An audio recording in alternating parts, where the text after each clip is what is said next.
How's it going, everybody? So, long time no see. Hey. So let's see. All right, bam, and bam. I think we're good. We should be. Yep, we are. Nice. Awesome. So I'm gonna give everybody a second. Hey, what's up? How you doing, Ren? Welcome. I think we should be good. You all let me know how the audio is. In my previous match, yeah, let me know how the audio is. Hopefully, well, indeed. Failed to notice. He gradually lost his advantage. And here, he started to panic until I knocked him down with a single blow. Awesome. Hey, what's up, Laura? So it's been a little bit, you know.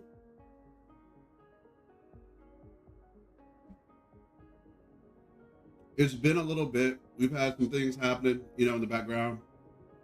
Honestly, man, a lot has happened. A lot has happened. A lot is about to happen. I'm in a weird spot because it's almost like I don't know where to start. I finally opened Twitch after a long time. I have been. I've been good. I have been busy, but I have been good. And you know, if to just be honest about it, right? It's just there's a lot of things that go, you know, that go into content and content creation. And as somebody who is, you know, I'm trying to take this seriously.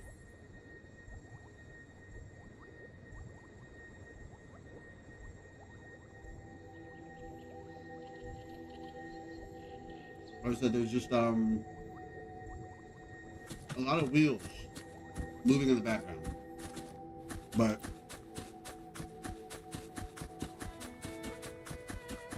we're gonna do some. We're gonna check out the story. We're gonna do some reactions today, because Wuthering Waves has put some stuff out, and then we're gonna have a little bit of a discussion about some things going on in the community. So that's the order of business for today. Reaction, doing the Overture quest, and a little bit of a discussion on some things going on in the community. Hey, gentlemen. Hey, what's up, TDG? I'm fine, how are you? Oh, my mother guys. Like, oh, well, I am happy that she's all right, Ran. Thank God that that she was able to seemingly have a, you know, a good recovery, and hoping that she continues in that direction. Make sure she gets as much rest and you know, nutrients as possible. Hey, Chichang, hey, how you doing? But yeah, so yeah, like I said, that's the plan for today, everybody. I'm gonna say this. Lupa still is like my favorite character to come out in a while. Not gonna lie. Like, I like Prolova, and I'm not gonna, like, my Prolova is very strong. Like, almost comically strong. Like, whenever I do a like a farm, like I go to like farm some materials, Prolova literally clears the entire thing out, and like, realistically speaking, and the crazy thing is, like, your charge attack resets, right? Like her hold, basically her forte. And so you can just start with full forte, walk in there, and just hold the button down, and you can essentially delete the entire area. Or at least the way that my Prolova is set up. That's what she does. And it's just like, since it resets after you get the rewards, dude, like, farming is literally like, it takes 30 seconds.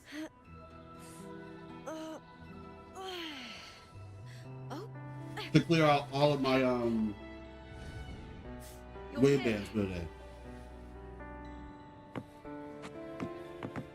Want to read Greek myths today, Quest? Because I got some for you. Well, I mean, we're gonna be reading it. If you have something for me when we finish, then that'll be good. WUWA looks amazing. No, yeah, I'm doing good. Like I said, I'm doing good. I'm just finishing the sandwich, so if y'all can be patient with me. But no, I'm doing good. Yeah, we have, gosh, Augusta and Iuno. This is about to be rough. Like, look, it's gonna be rough for me too. Trying to get both of those characters because I'm gonna get them. Okay, so here's the plan. I'm getting Iuno on both of my accounts. I'm getting Augusta and Iuno on this account, I believe. Let me see, because I don't have Xing Liao built on this one. The experiment begins. Now, if it turns out that she works well with Xing Liao, well then at that point maybe I will change up my plans. Actually, yeah, I probably should figure that out. Does she work? No, actually no, because I still would need to have like somebody though.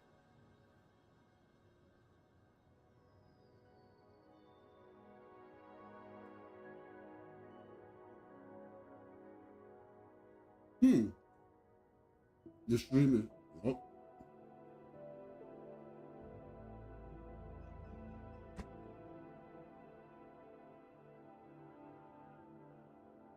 The stream looks yellow. The whole stream? Let me see.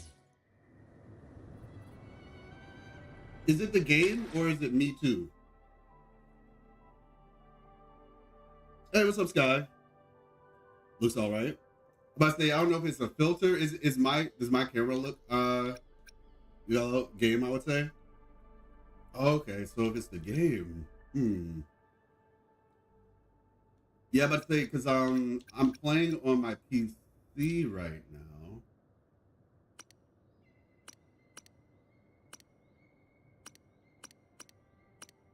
Dystopian. Not sure.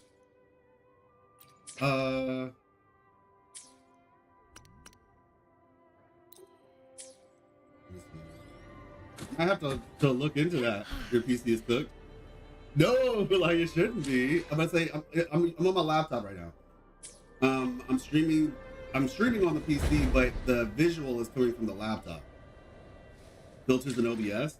I mean, it's possible, but visual filters, don't believe so. Like I have filters on like let me see. Filters. Yeah, there's no filters on the actual. Wait, Elgato filters. Nope, there's no filters on the Elgato either. Dang. All right, let me check something.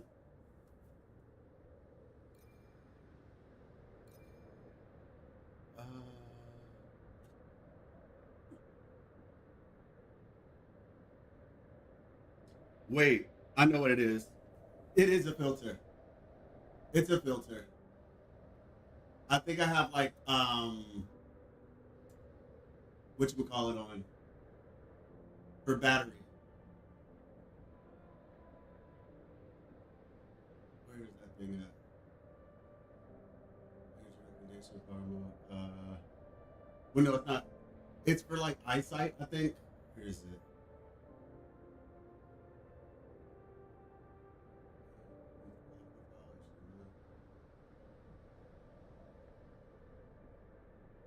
Yeah, it's probably a display. Not that one. There we go. Yep, I forgot what I was doing.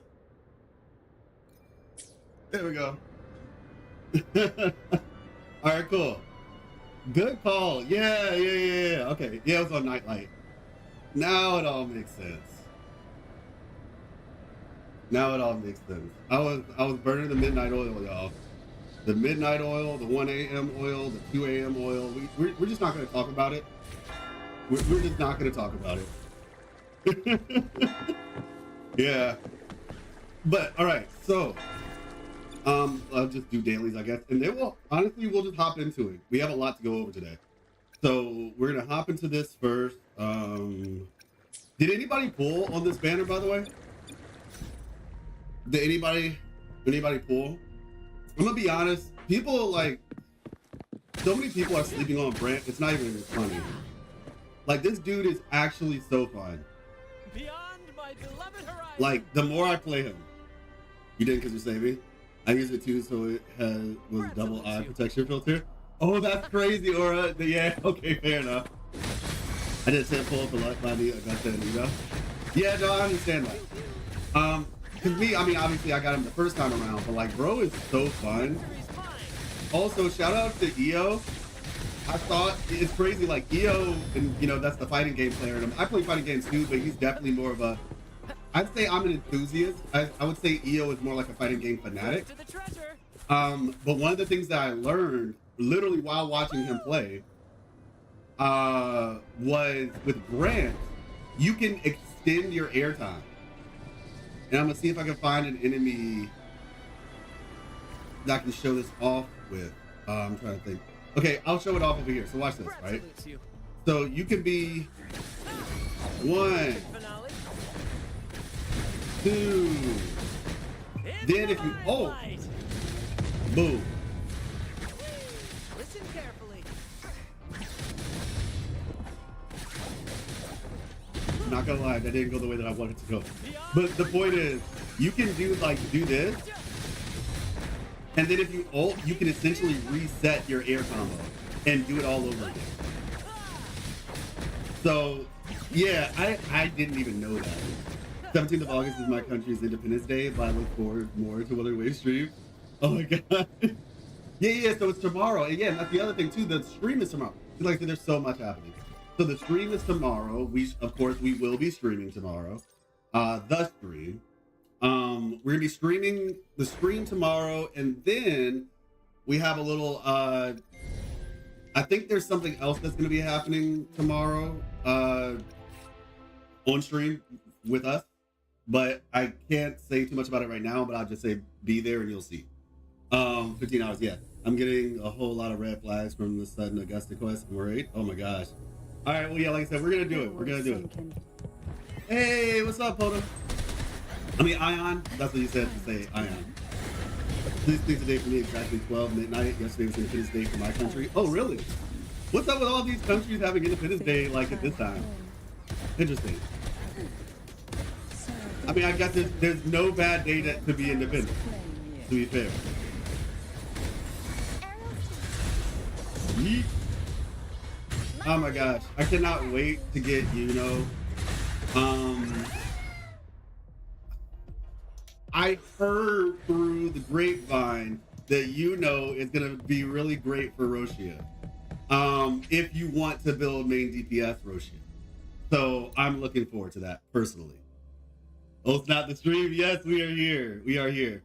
Already have S2R1 Brand and S3R1 Contarella. Yeah, no, for sure. Yeah, like I said, I have S0R1 for both of them. But it's more so just like, there's so many people who sleep on Brent because he's a guy.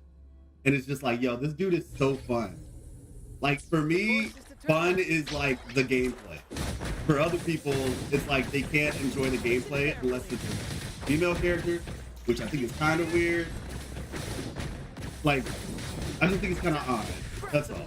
Now, it'd be one thing to say like, oh, I just prefer female characters, and that's fine, right? If you just have a preference for female characters. But to say that like the character's not at least fun, which is, like I said, what I'm saying, I feel like I noticed that a lot, where people will like misconstrue what I'm trying to say, because it's just like, listen for what I said, not for what you think I said. I didn't say that, you know, you preferring only female characters was a problem. I'm just saying not recognizing how fun this guy is because he's a guy is a problem. Now, if you want to fight me on that, then sure. I'll but understand when I'm fighting. Your mic is kind of cooked. The mic is, there's something wrong with the mic? Let me see.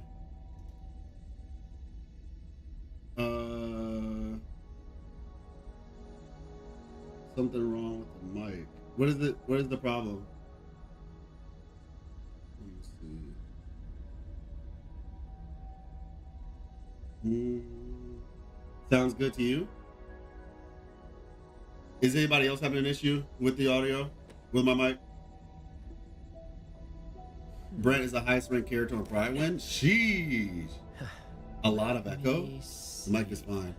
That's great. Like, I don't know. Like, because I've heard some people say that there's like an echo. I've heard that, but I'm just like, I put on like 18 billion filters to try to like do like noise removal and stuff. You don't hear the echo. Like like I have the NVIDIA filter on. I have the OBS one on. I have a compressor. I'm just like, I don't know. Maybe maybe because I brought the mic closer to my mouth. It was a little further away. When you move closer, it's better. Okay, yeah, okay, there we go. So I'll just have the mic a bit closer. I want to get a boom. Bro, I gotta think before I act.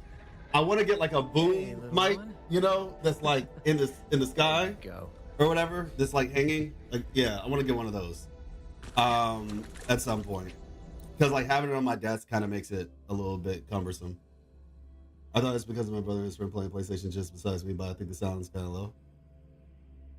Sound is low. Hello. Hey, what's up, Kaga? How you doing? Sounds perfect. Am I late? No, you're right on time. We were just getting started, really. We're about to do the story for Augusta Iuno. Yeah, honestly, man, it's a work in progress. That's the best I can say. It's a work in progress. Eventually, I need to get a better mic. That's probably going to be like one of my next investments for the stream, is to get a better mic. Because the mic that I have, like, it's okay, but like I know a lot of other mics like kind of just have it for you, you know, where you don't have to worry as much about they're like automatically built in technology. But yeah, we're working with what we have for the time being. All right, let's see. So, all right, and we can just do wave plates, I think. Yep, yes we can. Okay, so Augusta. So let's farm these. You might invest more in the room you're recording in than the mic, to be honest.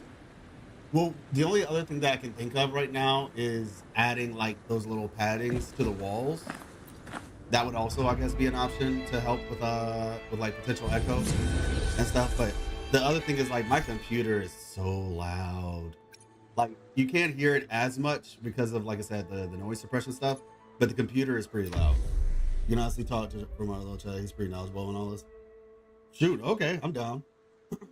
They already showed Augusta's skills and stuff, right? Yes, they did. Male-female character selection drama became more prominent after Wuthering Waves 2.0, and honestly makes me want to bomb that time. Oh my gosh. Nah, I mean, this is what I was so... Yeah, like I said, there's a couple of different things happening, right? With Kuro Fest, apparently, so there was something, one of you sent this to me on Twitter. Basically, just the fact that Salon actually said something. So I don't know if y'all remember. I've been saying this for a while now, right? Where I was like, I was basically saying, hold on, let me okay. Is it safe to put this up? I guess we're gonna test this out. Hopefully nothing breaks.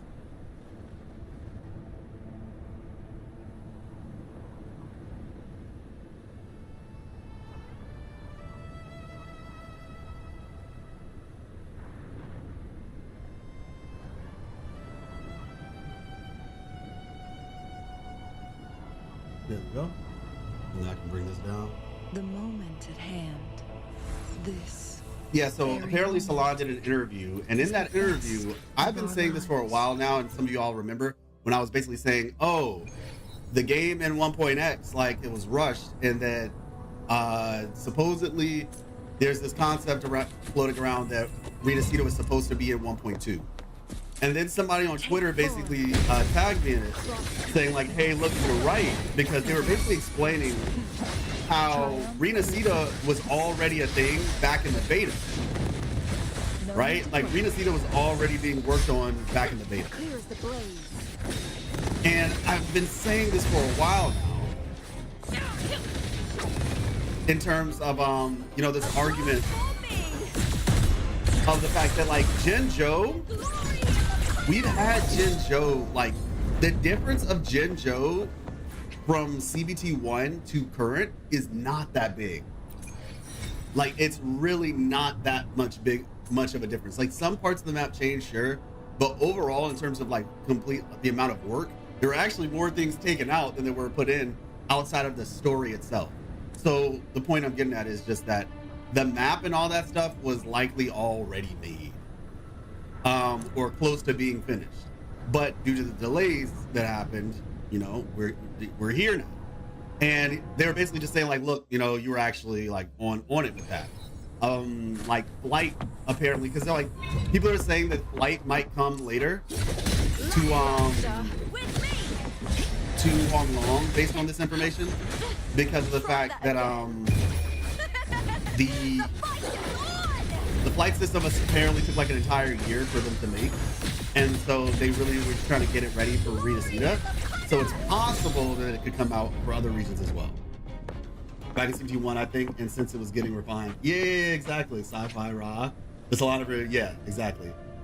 Let me see. It's just slight changes in positions to the place. Yeah, the city area got removed. And I've heard some people saying that, oh, the city that we saw, and we're going to talk about that, the video that we saw, the animated one that shows Chisa at the end, like that, people were saying, oh, look, that's the city from Jinzhou that they took out. I don't know. I mean, it would be cool if they still use that. I don't know if they're going to, but it would be cool. It would definitely be cool. All right, let's see. The ruined city. Yep. Yeah, the ruined city in Jinzhou was where the Winding Ike's Mire is. So the Winding Ike, the Tiger's Maw. This used to be directly behind the city. It actually was attached from like this little area. There's like this little overlook, right? This used to be right here. It used to like drop straight to a canyon. If you play Genshin, think about like the chasm. It just like went straight, right? And you can look down and you see the thing. So the mine used to be here, right?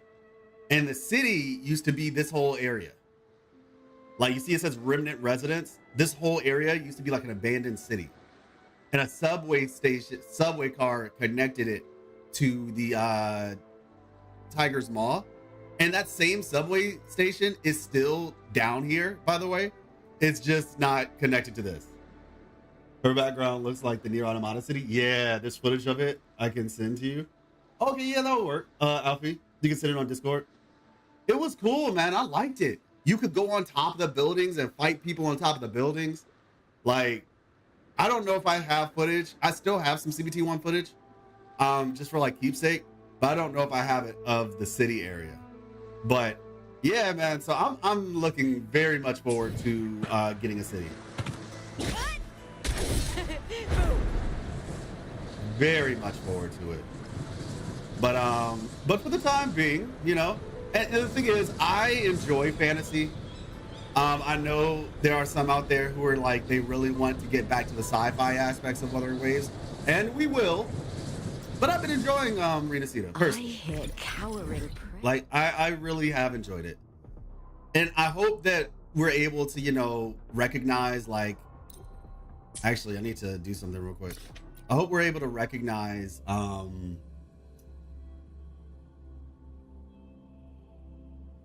the hook air grapple. Oh, yeah. It used to be like a light, right? Oh, no, it is a light. Wait, what was it? How did they change it? Dang, Raul.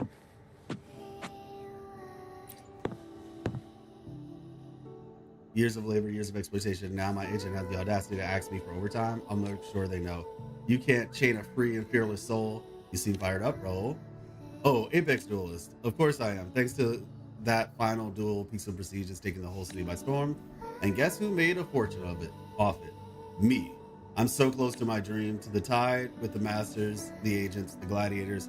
I, Raul, will be free. Congratulations. He seems like a completely different person. I'm heading straight to my agent. I'm slamming my resignation right in his face. It's been a long time coming. After all these years, I'm finally about to live my dream. I'll buy a boat at Riccioli Islands and live out my days as a fisherman. You know, I wouldn't even put syrup on my syrup or nuts on my honey cakes, trying to save every credit I had. Folks laughed and said it was just a plain old pancake. Haha, now just imagine the look on my manager's face and the other house members. I could just... Anyway, wish me luck. My new life's waiting. Good luck! Haha, once I'm free, I'll treat you to a feast. Raul feels like a giant, like... I'm not gonna say a slap in the face, but he really feels like a joke. Maybe it's my fault because I overanalyze, or I adequately analyze things. But I legit was just thinking like, oh my gosh, Septimont's in the past and Raul is the reason why. The Spider-Man swing. Oh, like a swing. Oh yeah, you're right. You could, it was essentially like you could just be like suspended in the air on it. I think I remember that now. I do remember that. Hey, Q. Oh, you got a Steam Deck, nice. Oh shoot.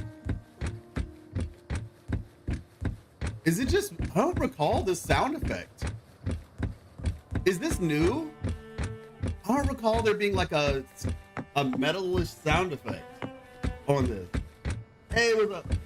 I can see them possibly. That sounds sick. Yeah, that's why I was like, wait a second, this is new. I've never walked on that. I have walked on this before. I have 100, it's not new. I don't remember the sound then. Because I definitely remember walking on this, but I don't remember the sound. But yeah, man, this place is pretty dope, man. Like, Septimont City is really nice. All right, let's see. 25.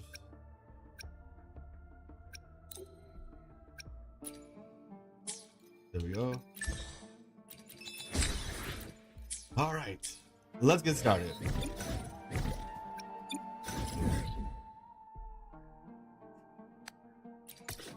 Rust, Sword, and Sun. While waiting for contact from the F-Force Palace, you and Abby arrive at Solis Tavern, where you run into a blind, wandering bard, Nestor. Having learned of the F-For's invitation to the hunt, Nestor shares with you Augusta's stories before she rose to power. All right, proceed. Track. I say I want to fly, man. Beautiful.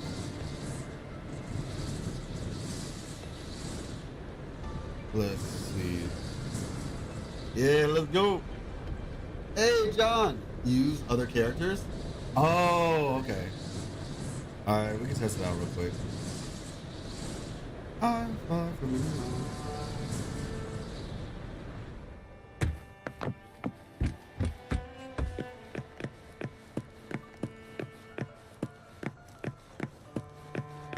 Oh, wow. It's a different sound because they have on heels. That's actually crazy. That's actually crazy. Yeah, that's cool. I haven't played it yet, but I was about to work on the video. It's up now, but we'll watch it a lot. Okay, got you, Tim. Thank you.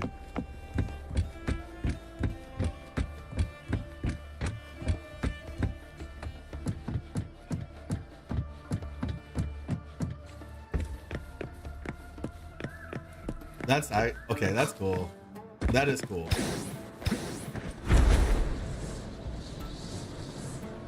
I am impressed. I am thoroughly impressed.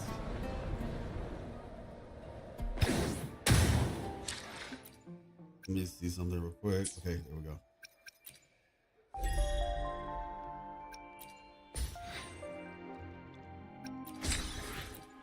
Lovely.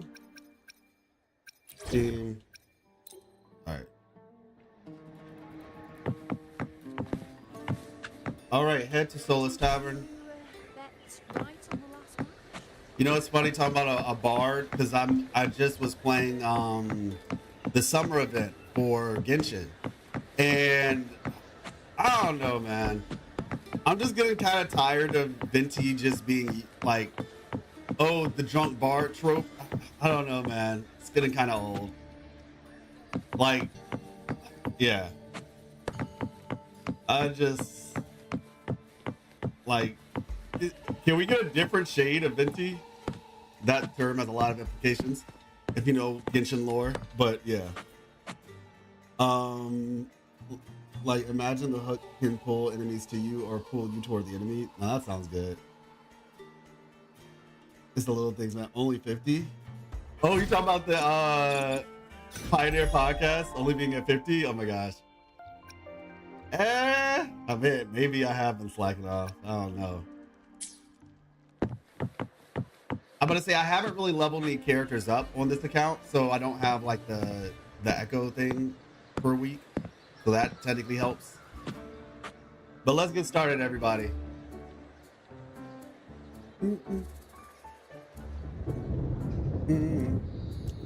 Hey, Abby's here! Muggy day. Sky's gloomy, air's all wet. Honestly, it's always a good day if Abby's here. I don't care what the sky looks like. Ooh. Oh, man.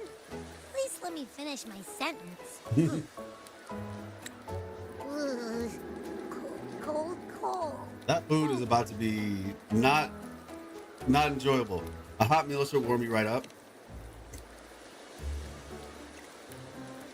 All right. I'm famished.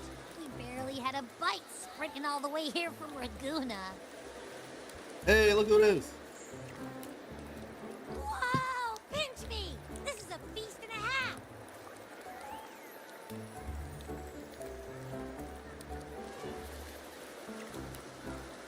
Hey, Rover. So, we did bring enough money, right? I mean, we kind of rushed out without grabbing anything. Oh, that? Don't worry. Money's not an issue. Okay. Augusta made sure we're covered. All our food and lodging here in Septimont is billed straight to the F-Force Palace.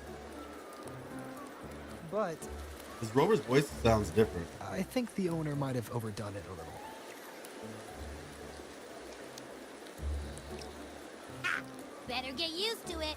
You're the champ of the Great Aegon.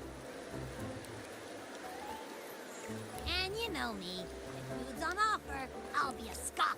Yeah, no leftovers, guaranteed. Yo, there's there's like a gladiator without a shirtless gladiator in the Meal. in the drink. That's hilarious. Rapper really knows how to treat guests. Maybe That's we actually should, funny. you know, hang around a bit longer.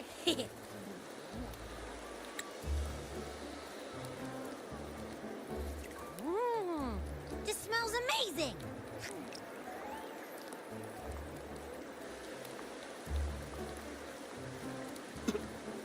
Abby, what do you think Imperator wants me to find? If Cardathia is right, the last clue should be somewhere on the Sanguis Plateaus. Hey, let's go. Let's see. Sanguis Plateaus.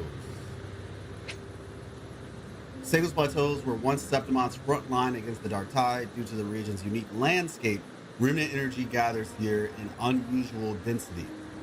Along with a blight cloud perpetually looming overhead, formed since the first Dark Tide.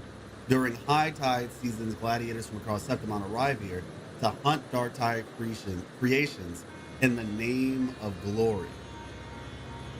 Okay. Arrive here to hunt Dark Tide creations in the name of... Oh, yeah. So that, like, swirling mist or whatever, is that blight cloud then? Because that's some really low-hanging clouds. Those are some really low-hanging clouds. We're so close to the finish line, just one step away. But our pace is slowed. Relax. We're already back in Septimont. What's the rush? I remember Lupa said there's this weird blight cloud hanging over the What? Sanguis Plateaus. Okay, that's the blight cloud. The other stuff is just fog. What? Yo, that's... Oh, Oh no.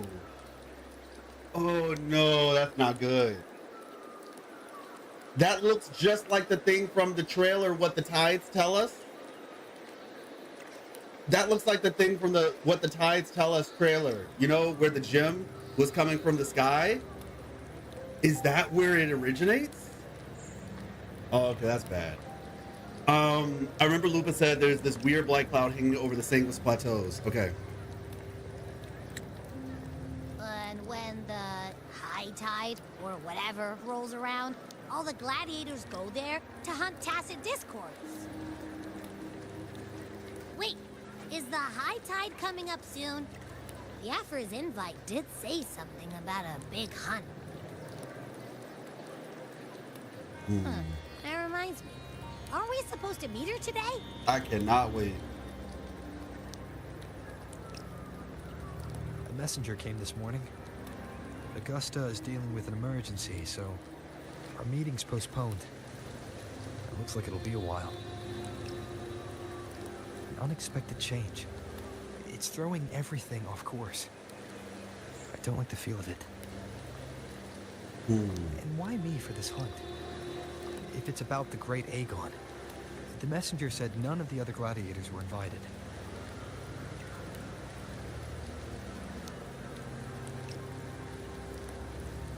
Who knows?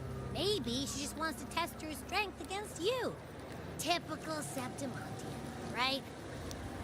I have some things to say about his voice, but I'm gonna Think wait. so? I need to listen more. I've only met her a few times, but I doubt she acts on such simple impulses. And as the F4, is she really in a position to do whatever she wants? Guessed from afar, Oh. you possess eyes as clear as crystal. But what troubles you so that eyes once bright as the highland sky now darken with rolling clouds? Well, aren't you poetic? He's a cool looking NPC. A warrior who walks the blade's edge does not falter over trifles. The clouds, if I may guess, are cast from the throne. Wait a second. At the peak of Capitolini Hill, beneath the pale walls of the Ephes Palace, secrets lie buried. And the most intricate among them are those born from the pursuit of power.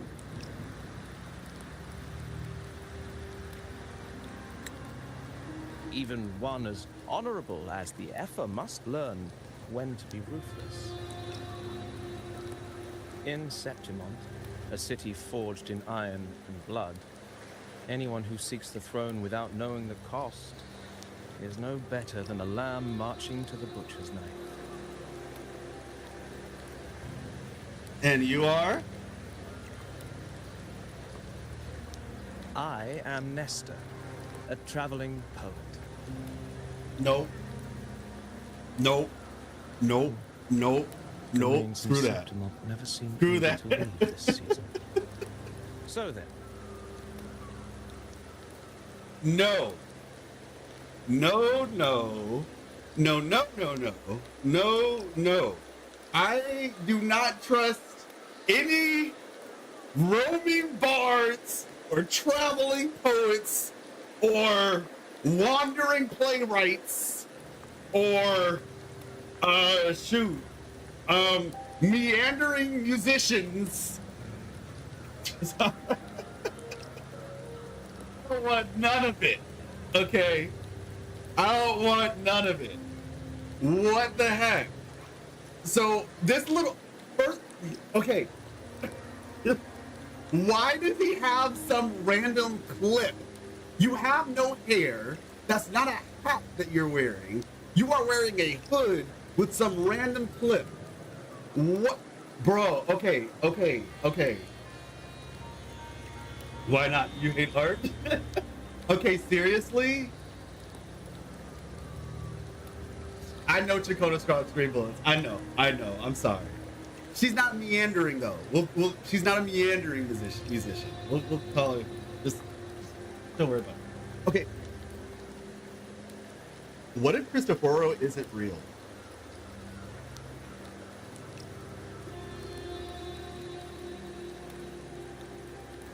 Because I remember there was a time where we were like back in 2.4 saying, "Oh yeah, Cristoforo, you know, he's you know, he's the dude.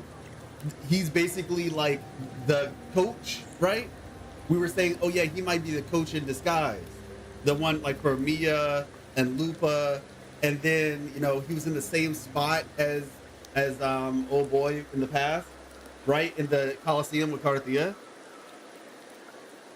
What if because the idea was like, oh shoot, Cristoforo has like shape-shifting powers or something, maybe, right? Because this little thing is very similar to the thing on Cristoforo's hat. He has like the little thing with the feathers.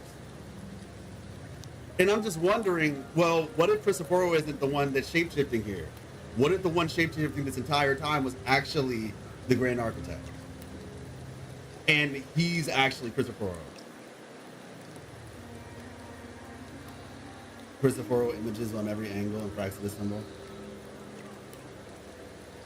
Like, I'm just saying, like, it could be. Because, like, real talk, Cristoforo acts very similar. It's just the Praxis symbol. Yeah. Like, it's literally like that little thing is basically the Praxis symbol without the little stars. No, because my thing is like the Grand Architect, devoted watcher, right? It just matches so well with how Cristoforo acts. Like his whole thing is which would also explain why he has such a busted ability. And he can like take on a second resonance, and depending on what your position on the lore is, a 2-time second resonance awakened resonator of a Thornodian and whatchamacallit, a Thornodian and a Sentinel. Like, who else would have that power? And like I said, this guy has been somebody who has been plotting for years, right, throughout Rena Sita, right? And that just kind of sounds very much like the way the Grand Architect would do things. I don't know, like I could be wrong. The only reason why, you know what? Okay, hold on, pause. Now that I think about it, technically that's not true. That's not true. Because the Grand Architect did mention, when the Grand Architect was acting as Triss, the Grand Architect did mention Cristoforo. Like, just follow Cristoforo's plan. Unless the Grand Architect was tricking Krolova and just using Cristoforo as a proxy, and she didn't even know. It's crazy, though. It's crazy.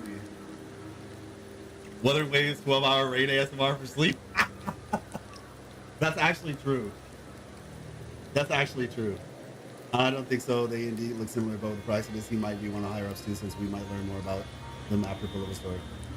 No, yeah. So, I guess he's just another Praxis member then? Or he's the Grand Architect himself. But is that the idea? Because like him and Cristoforo are literally doing the same playbook right now. Traveling so-and-so. I'm just a traveling artist, basically. In so many words, traveling artist. So, all right, let's keep going. I'll actually place the possibility that this guy is an ex-Praxis member, like he actually follows the Praxis before it fell the Great Architect's hand. Interesting. All right, well, yeah, let's keep going. Hey, what's up, Steph? How you doing? We'll keep going. But yeah, okay, long story short, this dude is clearly a part of the Praxis. Either is or used to be a part of the Praxis. One of the two. But let's go. The Reign of Septimont the Reigns in Septimont never seem eager to leave this season. So then...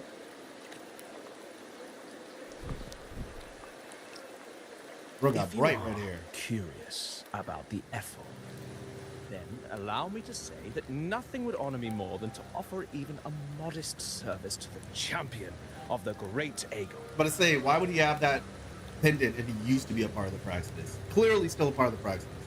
Also, the red hair is interesting because Augusta has red hair. And like, I mean, I know they don't have to be related, but you know what I'm saying? Like, I feel like it might be an intentional choice. All right, even a modest service to the champion of the Great Aegon. Wait, how do you know he's the champion? And all that stuff about the F-Ward, too. Huh? Your eyes. Oh, Were we talking too loud? To see and to hear are but two of the many ways to perceive. Trusting the senses is a habit, a natural expedience, but not the only option. Truth be told, I know he's blind. I've been gathering inspiration for my next epic, and its protagonist is none other than Bro. Augusta, the Effer of Septimont. His next epic, he sounds like Christopher. Okay, does Christopher have like a shape-shifting ability too? Like, what's going on, man?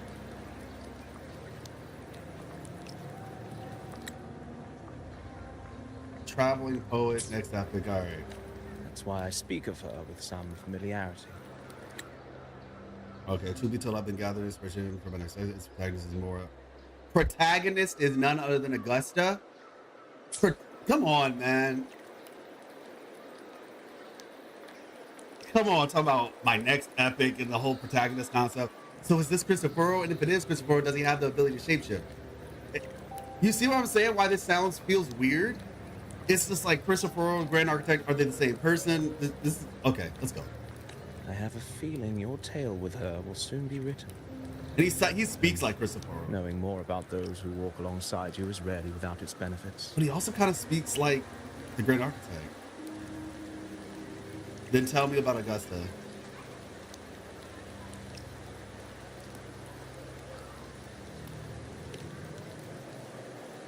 This is sus. Augusta. Oh my gosh, this looks so good. What the? Oh my gosh, this artwork is beautiful. This is gorgeous. Oh my. Oh my. They got me stun locked for a second. Sheesh. Was that like golden blood or something? Coming down the staircase? F4 Augusta? I know! I cannot wait for her to be playable. Oh my gosh. A girl of humble birth. A resonator of modest talent. A commoner without noble patronage. And yet, from the den of wolves that is Septimont City, she rose and eventually claimed her place. Christopher would know that. I mean, historians would know that, mind you, right? But Christopher would definitely know that because he's been snooping around this whole time. Just like the burning sun was once a cloud of dust. Interesting, okay.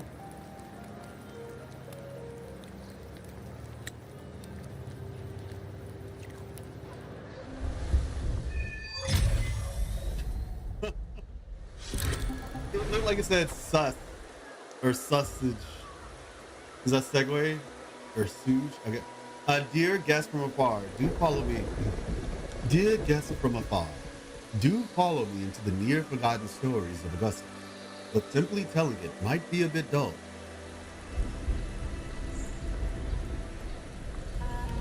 Oh, okay. What methods do you have in mind? What are you trying to do? What methods do you have in mind? Okay. Yep, it's the same VA. Oh, the more I hear his voice, the more clear and sus Christopher gets to me. Also, he needs a past reality to lead it into a fictional story. Yes. He might be using another member's ability just to use his star spoil, to be honest. Now, that would be interesting if they can, like, if somebody had the ability to make others shapeshift, that actually, shoot, that's smart. That would at least account for the fact that they seem so similar. What methods do you have in mind? Perhaps having the listener become the protagonist of such stories might be a good option. This should add a more immersive touch to the sounds and images you get to hear and see.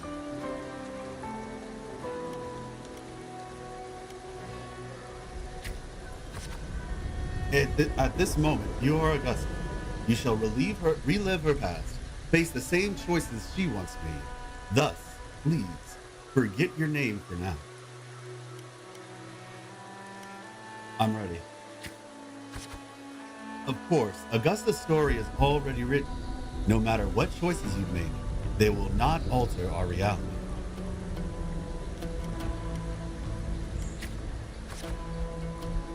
Yet, be wary. Fate is fickle, and a misstep can lead to a swift end. Weigh your choices carefully. Her past decisions may not have always been the best. Well then, let the story begin. Set aside the complex thoughts and let me sing the epic of a young girl. Augusta. I am Augusta. I am Augusta. Deep breath. A gentle, warm light begins to blur your vision, and you slowly close your eyes. When it clears, a small, frightened girl clutching a sword stands amidst the ruins. A group of solemn septimonian gladiators stands guard around her. Oh, okay. I didn't even realize this was a picture. Continue.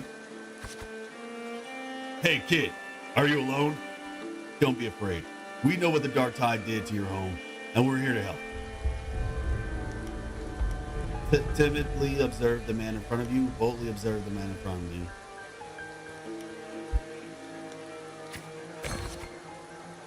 Different choices will change the corresponding stats value.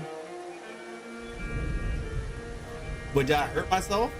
I hurt myself?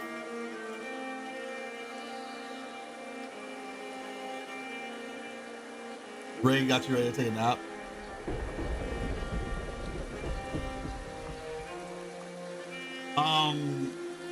Did I just hurt myself? For being bold? Skill issue? That's insane! You must be hungry. Here, this should be enough to keep you from starving for now. Refuse the food offering by the gladiator. Take it. Chin up. Okay, we continue to Septimont City. It's not safe. We don't know when the next disaster will strike. Staring at these ruins won't change anything. Even if you rebuild these walls 1,000 times, they'll never hold up against the dark tide. You don't have the strength to stop them. Bring your sword and come with us.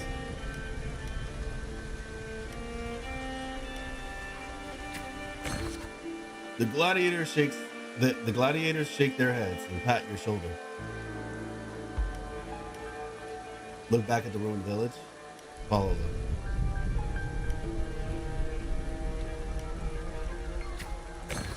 Bruh.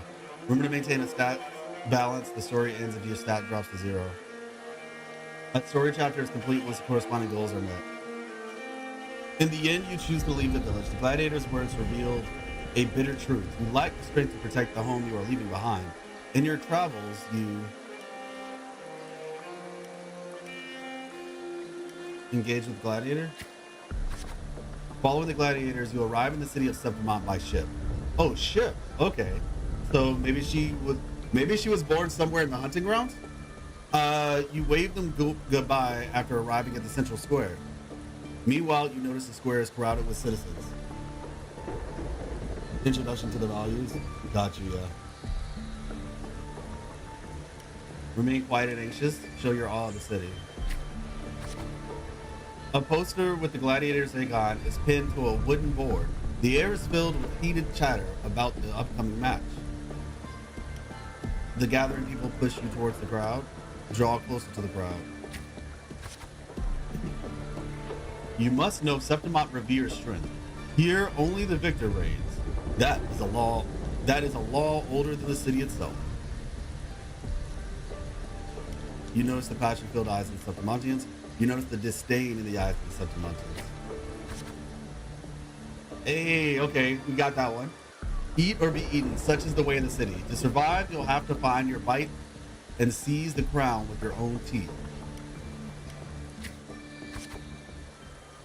Because she's not really a fan, or we know that she wasn't a fan of the way that Septimont did things. You can't stop thinking about their conversation. You realize that gladiators are the very symbol of strength in Septimont. If there's a way to dominate the arena, maybe you'll find the strength you're looking for. Tear down the poster and walk away from the crowd. Quietly leave the crowd.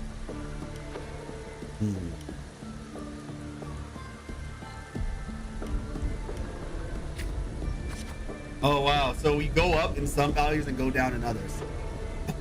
As you leave, you notice that 3 words stand out in the incessant chatter. Identity, status, and talent. They seem to be an essential part of gladiating.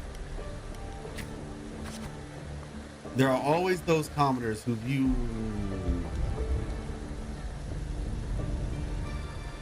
We got another person with red hair. Okay. There are always those commoners who view the agon as mere boring displays of butchery. But we're hardly entertained by the sight of rats shrieking in the dirt. What we crave is true magnificence. A warrior who can make roses bloom from blood. Arrogant Sotomontian.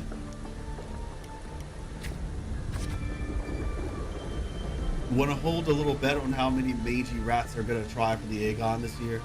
Them and their stench be stinking up the place. What? Who wrote that? You're slightly concerned about your status and talents? You are determined to step into the arena. The rules demand a mentor at your back. Someone to keep death from claiming you on the first day. And perhaps even teach you to see the fight. And perhaps even teach you to see the fight through to the end. After hitting several dead ends, you eventually came across Kato. Kato? Kato is a retired gladiator star who but takes on few proteges. So you want to join the Aegon, you say. Why don't you start by telling me a little about yourself? He looks kind of similar to the dude we saw in the flashback, who was talking to Mia's manager.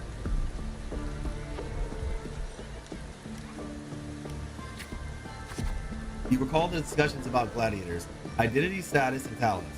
People in the city of Septimont seem to value these more than anything. You choose to lie about your past.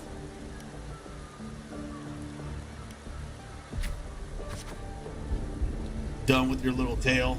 You can't even bring yourself to say who you really are. What good is strength and power to you? Dang. We messed up.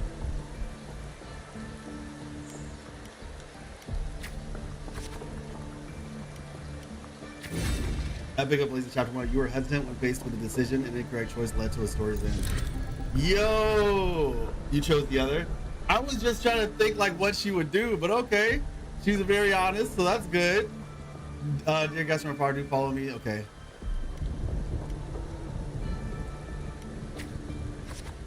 Okay, yeah, continue.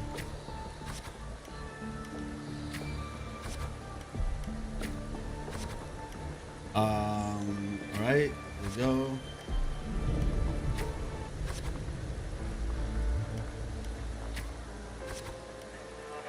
Timidly observe. Oh, I didn't lose health, I just gained it. You must be hungry here. Take this. Refuse the food. Take the food. Take the food. Chin up. Take the food offered.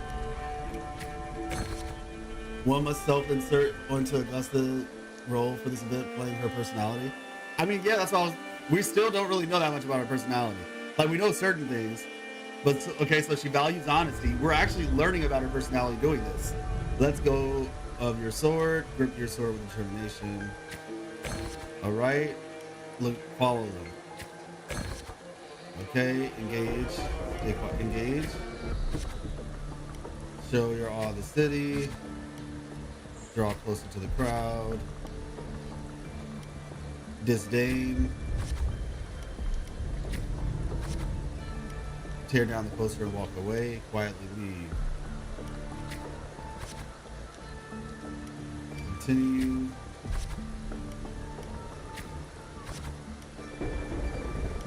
Ignore their words.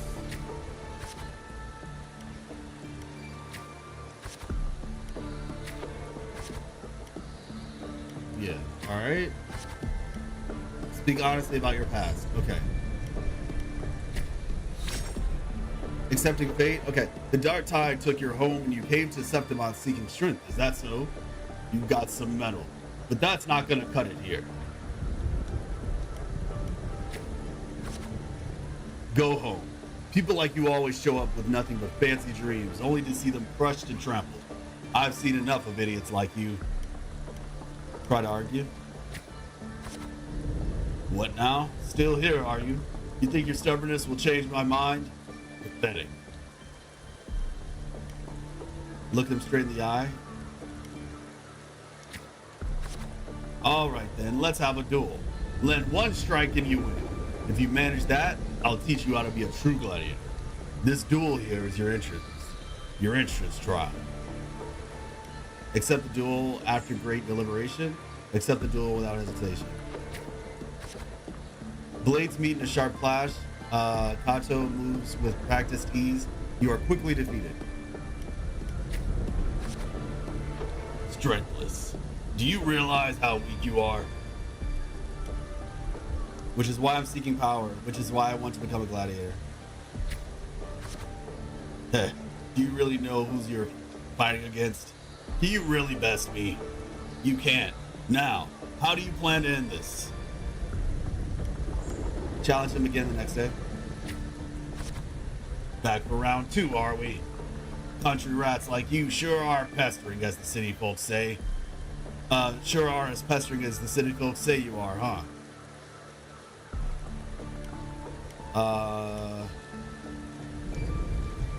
Attack. Just like last time, you aren't much of a challenge to Kato. You're swiftly beaten once again.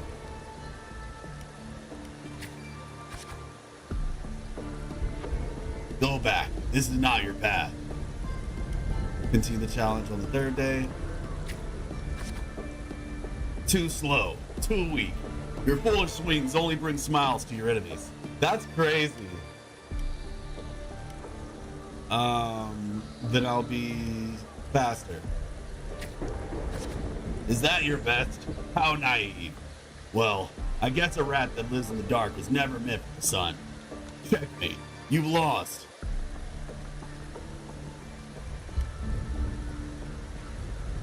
Challenge him again on the 4th day.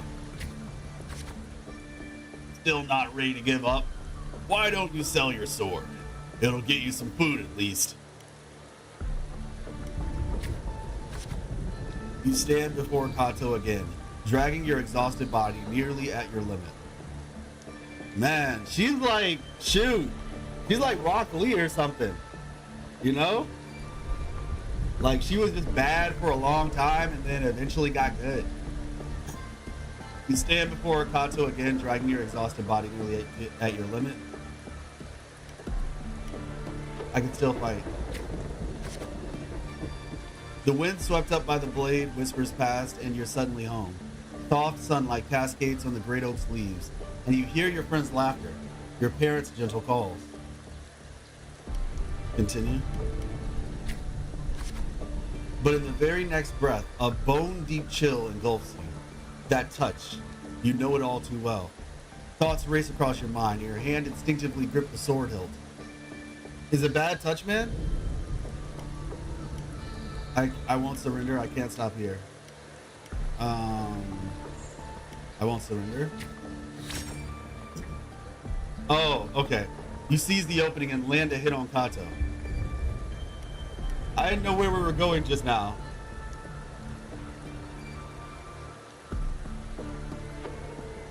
Chaos, you didn't have to say that. You didn't have to say that. The gladiator Kato might be one of the most important heroes in septimont history too. Interesting. Let's see.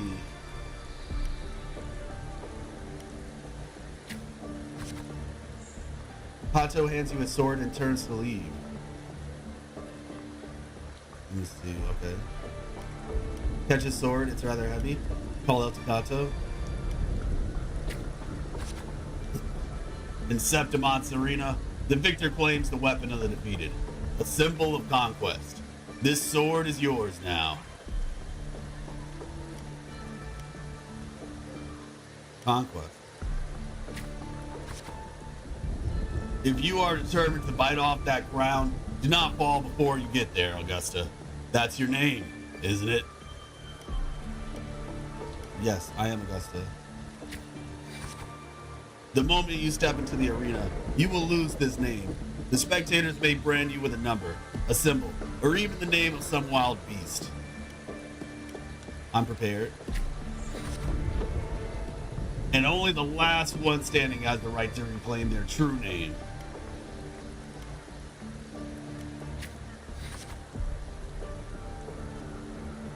By then, all will be chanting your name, Augusta. You'll have to conquer their hearts and win their applause, even without identity, status, and talent. Tell me, will I see that day? I will make them know my true name. I will make the crowd cheer. Training starts tomorrow, 6 sharp, right here. All right, new arrival in the big city. Okay, completed. I picked up the blazing sun.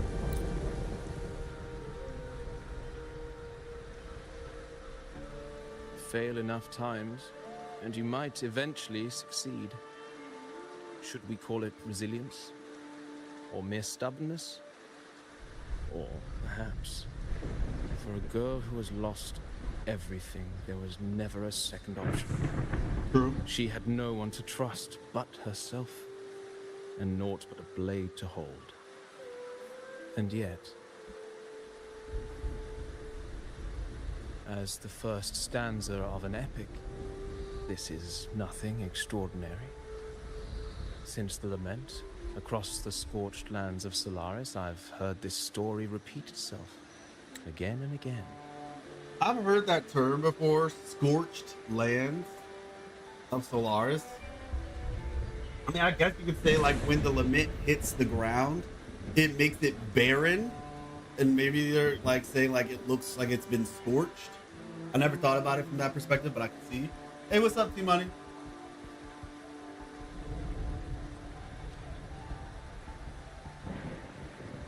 Yeah, Doro, sure, for sure. I can see that 100%. She used a piece of friendship power. Fair. Let me see.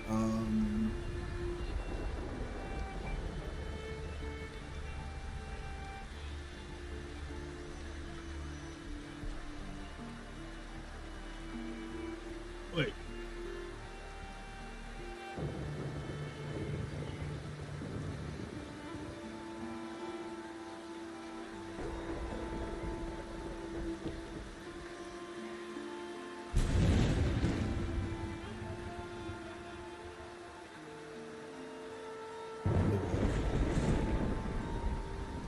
Hey, what's up, Blackstorm? How you doing?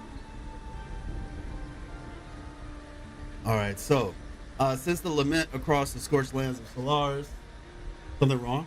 Oh no, I just had to. I was just bringing the desk down from standing. Let me bring this down a little bit too. There we go. All right, so. Since the lament across the scorched lands of Solaris, I've heard the story repeat itself again and again. All right. Greatness. Yes, our era has certainly seen it. But true greatness is never found on the first page of a story. Courage, glory, and honor. Such immortal virtues have been etched in tablet and stone. They are never forged overnight. Light as a thread, elusive as the wind, they weave themselves into every twist of fate, tangling with every insignificant choice we make. What's wrong, Abby? I don't know. It's just unbelievable. The Augusta he's talking about, and the F-word we saw in the arena. No way they're the same person. A girl far from home, arriving in the city upon Capitolini Hill in pursuit of strength. No title, no status, no wealth. I doubt anyone at the time could have imagined her rising to where she is now. No, there might be one. Do you mean Cato? Do you believe Cato handed her that final victory on purpose? And that his scathing words were a test of her resolve? Maybe he had long grown tired of that corrupt system. Then Cato must have been an idealist to place his faith in a girl with nothing to her name. Now, why don't we keep this question in mind and see where the story leads us?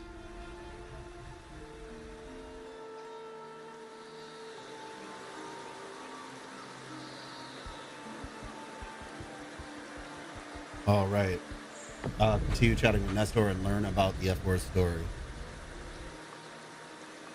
Yeah, he basically sounds like Cristoforo. Like, I'm pretty sure his voice sounds almost identical, honestly. Different tonation, like a little different tone, but still similar fluctuations. This sounds like him.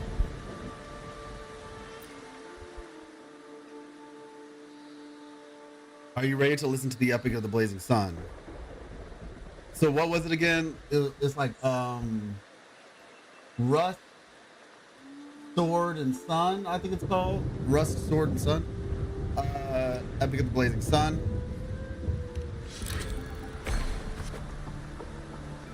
Dawn breaks with a pale glow. A month has already passed under Kato's training. Agreed, he's not trying to hide it at all. Dawn breaks with a pale glow. A month has already passed under Kato's training, and today the grind continues. Okay. Can't stop, won't stop. Grind never stop. Grind continues. A little rest won't hurt. I'll go later. Stick to the training schedule. You arrive at the training site. Repeating the same moves over and over again has begun to wear on your patience. You notice some gladiators training in moves you've never seen before. You decide to stay focused and keep your own training. Peek into their training.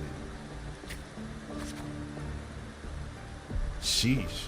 You reflect on your training. It was always you alone facing the wooden post, patching yourself up over and over. Give in to sadness, endure and push through. Days slip by and the gladiator's Aegon draws near. Today, Kato will give you one final lesson. I've done all I can to prepare you. Now you're on your own. Is this the graduation ceremony? The training is today. Here's my final task for you. Tell me, what do you want to become? Why do you want to become a gladiator? What pulls you through all this training? You already know the answer. You are unsure of what to say. You already know the answer. Your ideal has never faltered since you left home. To be strong enough to protect others. You meet Kato's gaze and he reads the answers in your eyes. Offer Kato your thanks. I remember my true ambition. In the meantime, a flicker of desire crosses your eyes. You recall Kato's words from when this all started. By then, all will be chanting your name, Augusta. By then, all will be chanting your name, Augusta. You'll have to conquer their hearts and win their applause, even without identity, status, and talents. Tell me, will I see that day? I very much look forward to it. I will make it happen.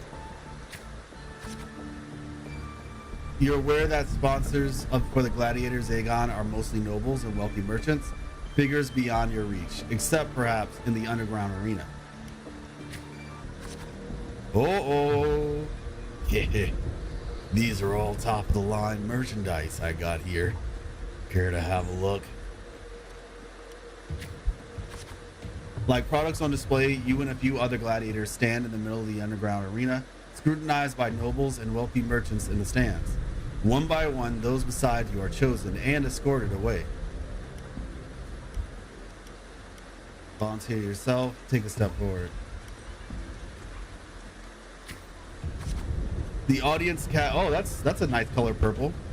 The audience cast their eyes in your direction. However, all you receive is constant laughter in return. Glimpses of the noble's lavish lifestyle flicker through. Visions of your home's ruin flash within your mind. Ooh, okay. These laughs, so they really did have a hand in that disaster. The rot in high places also played a part in your home's ruin. The dark tide alone did not destroy your home. When the dark tide struck, those with power and wealth continued their life of indulgence and luxury. The might of the gladiators existed only to serve their desires. Silently, you swear to shatter these rules. A fire of anger ignites in your chest. Well, well, well. Well, village girl.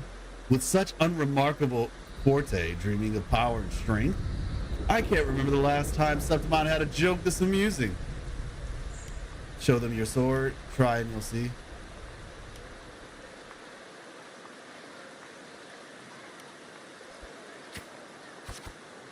What can you offer? Prancing around like a circus clown and scrambling for your life so we can all have a good laugh?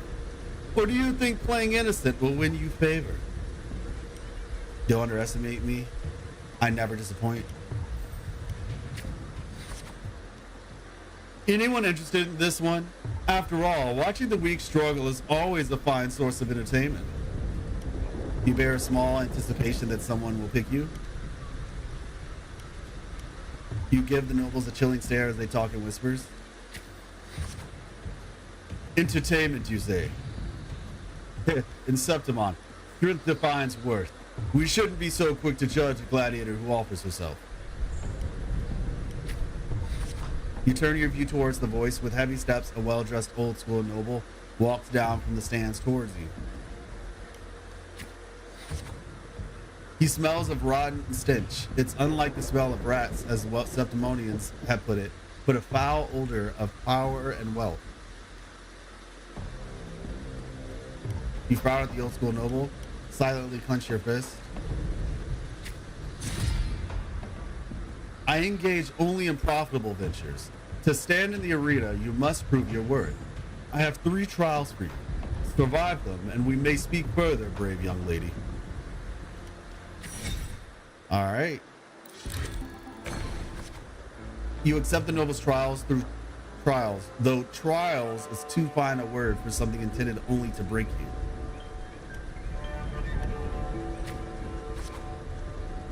Outside the walls of Septimont City lies a wasteland plagued by the dark tide, your homeland.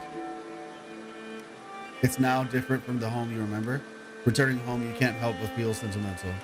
It's now different. They say a ferocious lion beast corrupted by the dark tide prowls deep within a cave. No common blade can cut through its skin. Is that the thing that we fight with? Continue. Have you looked yet on what is written on the back of Nestor's robe? I forgot to screenshot it when I did this quest. I saw there's something written. I just don't know what it is. The first trial. I'll see if I can check it out after this one though.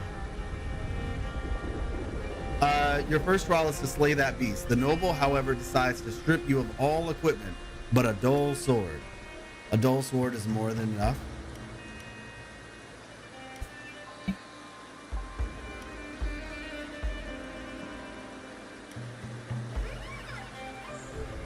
A dull sword is more than enough. The mountain trail winds like a serpent. Among the charred tree stumps, dozens of bleached skeletons lie scattered. You suspect you're getting close as you continue forward against the unpleasant smell. When the first rays of sunlight split the clouds, the cave reveals itself, breathing death.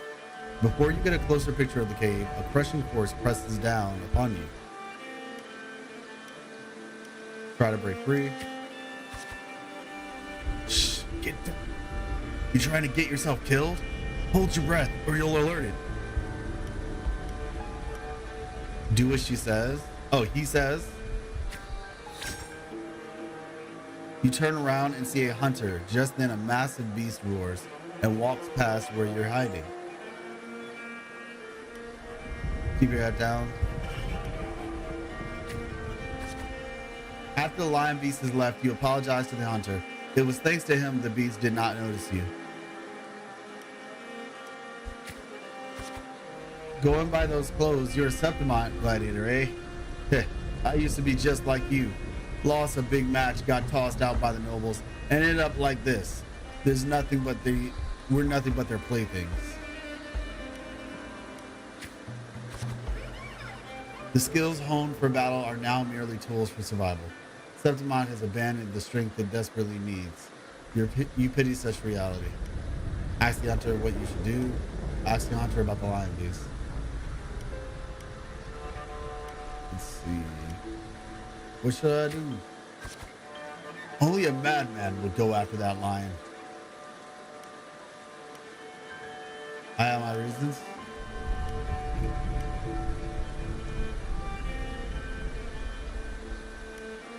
There we go. His words are rough, but he eventually tells you everything he knows. Continue. You bid the hunter farewell and make preparations for the hunt. You gain more knowledge of your prey. You choose to silently observe the lion beast in the following days. After a few days, you've managed to grasp an overall behavior pattern of the lion beast. Thus, you march toward the deep cave. Deep within the cave's dark embrace, you tread softly. Then a sudden dread freezes your steps. Between the flickering torch flames, a monstrous shape appears. The lion beast. Fire from the nether dances amid its golden mane, while claws like scythes tear wounds in the earth. Maintain distance and swing your sword. Draw your sword and strike. Maintain distance. I'm about to say, I knew I needed some help. As you expected, your sword fails you. It's ineffective against the lion. Before you can take a breath, the lion's thunderous roar storms you again. You decide to dodge its attack and search for a weak point. Quickly analyze the cave's environment. Quickly analyze the cave's environment. Just before the lion beast pounces at you. Hold on. Here we go. Just before the lion beast pounces at you, you slash with all your strength at the stalactite above. It crashes down into the lion's gaping maw. This is an interesting looking lion. It's not over yet. It still has the fight. Let's see. It's not over yet. Fearless Strawberry. You land on its neck, it lunges to seize you, but your swift dodge forces its claws into a deadly knot around its throat. Seeing your chance, you give a final pull, and the beast strangles itself in a frantic struggle. I'm gonna need that animated, because that would actually be sick. Seeing young, what if Augusta's Resonator showcase is like we get to see like her fighting in the past or something. Man, now that I think about it, she could actually have one of the hypest Resonator showcases. Like legitimately. Because like, yeah, I know Lupa fights, right? But they could have her fight and then like I said, like her fighting like out in the wild or something like that. That would actually be pretty dope. It would also be a cool opportunity to use the hunting grounds as well. Like some of the areas there. Okay, yeah, I'm kind of getting myself psyched up now. We'll probably see something though, I'm sure, during the live stream tomorrow. Hey, what's up, Schwanlu? Have you seen Nestor's hairpin? Which Resonator showcase isn't peak? I mean, that's true. That is true. But I'm just like, I guess that's another way that they can make it hype. Have you seen his hairpin, given its resemblance to a certain symbol? Exactly, yes.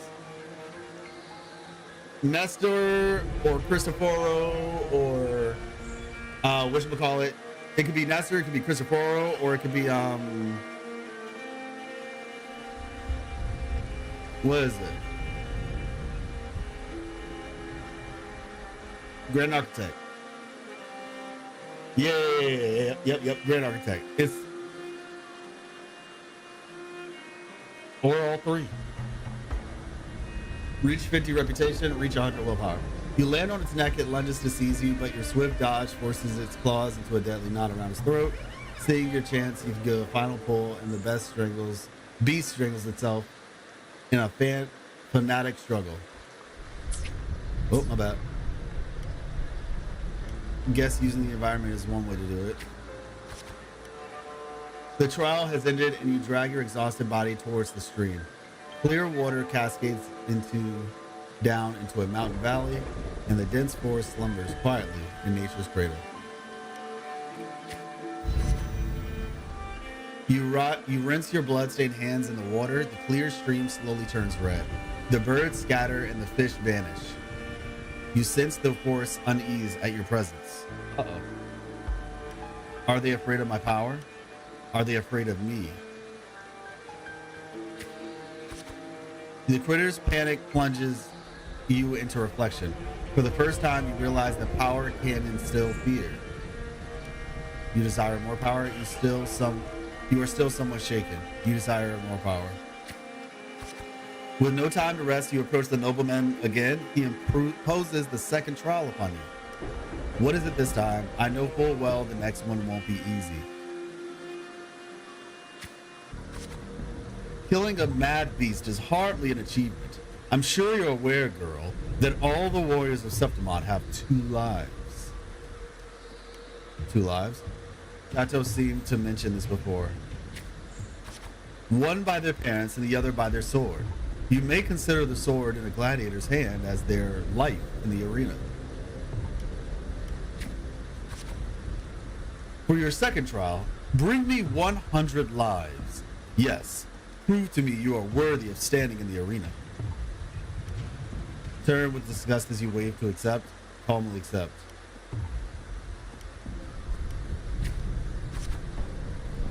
To get the admission pass for the Aegon, you start the second trial. Day after day, you fight gladiators of Septimont. As your reputation grows, so do the spectators.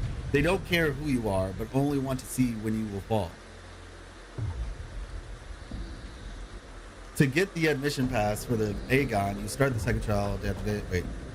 Oh, my bad. Yeah, I saw that. Okay. Continue. Sometimes I forget that you have to hit like the little side button to hit continue instead of just pressing X. Look, it's that girl again.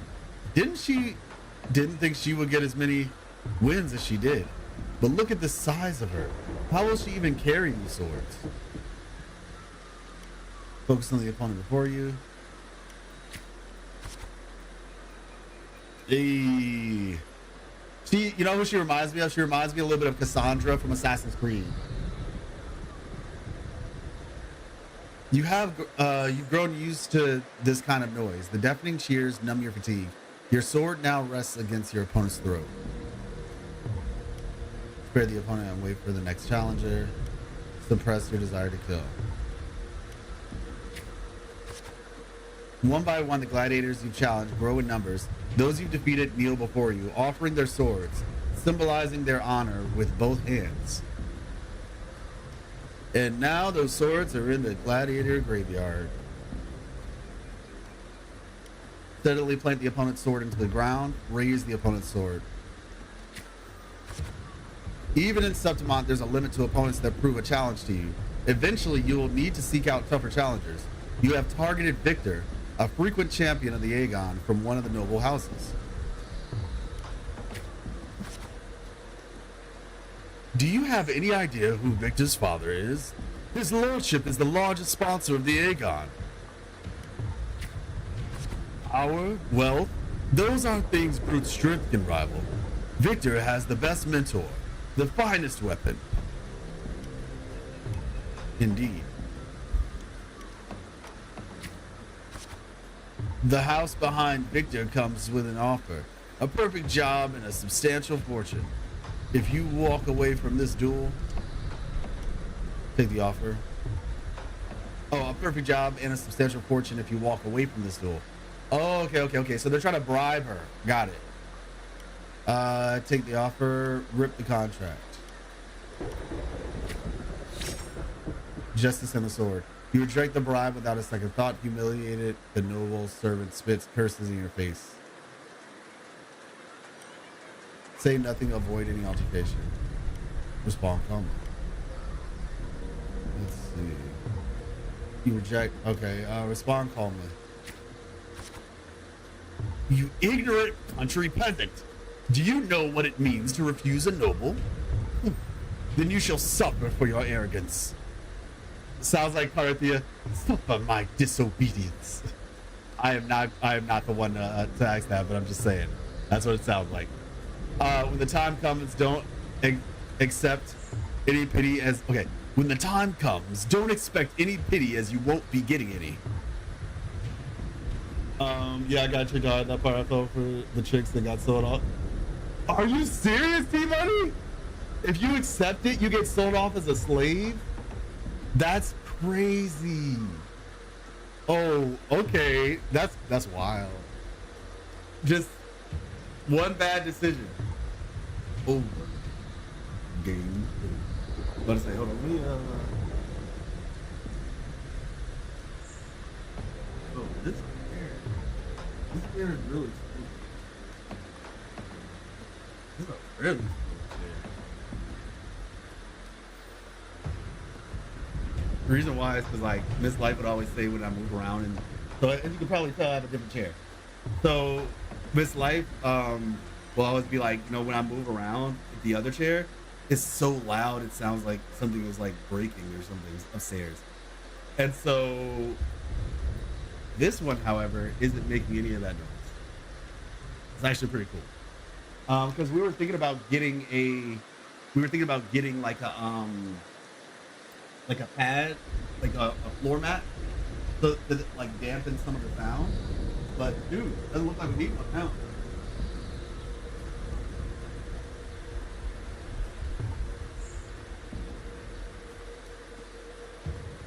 This is really weird.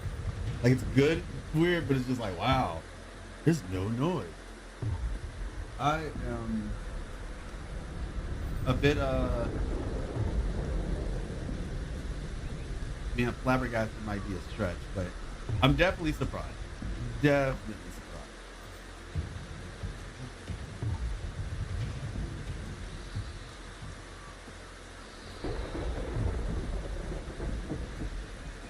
Right. So, you ignorant country peasant, yeah. Do you know what it means? Ignorant country peasant, all three. Went for the triple threat, I see. Do you know what it means to refuse a noble? Then you shall suffer for your arrogance. When the time comes, don't expect any pity as you won't be getting any. So the back of the robe just says septimont? Oh, okay, appreciate you. He said, look, see? Like, honestly, in some ways, you could even say that that's suspicious, right?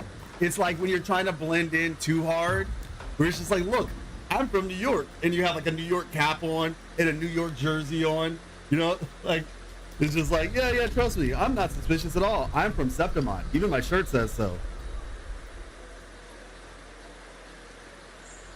Now, I won't lie. My father is actually from New York, and he wears New York paraphernalia a lot. So, do with that information what you will, I guess. But it's still funny. All right, so I, the scion beside the servant. Let me see something real quick.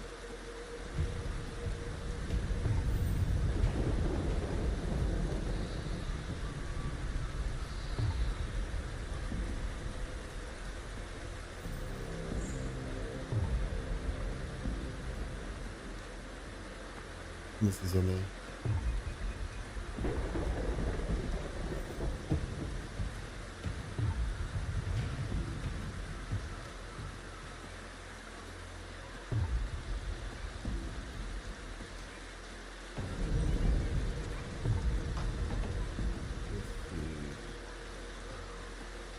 That timing is crazy. That timing is crazy. Like, the moment I looked at my phone, I ended up getting a message. All right. Let me see. Make sure I didn't miss anything too crazy. Got it. You ignorant, oh my gosh, you ignorant country peasants, do you know what it means to refuse a noble? Then you shall disappear. When the time comes, don't expect any pity as you won't get any. All right. I, the scion beside the servant, ignore the servant.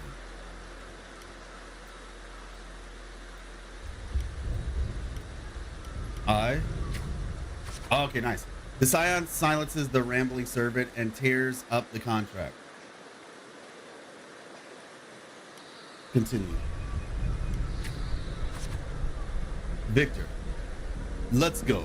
There's no point in talking since it's an ignorant pool. Then again, I'd appreciate it if you don't waste too much of my time in the arena. Victor is wild, man.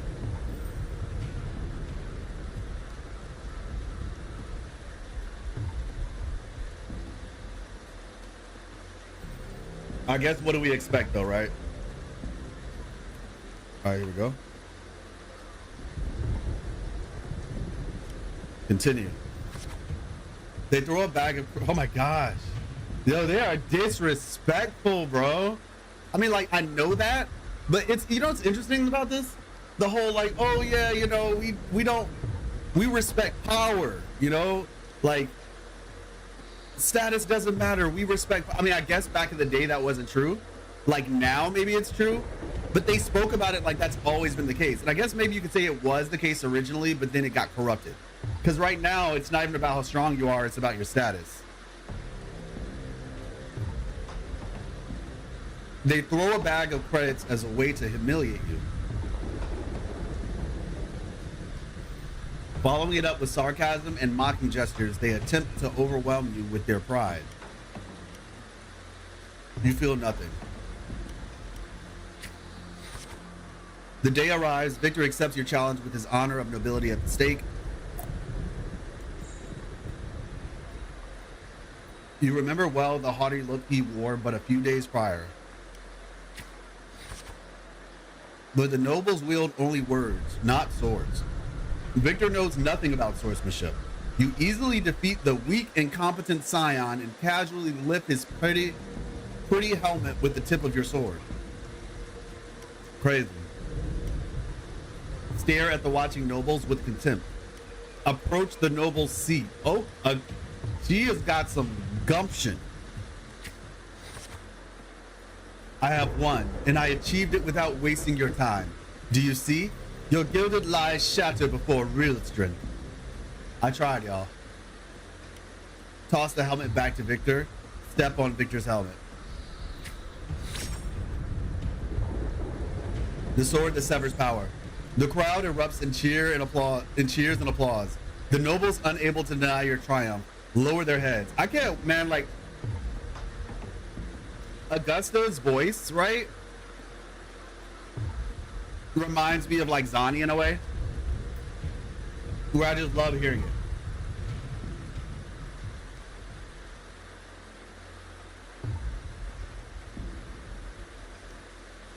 Like what he said.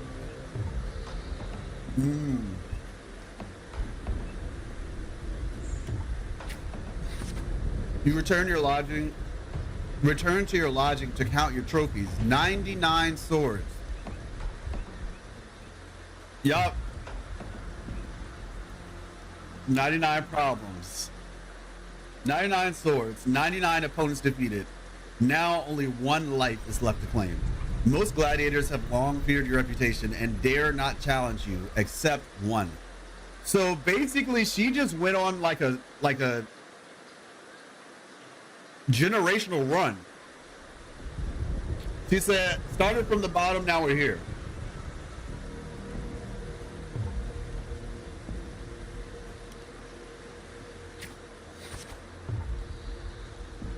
Aradel, the rising star of the underground arena. Unlike you, he was born with a powerful forte. He is undoubtedly the king of the arena. Like Augusta, she gives me like Luffy vibes. Zani and Augusta tongue rips are like, I get it. Yeah.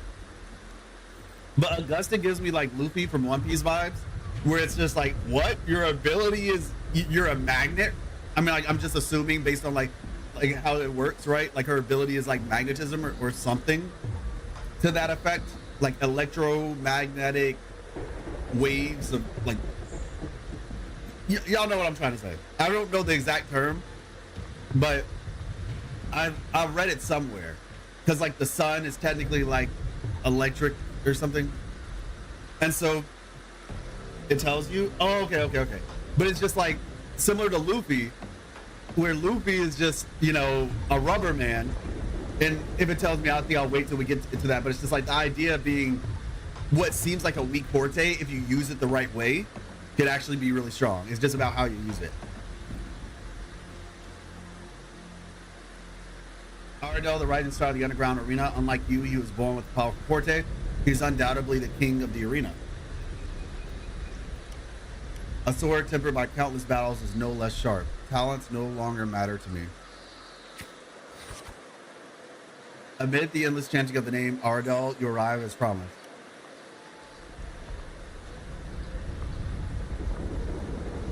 Even the old school noble is present this time. Your opponent's tower physique dwarfs yours, and your crushing presence brings to mind a fearsome lion beast.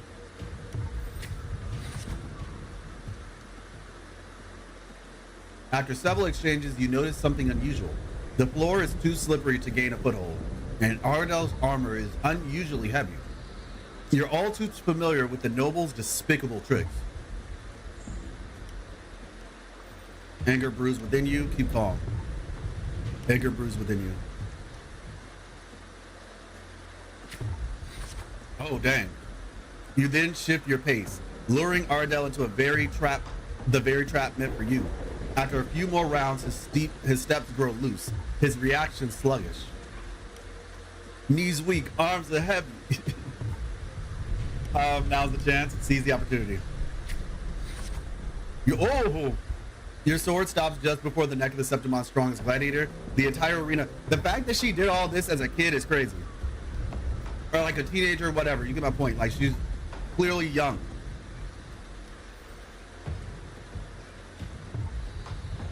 The entire arena falls. I'm honestly surprised nobody's trying to go for her head at this point. Like, already. Your sword stops just before the neck of the Septimon's strongest gladiator. The entire arena falls silent, and almost immediately, the crowd erupts into applause.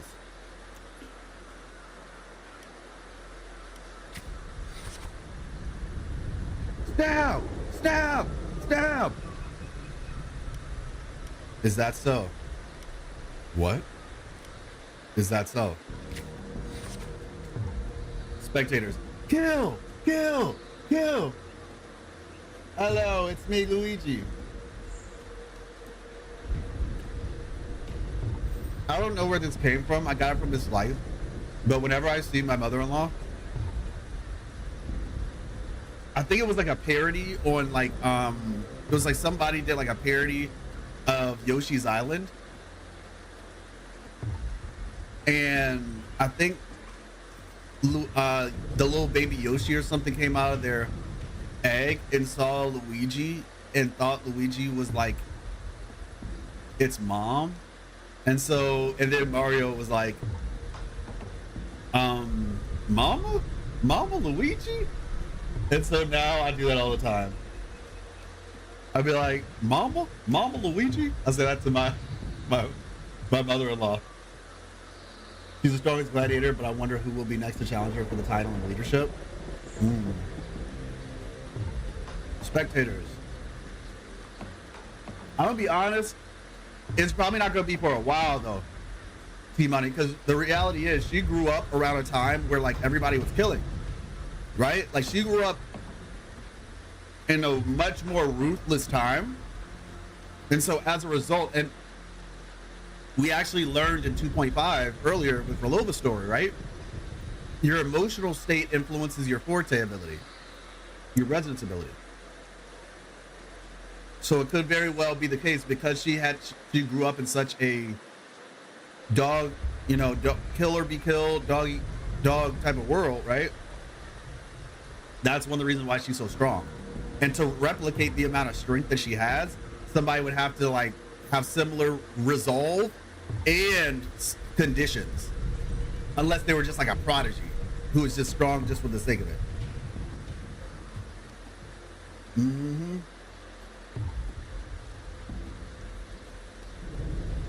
Don Jin is crazy. Yeah, actually, if Don Jin came to Septimont, I'd actually agree with you. Right here. Now. Ardell closes his eyes and accepts his fate. Let's leave it there. Victory is already mine. In front of everyone's watchful eye, you only take Aradel's sword. You then bow towards the audience before turning to leave. You feel the people's gaze. You feel a sense of relief.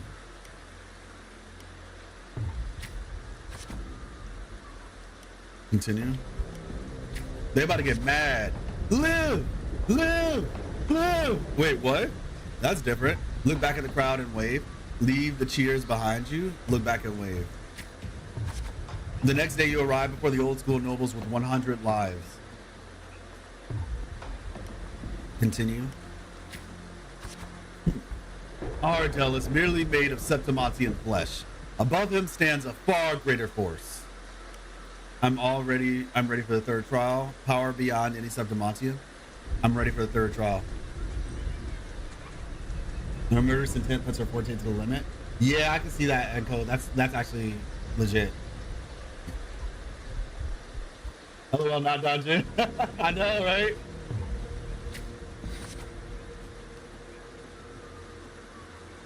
That's true though, Enko. Danjin is like no limits. Like she literally takes the limits off of herself to fight. In a lot of ways, she's, gosh. This is about to be Hunter x Hunter spoilers, so I'm gonna put my hand down when I'm done.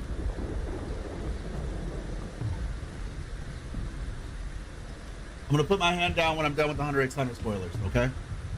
It's very similar to Gon-san.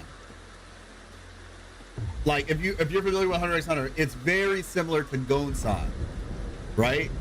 In the way that he basically does that. All right, Hunter x Hunter spoilers are over, but yeah, essentially in the same way that that character essentially broke their limits, right? Legitimately like broke their limits to be like insanely strong.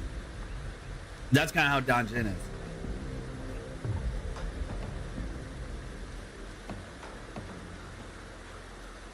Your third trial is to earn the blessing of Arsinosa, old school noble. This is an impossible feat. He never planned to let me pass the trial. I know Arsinosa has never tasted defeat. People say it's a peak no humans can reach, the last wall of Septimont. But that's crazy. They're gonna make her fight Arsinosa. Their pride is wild. I accept. Ooh. It is this insurmountable challenge that stirs the thirst for victory in your blood. You accept the third trial to confront the guardian of Septimont, Arsinosa. The impossible trial is right. Reach 100 materialism, 100 reputation.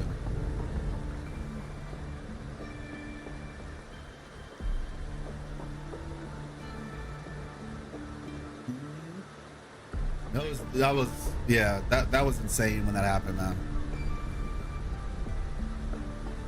That's going down in history as one of the top 10 anime transformations for me. Has to be. On the eve of the trial, you return to the training grounds once again. While you wait for Kato, you find yourself standing before the familiar wooden post. It has been your most enduring companion in your pursuit of your true strength. Put it down to leave the past behind. Hug it gently. Aww. Well, not particularly an easy path, is it? Tell me, what did you learn from this path?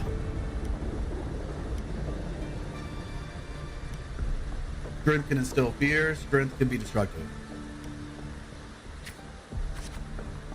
Strength brings conquest.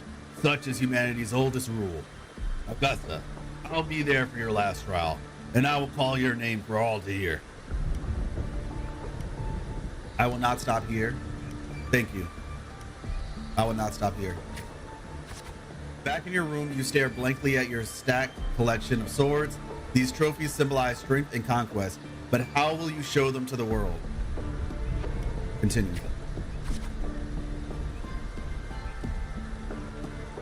Oh shoot. I didn't know that I had Discord overlay like that on. You once heard the tale of a legendary gladiator. Bankai. I need to watch Bleach. I have not watched Bleach yet. You once heard the tale of a legendary gladiator, a warrior who would always fuse their opponent's swords with their own after victory. Now you decide to tread the same path and stand before the smithy. Gaze at the flying sparks from the blacksmith's forge. Stop outside the blacksmith's forge. You wish to demonstrate your strength, yet now I should have said the other one. I don't know why I did that. You wish to demonstrate your strength, yet now you still seek to do this with power not of your own. Watching the blasphemous hammer rise and fall, and seemingly impractical idea emerges. In the end, you use your forte to fuse all the swords into one. That's hardcore. That's actually hardcore. Like legitimately, that's wild.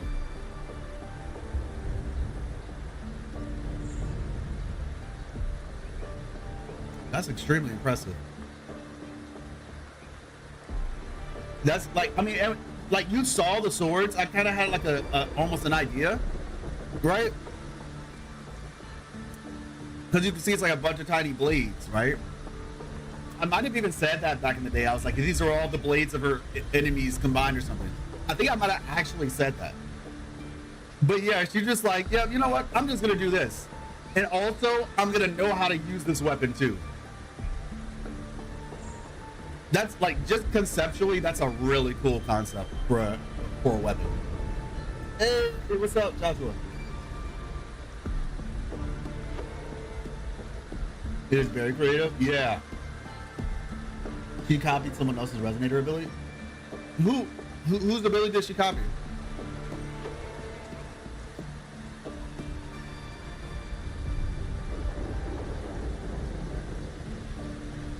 I'd say I thought she just saw a blacksmith and was like, "Hey, that gives me an idea."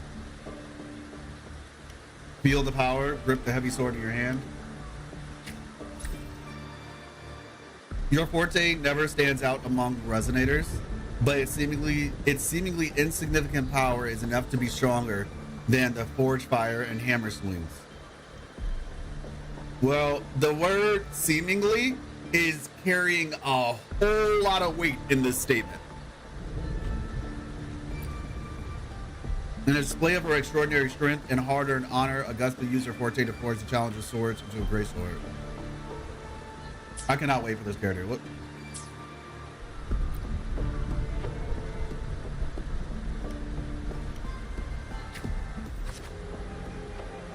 If you ever have the time, please be sure to listen to Donjan's voice lines about Rover. Trust me, you will not regret it. Okay. We could probably do that today then. If I remember after doing this. No, wait, Joshua. I think I might know which one you're talking about. Is it something about like how she'll come after Rover if Rover steps out of line? Because I think I remember reading one time, like, it stuck out to me. She was like, I take out evil. So basically, you better, be sure not to find yourself on the wrong side, because I will come after you if you are on that side. Like, Donjin legit has a switch.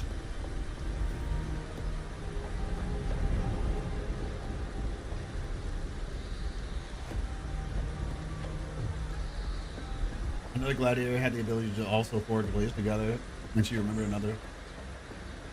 Really?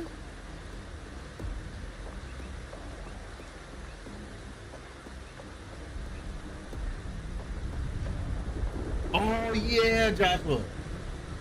Maybe I need to go back and reread then, because I must have missed that. Probably because Augusta learned how to take full advantage of her magnetic forte. Yeah.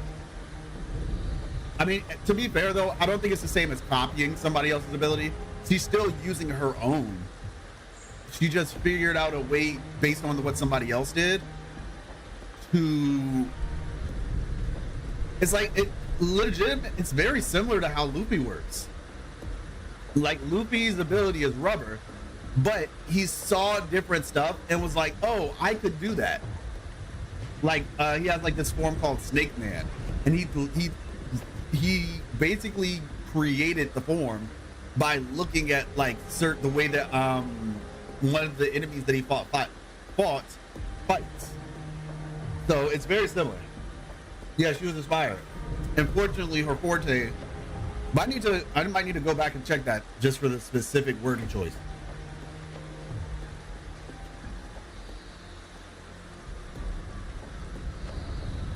If she was just using the Roman gladius, which is 800 grams, her fused sword is literally 80 kilograms, probably more. Okay, I see what you're saying. So the actual person, gladius or whatever, sword is that big. I mean, yeah, 100 swords, that's a heavy weapon. The day of the final trial, she's like Rock Lee and Luffy mixed together.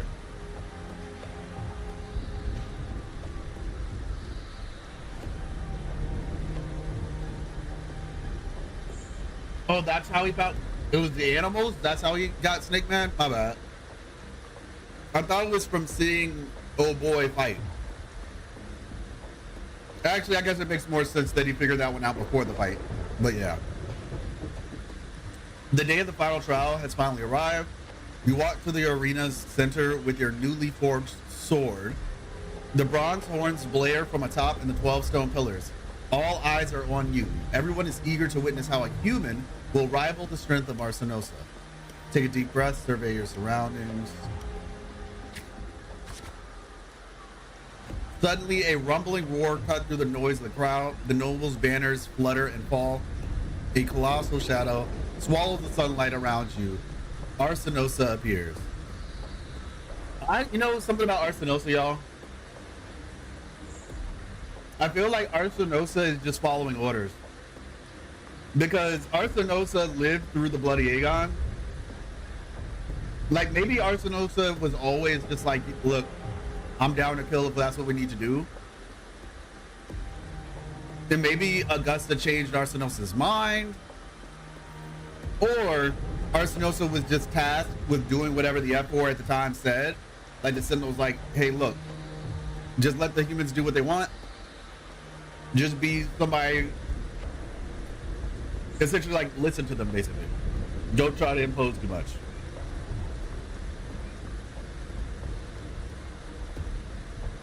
Let's see, all right. There's a slight ringing in your ears. Arsinosa's mountainous size catches your eye. It's awake. It's awake! A noble shriek. Arsinosa stands silently opposite you. Slowly, its eyes open, coldly watching you. Focus and stay alert. Rest your hand on the hilt. Focus and stay alert. With a sudden sweep of her tail, the lioness shatters the stone pillar. You roll aside, barely dodging the flying debris. A chill seeps through the tear in your clothes or your left shoulder. Take the initiative. The screams from the stands are soon drowned by the lioness's roar. A wave of sound and dust rips past your ear. You can taste blood on your lips and your tongue. Quickly patch yourself up. Ignore the pain. Tend to the wounds later. Quickly patch yourself up. Dang! Her second attack comes without warning. You barely have time to react before your sword rises to meet her descending paws. Recall your encounters from previous battles. This strike shall be my all. Recall your encounters from previous battles. To manage to withstand Arsinosa's fierce attack and let, oh my gosh, look at Arsinosa's, if you can see, like you can see Arsinosa's red eyes. You manage to withstand Arsinosa's fierce attacks, and at the moment it withdraws, seize the opportunity to thrust your blade into the ancient crack in its right foreleg. Golden blood spills the arena. Oh, that's where the golden blood came from. Steady your breath. Look up at Arsinosa. Steady your breath. Arsinosa ceases her attack, her mane brushing against your bloodstained face before she lowers her head. The arena shakes with applause. You hear the crowd chant your name in honor. I have passed the final trial. I have gained the lioness's blessing. I have passed the final trial. The voices, they are, listen to the waves of the cheers, listen to the waves. Oh, okay, we're getting strong out here. Listen to the waves of the cheers. Okay, got it. I'm just waiting to let it get to 100. All right, nice. O wise and noble Arsinosa, the mighty guardian of Septimont, bestow upon her the crown of courage and strength.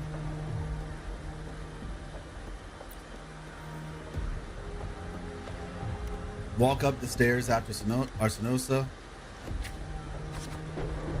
When the cries of triumph resonate with the earth, we see the earth. With the earth, we see fire of humanity. The fire of humanity blaze across Septimont. Wave after wave of applause, the Septimontians salute me as I advance. O sun and moon, witness this extraordinary feat. Witness her epic dedication to Septimont. Take another step forward. As the platform rises, you realize that by earning Arsinosa's blessing, you have been granted a privilege. They're all bowing to me. You are crowned the champion without the great Aegon. Nevertheless, you are already conquered countless gladiators with your strength. Oh, so it's like this isn't even the great Aegon. It was just like kind of an impromptu thing, but you were still crowned champion. Under everyone's gaze, glory now bows at your feet.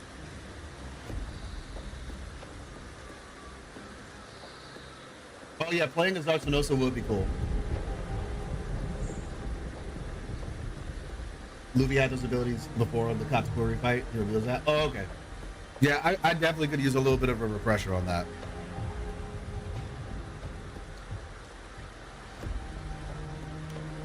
Silence the crowd, raise your sword. Silence the crowd. Yeah! At last you stand atop the summit. The champion. Only now with battle fire cooled in your veins do your wounds raise their voices in protest.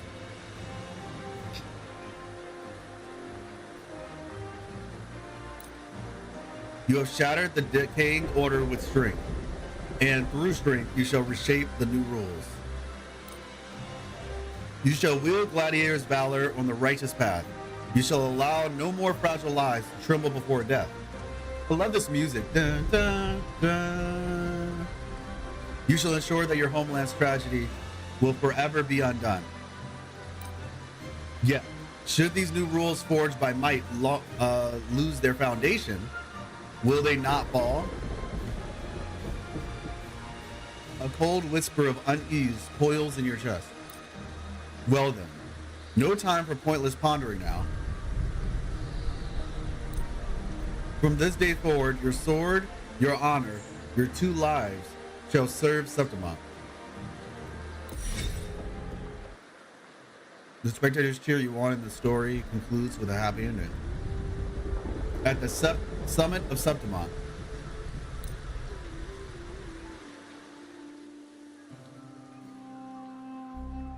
Merely the rough shape of a short epic. This is all I can offer about the Air Force.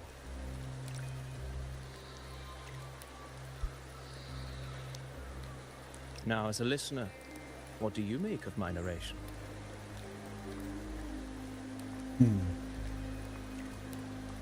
I enjoyed it. Nothing special. Still don't know the F4 enough. I would say I enjoyed it. Actually, I still don't know the F4 enough.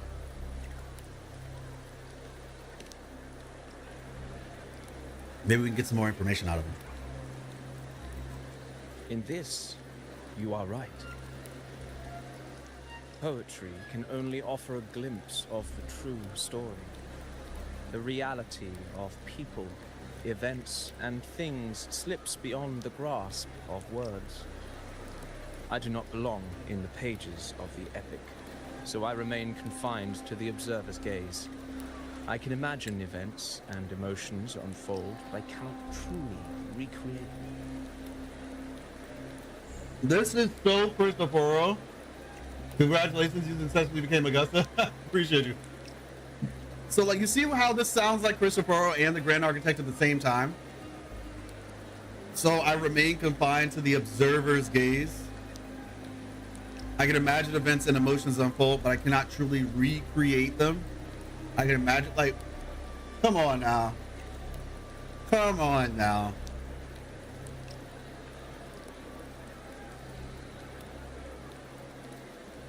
I hear you loud and clear, Christopher. I mean, Nestor. Here's some advice for you, though I hesitate to call it such. That guy's Odin. I think I get what you're getting at, T-Money. Doesn't Odin have the ability to like shapeshift and turn into a bird and stuff? If you want the truth of a story, step into it. Become part of it.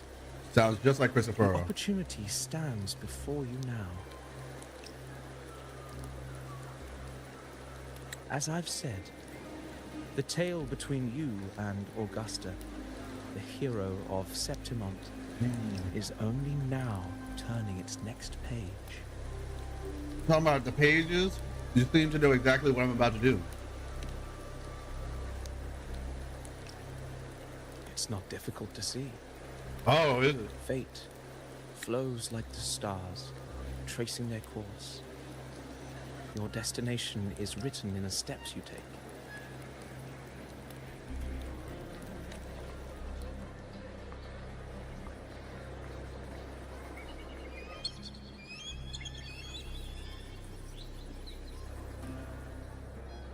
The rain is passing. I hear it ceasing its symphony upon the earth. It is time for farewells. He said the rain symphony upon the earth.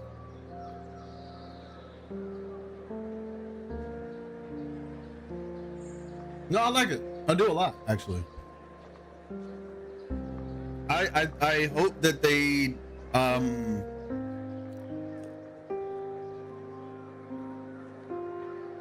I hope that they kind of innovate upon it and that it's not just like a one-time thing. Like, for example, with Chacona, to this day, her event thing was the best one for me. I love the way Chacona's thing went. It was so enjoyable. So, like, I want to see more of that sort of thing, too. The rain is passing. I can hear it ceasing its symphony upon the earth. It is time for farewells. Before I leave, may I ask you one last question? What is it that has lifted Augusta to the seat of power? What is it that makes a ruler?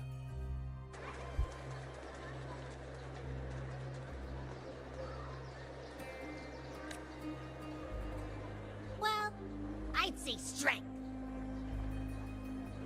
Let's be real. There's no way Augusta could have passed those trials without strength.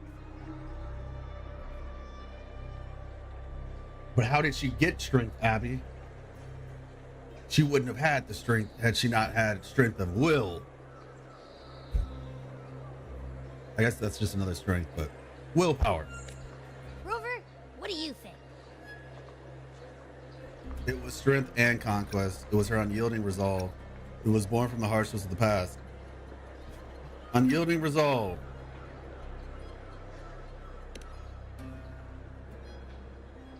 Ambition? You needn't rush to answer now. Keep it in mind as you continue your journey.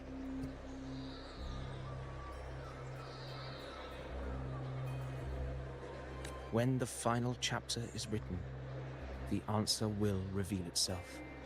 Final chapter is written. I thought you were a poet. Why are you talking about chapters?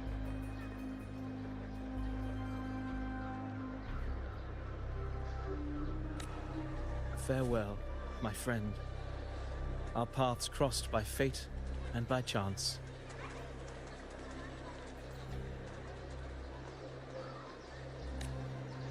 Soon, after this brief encounter, everything about me will be gone with the wind.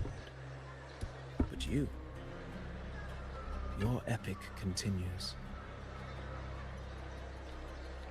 Interesting.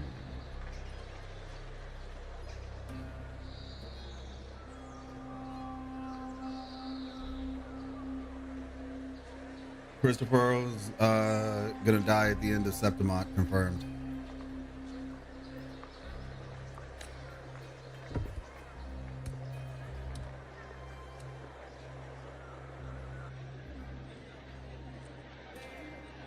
Oh yeah, Doro. Where'd that line come from? I remember that line. Where's that line from? Doro?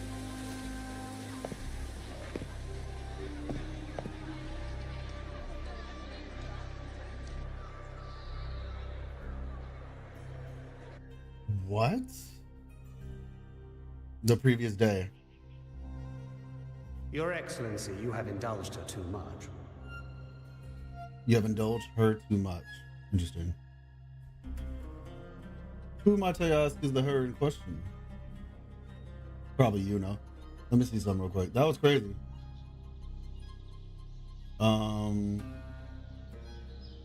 He walks away.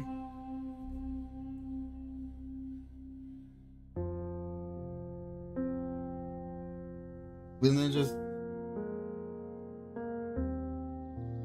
and the blonde hair dude. That's why I want some cool guy characters, man.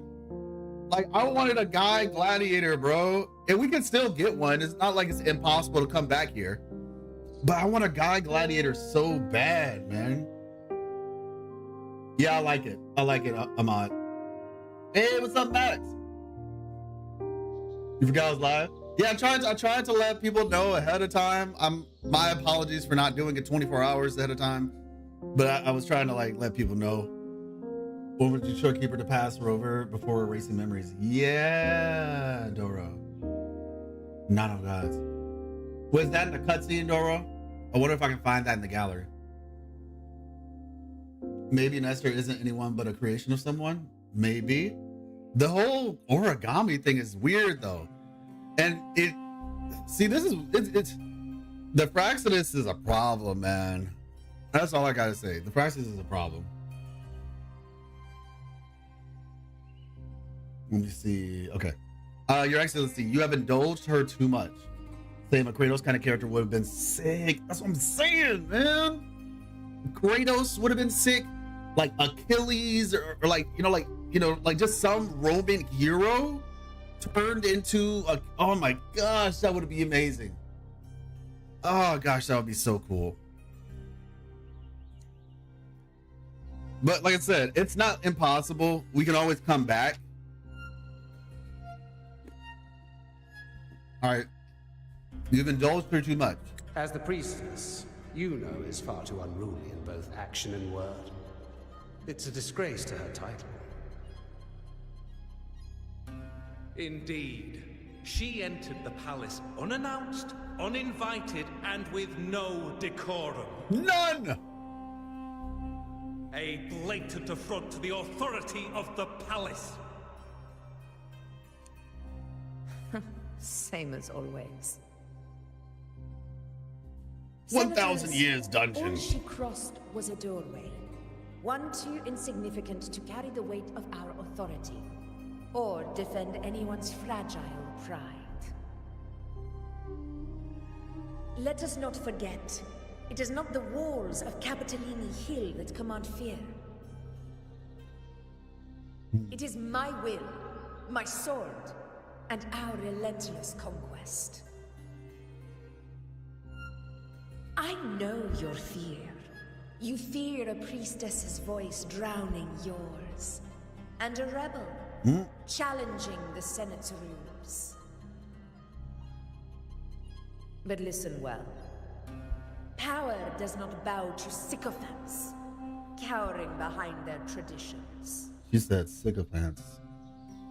If you seek power, then step from the shadows.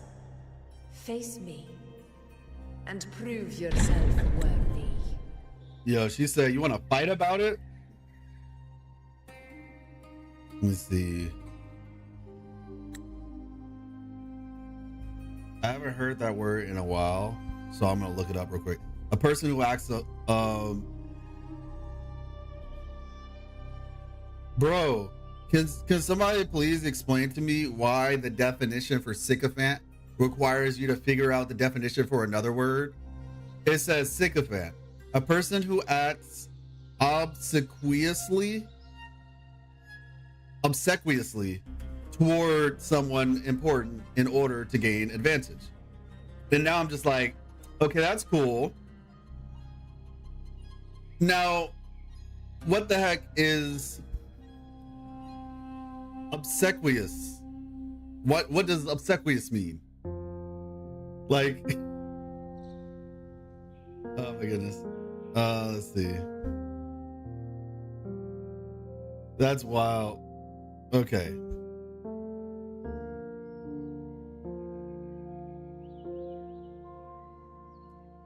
Means acting in a way that is excessively eager to please or flatter someone, often someone in a position of power or authority. Oh, okay, so it's like being a suck up. Like you're a yes man or something. So a person who acts obsequiously towards someone important in order to gain advantage. I mean, we're kind of pretty similar. So it's like obsequious is essentially like being a suck up, and then a sycophant is a person who's a suck up. Got it. So it's like one describes an action, the other describes a person. Yeah, bootlicking. Yep. One describes an action, the other describes a person. Okay. I know your fear. You fear a priestess's voice drowning yours and a rebel challenging the Senate's rules. But listen well, power does not bow to sycophants, cowering behind their traditions. If you seek power, then step from the shadows, face me, and prove yourselves worthy.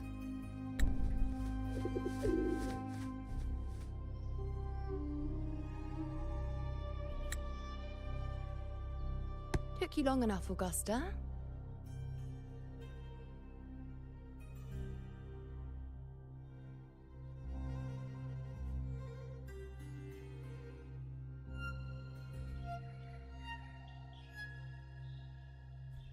They need to stop. They need to stop. Okay?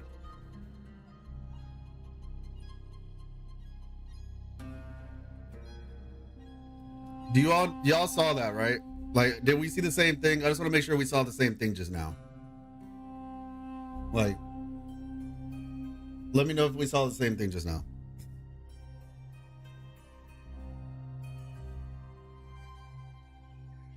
Feet? Bruh. I didn't even notice feet.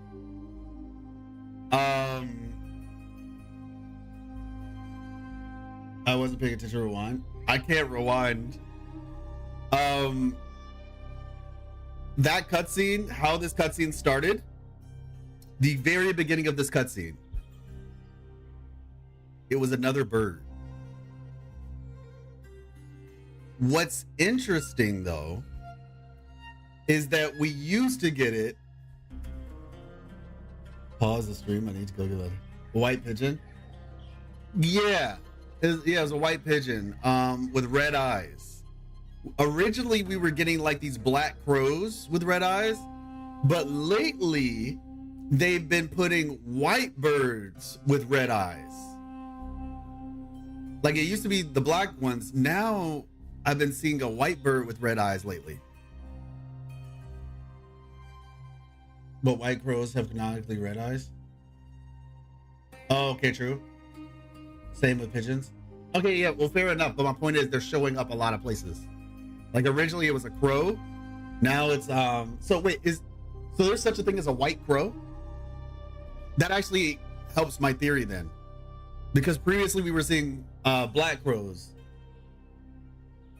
Albino crows are rare. Oh, okay. So that means, yeah, so they're both crows then, likely. And they have red eyes. Interesting. Okay. Took you long enough, Augusta. I just wanted to keep the screen on this for a little bit because it's, you know, like prettiest character in the game.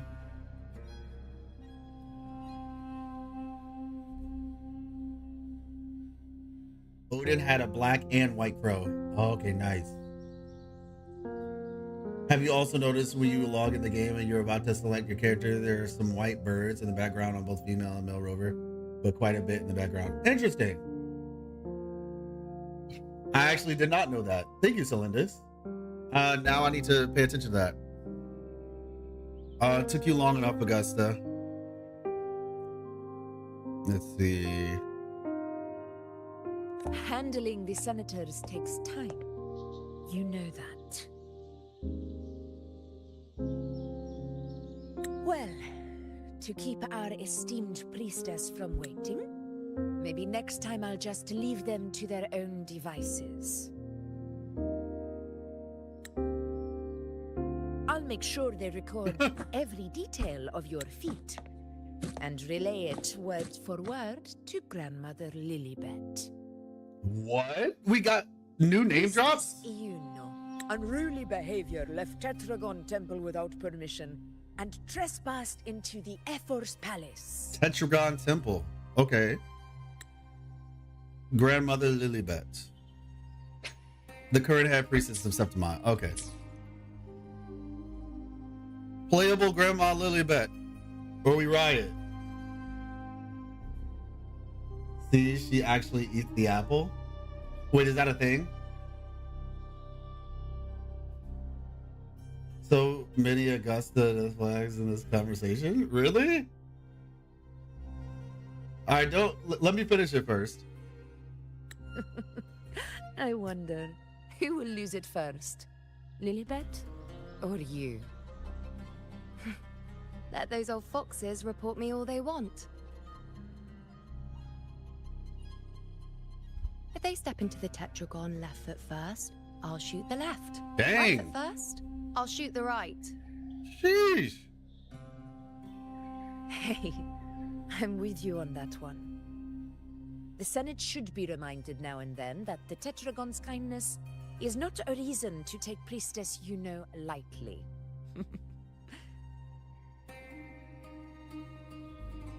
Why didn't you wait there? I had everything handled. We depart for the hunting ground tonight. If anything changed, you could have reached me by my terminal. You didn't need to come all the way here. I want you free of duty until that day arrives. You're overthinking it, Augusta. I'm here to see that person. Wait, pause. That day arrives? Wait, okay. Why didn't you wait there? I had everything handled. We depart for the hunting grounds tonight. Okay. Now and then, the Church of kindness is not a reason to take the previous, lightly. If anything changed, you could have reached me by my terminal. You didn't need to come all the way here. I want you free of duty until that day arrives.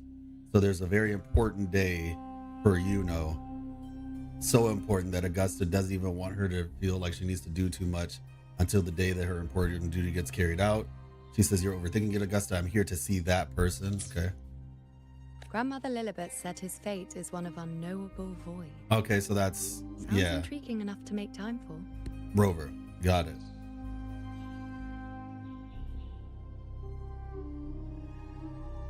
So that's it? Too bad. The ship from Laguna won't dock until tomorrow morning, and we'll be gone by then. Interesting. Ugh, what a hassle. Patience, The warrior has accepted the invitation. So, you'll have plenty of time to meet during the hunt.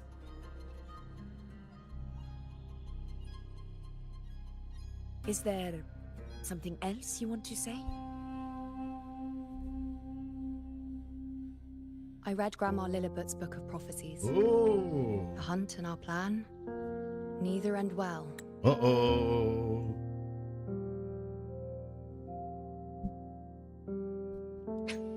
A scroll Lilibet carries recording visions glimpsed in the flame light. Both this book and the murals within Tetragon Temple are media through which the priestess of Septimont convey prophecies to people.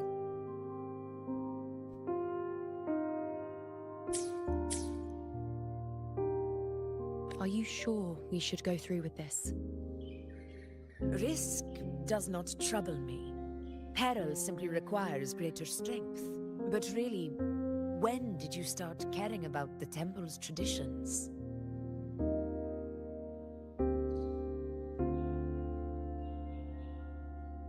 O ye faithless of Septimont, the divinity is enraged. Should your ruler defy their will again, doom shall be your fate.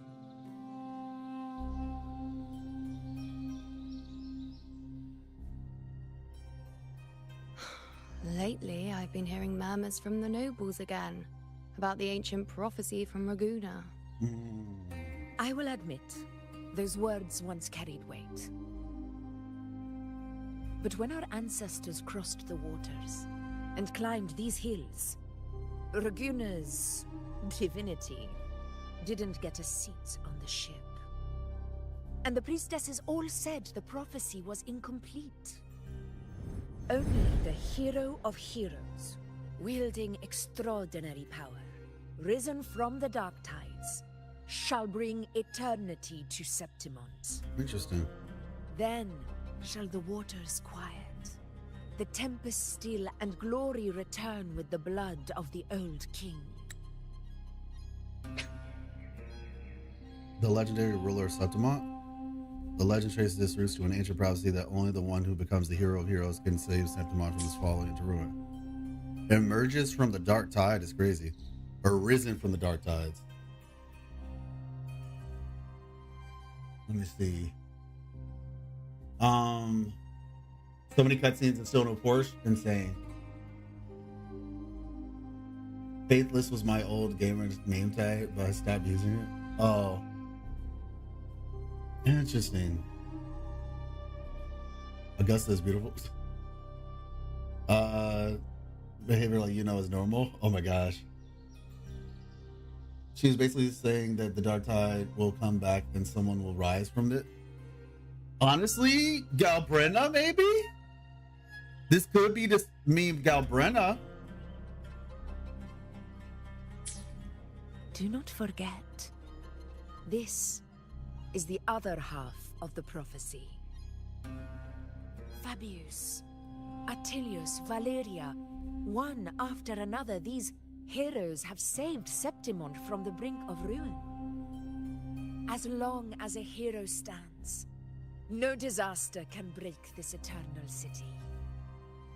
What if this time is different? What if ruin is our fate?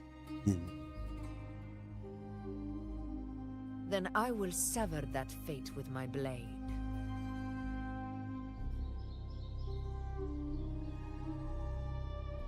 I think I know what's about to happen. I think I know what's about to happen. What's so amusing? So, the fearless priestess Iuno can be frightened after all. But it's fine. If you're afraid, don't push yourself. I can handle this alone. This bird, man. Most revered Mind your priestess, business. wait for me in the temple. I shall return victorious. Frightened. Me? If anything, it's you, trying to shut me out and face it alone. Fine. Go ahead. You'll come back to me sooner or later. That I can't deny. I knew it. So you do need me for this hunt. Thank you. You know. I like how we're just not going to talk about the moon Why are you being in the saying place of the this? sun.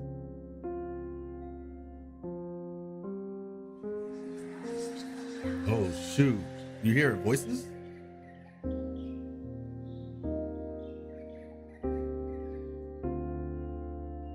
The storm is coming.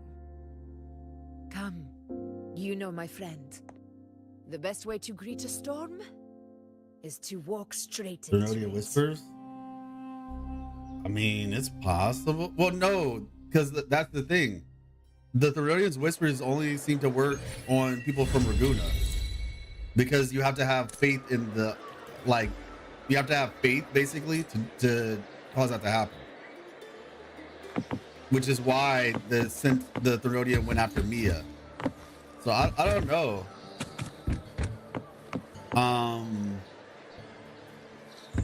Yeah, it's also time for the fourth world. He's basically saying the dark tides will come back when someone will rise from. Yeah, I'm thinking that it might be Galbrenna, but so this is the thing. I've been saying this for a while now, you all. Y'all know this. I've been talking about how it feels like something bad was gonna happen to Iuno. What I could see happening, and I'm gonna say this right now, I could see Augusta being in a really bad spot, and fate, essentially the fate is that Augusta is supposed to die, right? And then I could see Iuno essentially taking on that fate for herself to try to change fate. She sacrifices herself for Augusta. I could 100% see that.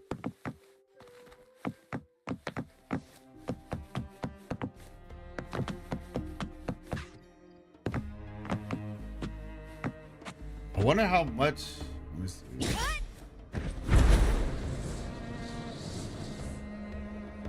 How much of this is?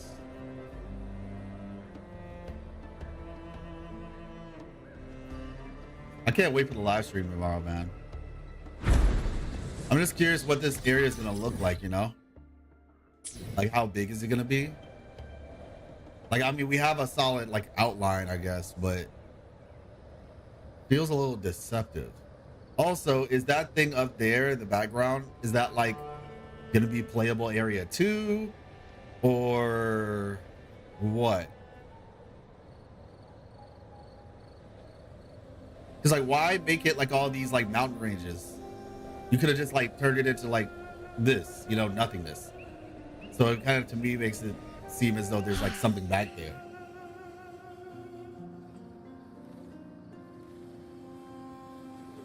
They dropped the area name too. Oh, what was the area name? Are you talking about the Sanguius Plateau or whatever?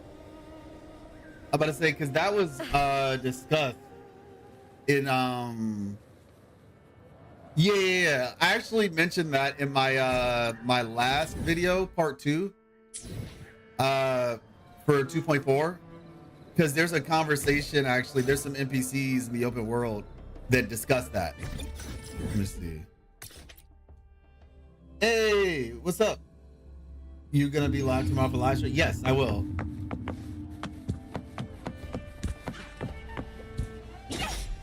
Wait, what sounds boring?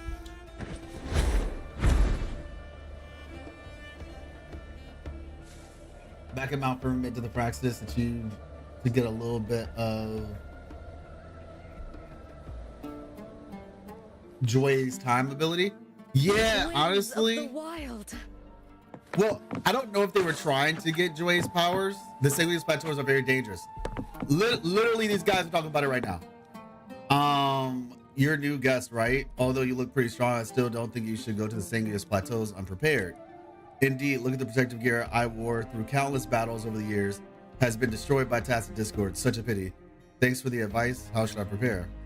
Better gear and better weapons. Just kidding. I'm the one who needs them.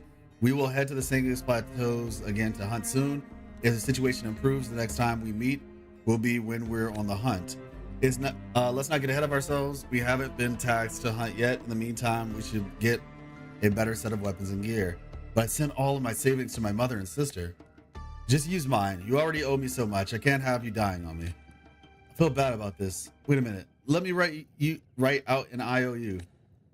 Get lost. Who wants your barely legible IOU? Swear in your honor and do not forget it. Interesting. Cautious gladiator and sad gladiator. Bro, looks like Aaron Yeager right now. So yeah, so there's that guy, but there's somebody else. Hey, Bell, back up. Thank you so much for the 2 months. Tier 1, 2 months on Twitch. Thank you so much. How you doing? I think they wanted to eliminate Joy. Well, yeah, they wanted to get rid of Joy so that Joy couldn't interfere in their plans.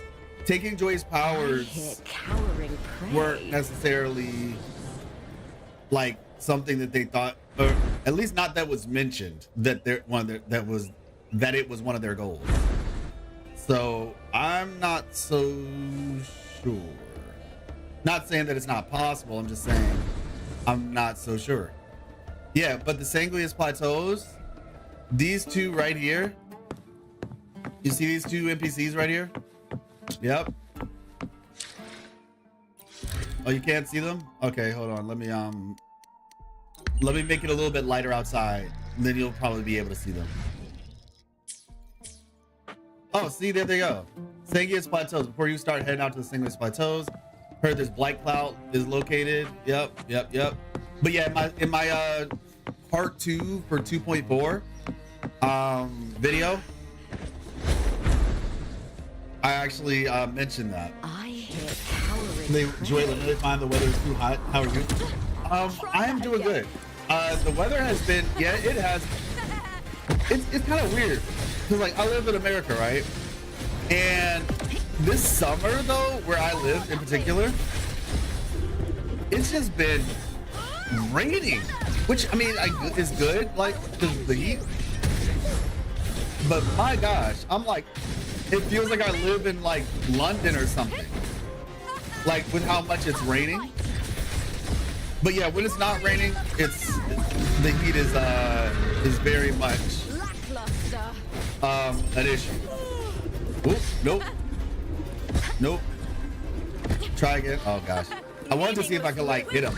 Try to hit him when he's in the air like that. Oh my god. There we go. But yeah, it's been a lot. I'm in Portugal and it feels like I'm in Egypt.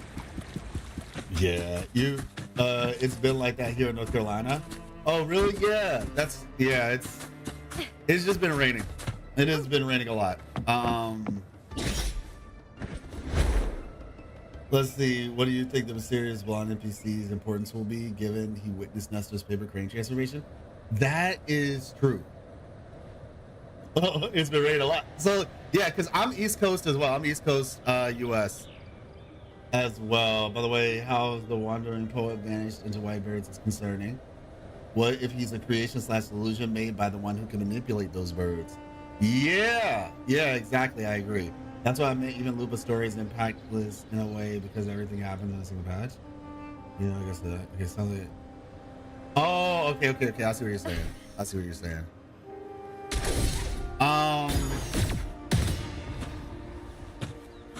Whatchamacallit? Winds of the wild. I think it depends on like what you. I'm not gonna say it would be like totally impactless, but I guess what I would say is like more so the impact to the world. Come on, pal. Into the spotlight. Never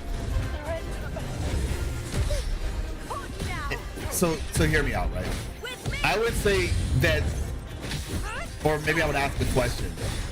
To say that something is impactless versus just saying it's not as impactful. I love, okay, that sounds messed up for me to say I love doing that, but it's just like you're throwing a spear, you know, like you're hunting out in like the plains of Africa or something. I don't know, like that. I don't know. It's just kind of cool. But yeah, I don't know if I would say like impactless altogether, but I definitely understand what you mean when you say like it could be more impactful if we had, you know, known them longer. Once again, I mean, like for Lova's situation, right? That one kind of was a bit more just because like we have had quite a few encounters with her up to this point. Regarding other characters though, I think that's just kind of, we're just gonna have to see how they decide to do things going forward, I guess, in terms of like how they introduce characters, like with like 3.0, so forth and so on, if they decide to choose to do something like that to a character. How's Bus? Yeah, we just finished it. Do you think Troy Yuan will be arena seated to hunt down Scar Christopher? You know something? I don't. 7 out of 10 for real. True. So let's look at that actually. Let's look at this trailer, because I was meaning to talk about that. So let's actually look at that now. Next wildlives are good. We will get much more than we asked for. Oh shoot. Is this stuff that we're gonna learn in the actual live stream in code? Do you think Verlova gets a rewrite? How long is it going to take? Because I lost my 50/50 and yeah. 4 to 5, I'd say like 4 to 5 months is likely when we'll get Verlova again. That seems to be like the time right now, because there's not as many characters. When we get more characters, however, it's gonna probably be more akin to like 6 months, 4 to 6 months, depending on the character. But I'd say, yeah, probably sometime toward the end of this year is when Frolova's gonna run a game. I can see it happening maybe in like November, maybe. Yeah. Augusta Iuno has so many death flags. I think that Augusta is going to be in trouble and Yuno's going to sacrifice herself for Augusta. That's my thought. That is my theory. Because for a long time, I've been saying that there was going to be a problem with Iuno, like something bad's going to happen to her. And if it would actually be very, I guess you could say like appropriate Winds of the if wild. that something like that happened.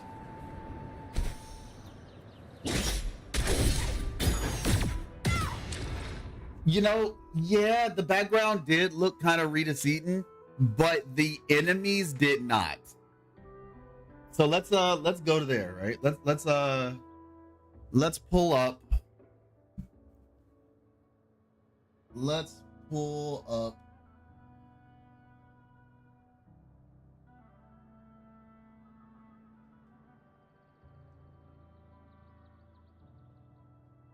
the trailer.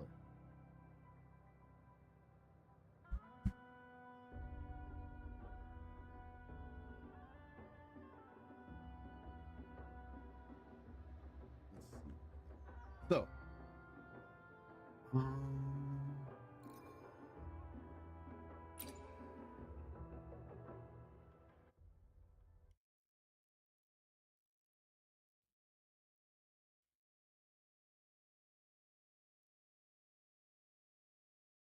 me a second.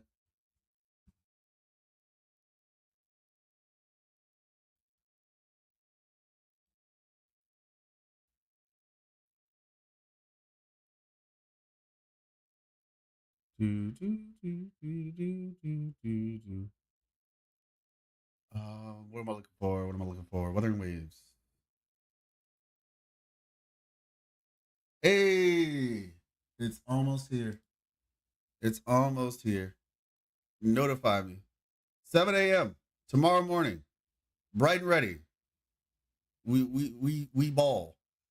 I do find it interesting, this little symbol right here at the bottom of the screen around, like, I don't know, it just looks kind of interesting.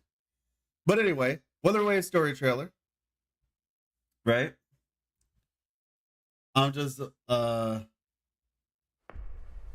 poor ESL, don't bully. Personally, I just can't make myself be emotionally invested in stories of such characters that are started and finished. No, Marston, I agree with you. Well, I understand what you're saying. Now, to be fair, I think it is very easy. I think it's very possible to be invested in a character. It just depends on how that character is delivered. I think it is like, I don't want to make a hard and fast, but what does ESL mean, by the way? But I don't think it's a hard and fast rule that you can't make a compelling character quickly. But I will agree with you that it is more likely that I will be invested if I have a longer time. English second language. Oh, no, you're fine, Marston. You're fine. I think I won't be here for the 2.6 live stream, though. Oh, I got you. The enemies, yeah. They looked like nightmare versions, question mark. Do we have a nightmare version of the flautist? The flutist? I'm lost watching this since I didn't finish the new quest. Which new quest are you referring to? Like with Frolova or something? English third language. Oh wow, y'all are fancy. Y'all are fancy. But yeah, Marston, I think what you're saying is not like completely crazy or anything. I was just saying that I do think it is possible to do that, but I agree that, like I said, as we get further in the story, hopefully they can, you know, honestly, in my personal opinion, I feel like 3.0 is going to be their best foot forward. Like 1.x we know was rushed. 2.0 was a huge improvement, right? And 2.0 is essentially where they get to learn the lessons. They're like, hey, this is what we wanted to put out. Now let's learn. Because from day one, right? From day one, Kuro has been amazing at combat, right? But one of the things that people were questioning was, okay, how are they going to do with an open world, though? With the design choices, right? How is all of that going to come into play? With like the music for the open world, will that be suffice properly? Excuse me. And probably the other thing just being like, how are they going to tell the story? Because it is a different story. Not that they can't tell stories, but this is a different story. It's a different way of telling stories. So how are they going to do that? Because we know with PGR was a little bit easier because the whole frame thing, where it's just like, oh, you can keep the same character in the game for a long period of time to get people to grow attached to that character. But since they're not doing the frame thing in this one, it's going to be like the character's going to kind of come in and out a little bit more frequently. In terms of like new characters coming in, older characters having their time but not being there as long. And so I think this is one of those things where it's just like they're learning their lessons through Renacita. Whereas with 1.x, honestly, they learned some things with 1.x, but I feel like they didn't learn as much as they probably could have learned. Reason why? Because 1.x wasn't even what they originally wanted to put out, in my opinion. But 2.x is what they were trying to put out. Because it's almost like you're learning lessons from something that was like a rough draft that you knew wasn't up to snuff. And so people are like, oh man, I wish we had this, or I wish we had this, or I wish this wasn't like this, or I wish this, right? And meanwhile, they're just like, yes, thank you very much for your feedback. They know good and well, they knew all those issues were there from the get-go probably, but they just couldn't really do as much about it because they were so focused on 2.x. And so they were just like, oh yeah, we learned that we need to, up our music in the open world, up our music game in the open world. We need to, make our story presentation more interesting. And meanwhile, they're just like, yeah, we already know that. Turns out we actually did all of that already. You just haven't seen it yet. And so now, with this being what they really wanted to put out from the get-go, they can learn lessons from it. And so I'm hoping personally that, like I said, 3.0 will be like essentially like one of their best things. Essentially the we learned lessons and implemented them patch, whether that be with adding more guy characters to the roster, whether that be with the way that the story is being told, and once again, some of this stuff is just, we're going to have to wait and see, because maybe this is the way they want to tell the story. Maybe this is the gender ratio that they want, but all we can say is we did give them feedback. And it's just a matter of we have to be patient to allow that feedback to actually do its job. And we're just not at that point yet where we have, gotten that answer to our questions. Some things are quicker to implement versus other things take more time. So as I always say, the developers are listening. It's just going to be a matter of when the time comes, what did they listen to? Because just because they're listening, that's not a guarantee that they're going to do something. It's just a guarantee that they'll listen. So we will learn, I think, by the time 3.0 hits, exactly what type of game we're getting. Because this is going to be their opportunity to take all the feedback that they learned in the 1.x part, right? Because they wouldn't have been able to realistically implement all that feedback for 2.0. Like, truthfully, that just wouldn't, it's not reliable. The story was already done. And from what we learned from Kuro Fest, it was done back in the beta. You see what I'm saying? So like expecting your feedback to like change something in the immediate is kind of wild.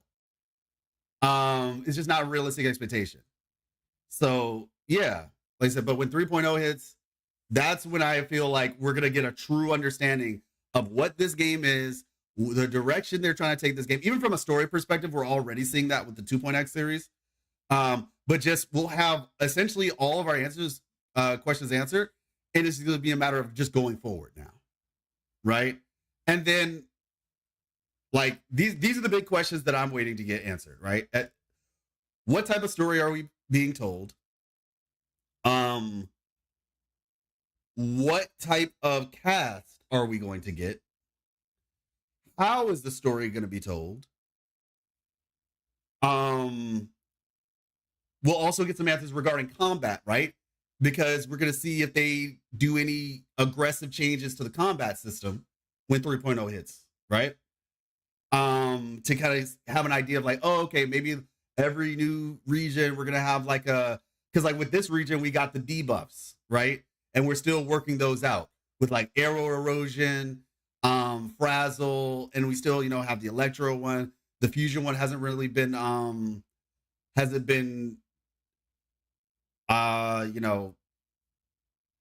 delved into just yet. So we'll see how that works. And then I guess my last question would just be, when am I getting my invitation to Koro Fest? You know what I'm saying? So yeah, those are like the big questions I think that are on my mind, at least. And y'all can tell me what you all's are.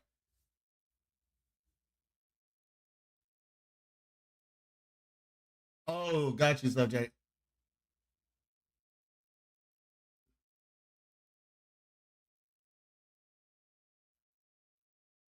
You lost your train of thought thrice. Oh my gosh.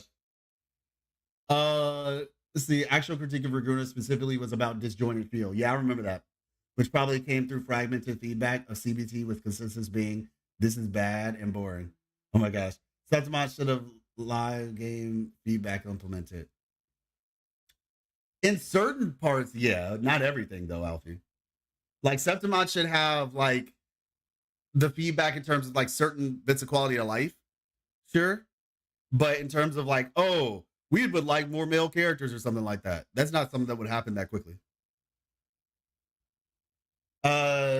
What's your thoughts on the way WUWA makes characters playable versus how PGR makes characters playable? Since I talked about WUWA announcing new characters as playable versus PGR building hype.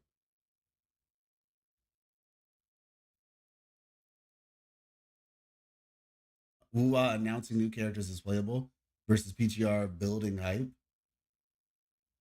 So are you saying like in terms of how PGR basically will give you the same character multiple times, but as a result, that character becomes more like, endearing or endeared. Like it's a more endearing way of going about it because like, oh, you feel like you're growing with the characters and they get new upgrades and all that versus just getting a new character each time. Is that what you're asking? I'm scared for Augusta, to be honest. No, yeah, I understand that. Like say Lupa and Contrarella were announced from the start as playable, while Vera and Chrome were first NPCs and became playable later. Oh, I mean, I think both are cool. Like, I mean, it would be nice if we got like some NPCs that became playable later for Wuthering Waves. I would like that for sure. All elemental debuffs: Arrow, Spectra equal poison.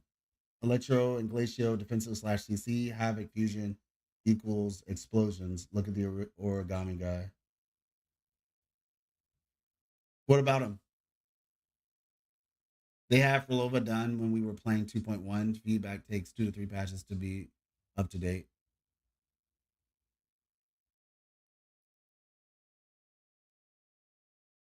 That Frolova was always a plan. Like Frolova, I'm not sure if I'm gathering what you're trying to say. Oh yeah. As a cool NPC, correct? Yeah, but to say like certain feedback takes different amounts of time is my point. Like some feedback will come sooner, others take months. Like Flight took a year, apparently. It took them a whole year to put Flight into Renacita. So it really just depends on what we're talking about. Yeah, she was marked as a playable character in the file since 1.0. Exactly. Yeah, so it just depends on what we're talking about. Don't forget Scar and Gesher still unplayable. Scar wasn't even in the story for a year almost. Yeah, and so that's the thing. Scar is, it's kind of a weird thing because I've never considered Scar an NPC. Like I just always considered him he isn't playable yet. Like he's always in my mind been playable or somebody to be playable. I could be wrong, but I just never thought about him as an NPC.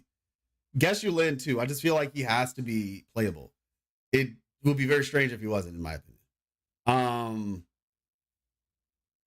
But yeah, like the origami, the guy who saw him go into origami, I guess that guy, he looks like he could potentially be an NPC. Christoporo, I would say, kind of feels like an NPC who could be playable if he got like a little bit of a touch up.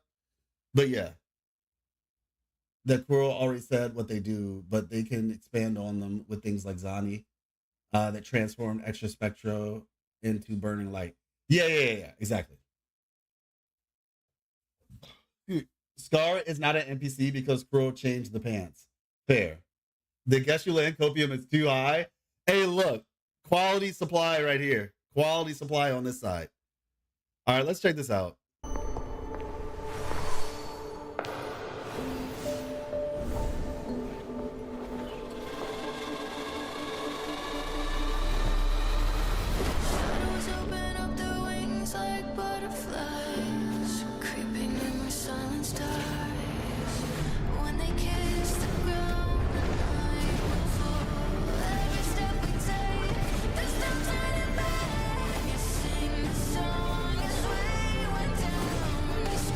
I just noticed her resonance, her tacit mark on her side.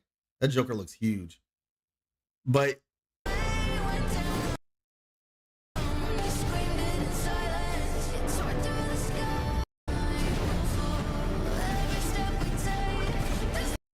did I miss it? Hold up.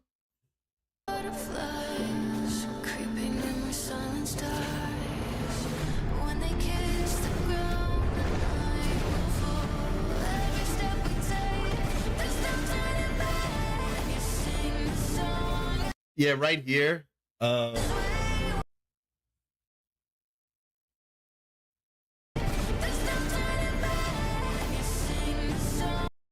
you see her tacit mark right here with lights up.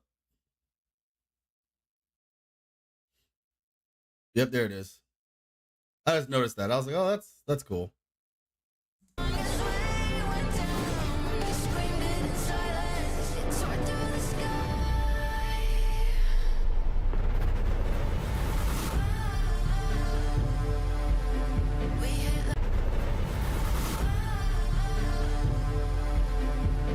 Trying to do this on my laptop.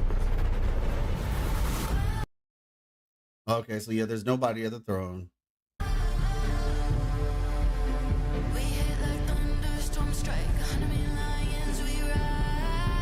Conchorella looks good right there. Hands on it.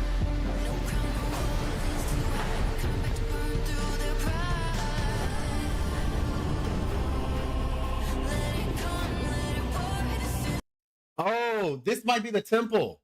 This is the temple of Tradagon or whatever they were talking about. I find it weird the Frolova tier is massive compared to the one for Mia. Yeah, I do too. I was wondering why it was so big. Like, what is that supposed to mean? Because she doesn't have access to the tier right now. Right? She doesn't have the gym. Cristoforo had it. So what does she have? Ready for war? I'll follow you till I die. The Judgment of Paris. Can you explain, Alfie, what you mean by that? But yeah, that seems to be the temple. Keep looping Augusta, please.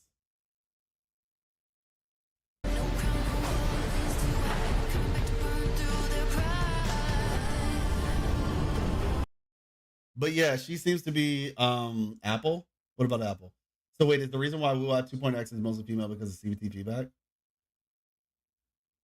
Shoot, I don't know. Maybe it's possible, or it could have just been their plan all along. But then they got feedback asking for more males, and now they're just like, oh, seems like y'all want more males.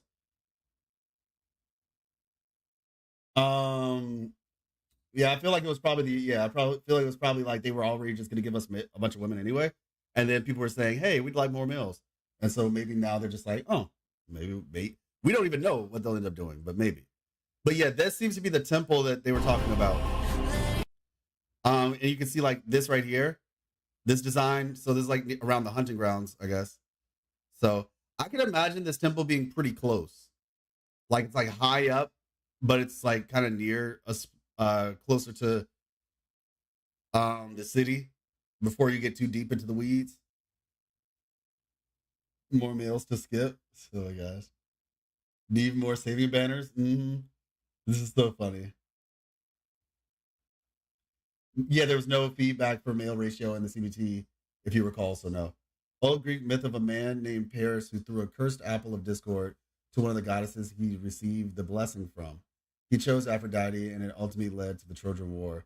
Nestor's a big character in the Trojan War as well. Interesting. So it's like you go from Nestor to old girl eating an apple. That's wild. So he threw a cursed apple of discord to one of the goddesses he received the blessing from. He chose Aphrodite, and it ultimately led to the Trojan War. So when you say threw, you mean like did he just like here take it, or like he launched it at her for the purpose of like hurting her, like he threw it at her?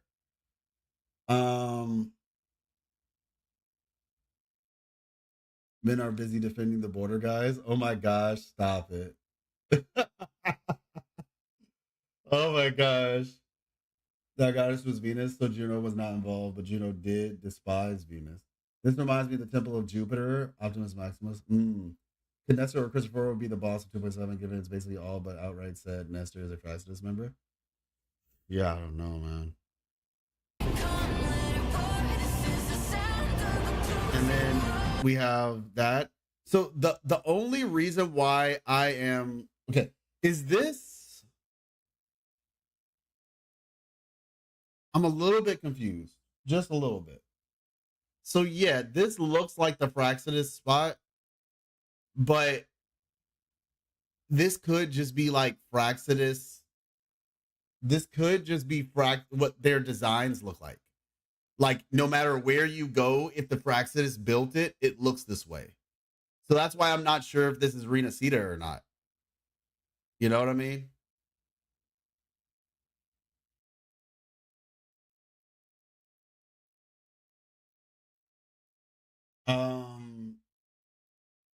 Optimus Prime went to Jupiter. Those are tacit discords, and they got no overlord to control them anymore. No? Yeah, I don't know. Like, because these aren't what the Renacita echoes look like. These are echoes from like Jinzhou. I mean, tacit discords from Jinzhou. So I guess my first question is, how did these guys get here? You know? Like, the tacit discords usually mimic the area they're from. I noticed the decoration on the floor. I do notice that. Yeah. I guess it's just weird. I noticed that decoration. I like even while I was talking, I did notice it. But yeah, I guess the question that I'm asking here is just is this just for the sake of, is he having a flashback or something in this moment, and that's why they're there? I don't know. Isn't that the place we went with Lupa and Carthea? Central Hub? No. If that's what if you think this is the Central Hub, no. If Choi Yan is the ultimate turning point for the story, all the other characters are accounted for by Christopher back in 2.0 trailer, except for Chu Yuan. Well, Chu Yuan and Chisa are not accounted for. It's both of them. Chisa's in this trailer, mind you, but she almost looks like she's in a totally different place. I feel like Choi Yuan is going to be more of like a callback character, potentially for Huang Long, and Chisa is going to be the character that drives us into the future. That's just my thought. These are bases from the Lament. Racina doesn't really have TDs, more like echoes or something like that. Well, yeah, exactly. Yeah, they have echoes technically, but we talk about for Lova, we talk about Augusta, we talk about Chisa, but Yang more like Yang who. Oh my gosh, subject. I was reading the comment before I realized who commented it, and now I regret it. Okay. Oh, yeah, the explosion. He looks so cool, though. He looks so cool. And you see she's got this, like, stuff on her arm, right? She's got this stuff on her arm. This is her gun. I don't even know what's going on with her hand right here. I actually have no idea what's going on with her hand right here. Looks like she's gathering energy. But what's interesting is like she's gathering energy, and at the same time she's gathering energy with her hand. There's like a ball of energy behind her as well. All right, let's see.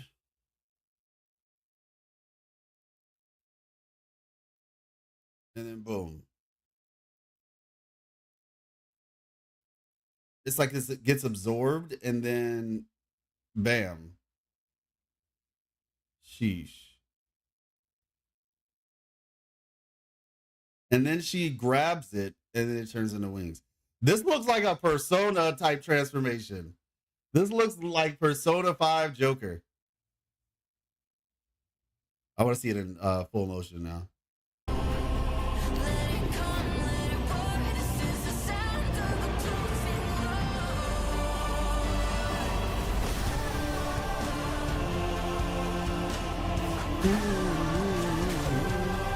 Wait a second.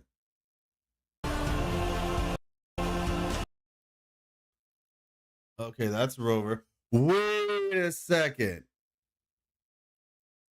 I just realized these are Septimontians in Raguda. She goes full Nero Devil Trigger. Am I tripping or does Gabrena look like she has a Devil Trigger? I don't know because I haven't played DMC. But yeah, it looks like you both have the same thought process. Yep, maybe they had to evacuate Septimont.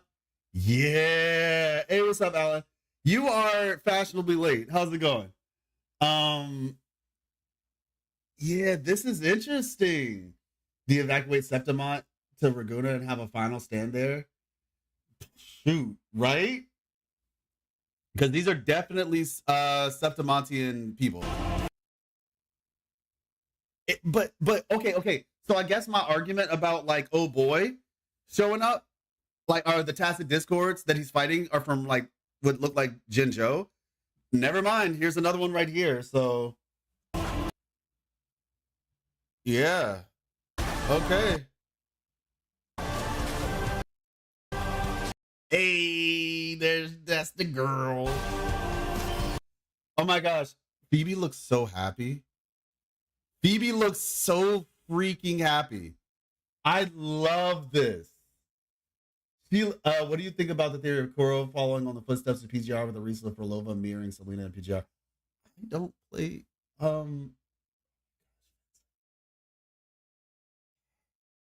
I just saw your PFP. Oh my gosh. Yeah, I don't play enough PGR to know. That's what I was saying. I'm not that far yet. PB's happy to bonk test the discords. Raguda also a taking time bomb with only Finrico held it back for now. Time to go play PGR.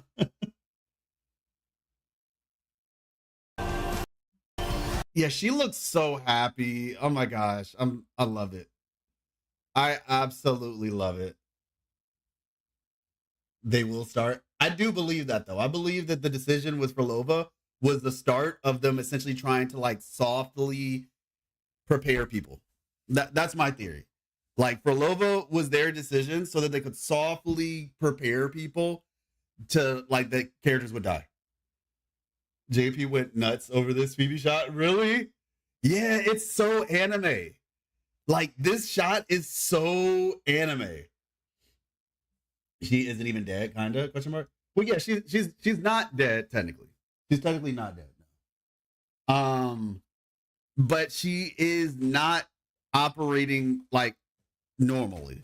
Like she's not able to just get up and go anywhere she wants in terms of like her actual body, unless somebody fishes it out of the ocean, which is very possible. But yeah.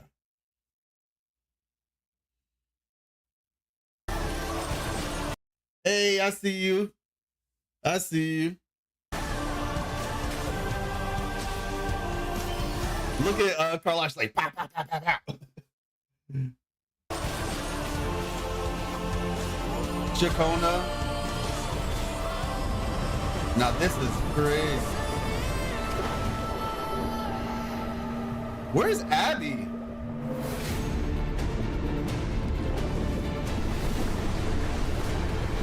Where's the avatar? Hey. That red eyeshadow carries, like, it does so much for her. And then you got this, right? With this near automata looking background. You know, she's just casually, she's like, yeah, I heard you guys were having a bad time over there in Renacita. You know, must suck. She got the choker on, you know, right here. Got the choker on. Hoover thought this trailer is incredibly misleading. Oh, I agree, Alfie. Just like 2.5 live stream was not at all indicative of what came out. No, I agree. I 100% think that this trailer is probably misleading. I think it's definitely going to generate hype, but I think it's intentionally, yeah, I would 100% agree. She's obviously somewhere else. People were theorizing she's in the area from CBT. Yeah. I could, if they reutilize those assets, then yeah, I could see that. That would be cool.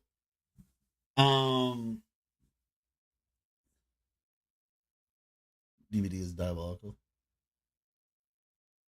Deformed Carlotta. Oh, you're talking about never pause anime because they look crazy.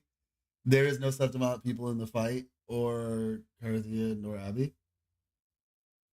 Oh shoot, you're right. Well, I mean, well, yeah, you're right, but the NPCs are definitely from Septimont.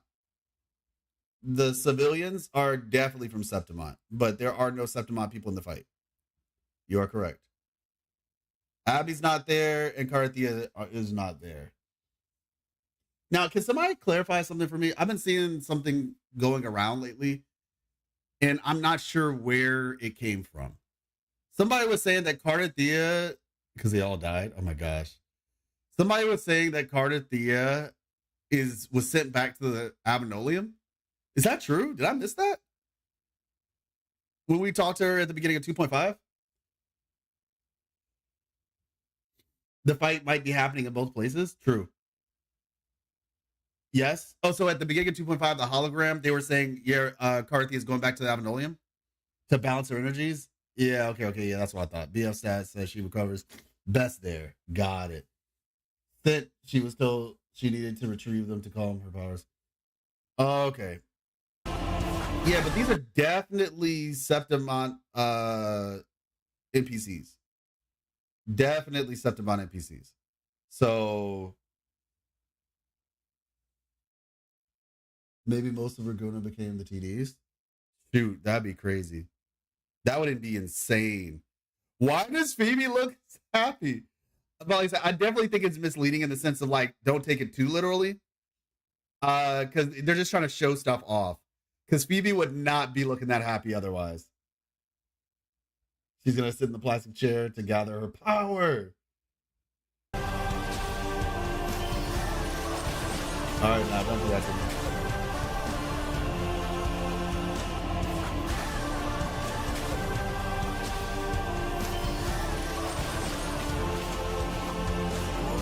Okay, let me tell y'all what I want. All right, I'm gonna tell y'all what I want.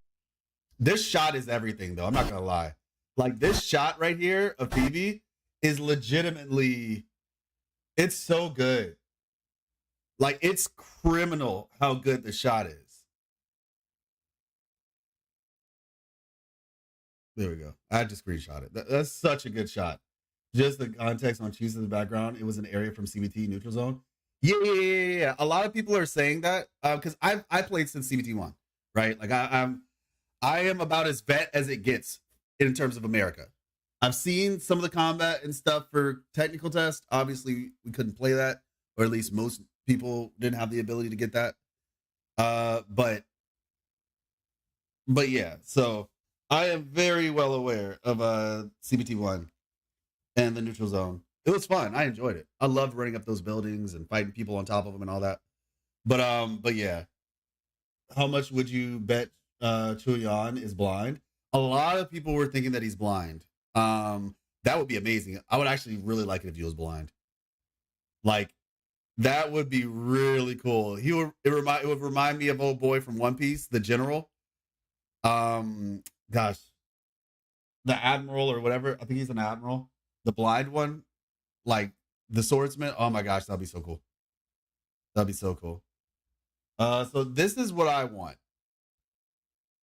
Bow, bow, bow, bow. Carlotta going in. Now let's see. Where's Chacona? Okay, she drop kick. Yo, you love to see it. You love to see it. Like, what is this like musician doing out here? So this is what I want. Okay, this is what I want. I want the finale. I want the finale to be there. I was talking to somebody and they were thinking that this trailer means that the story ends in 2.6. Like, we're gonna wrap up Septimont. Renacida is gonna get wrapped up in 2.6. That was their theory. That doesn't make sense to me personally. I think there's way too much happening. I think that it's gonna be wrapped up in like 2.7, more like the start of the end, in my opinion. That's what I'm thinking. Like 2.7, 2.8 max. Because Galbrenna, I feel like, needs to have her time. Mind you, you could wrap up the story and still give like Galbrenna like shine, because maybe she represents something even deeper than just the, but she doesn't necessarily have to be playable though, just for her to wrap things up. You could still wrap things up and she just becomes playable a patch later. That's possible, but yeah. The blind swordsman who sees from the souls of dead is a very popular wuxia character, if I recall. Interesting.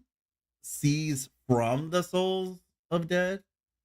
What do you mean by sees from the souls of dead? Like, he's blind in real life, but he can see what dead people see.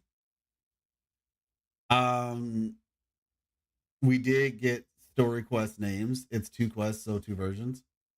Wait, what were the story quest names? Where do we get that? This is Jinzhou style TDs. Could this be something else rather than the Dark Tide? Well, that's what I was saying. I was saying the exact same thing, that these are like the ones from Jinzhou, not from Raguna. So it's kind of confusing. On Twitter? Shoot. Okay, hold on. Maybe I missed something. Caleb City is crazy.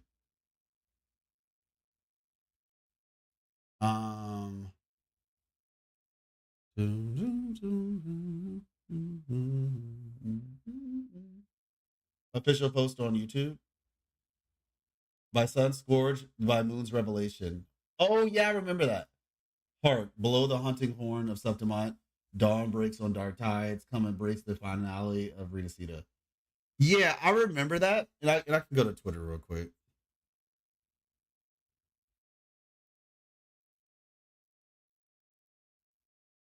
Let's see. Oh yeah, Azure Familia. Azure Familia. That one. What am I looking for? Hey, look, it's Chisa. Wuthering Waves.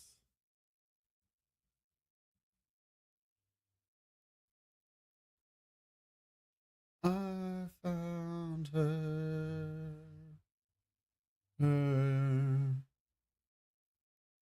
That song's in my head. Cool. Like the art. So we have that. We have this. Okay, so you know what's funny? On this one, a lot of people, their first thing they're gonna see is this. Like, I was like, you made the same tweet? Oh, as I did? In terms that it's just like, okay, yeah, Contarella, and then they look down, repent. Let's see. I think they can end in 2.6 and use the remaining patches to cool down from the Hyper Renacida and set up the next region. I agree. It could go that way. I feel like it would be ending it way too quickly. I would say we need a more tangible threat presented to us first. And then the next patch be the patch, like basically after Augusta and Iuno, then that next patch with Galbrenna can be the final patch. That's my thought anyway. Okay, so we got that. Cool.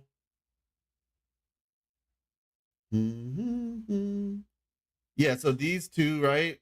You have by Sun Scourge, Moon's Revelation. Dawn breaks on dark tides. Yeah, so Sun Scourge, Moon's Revelation.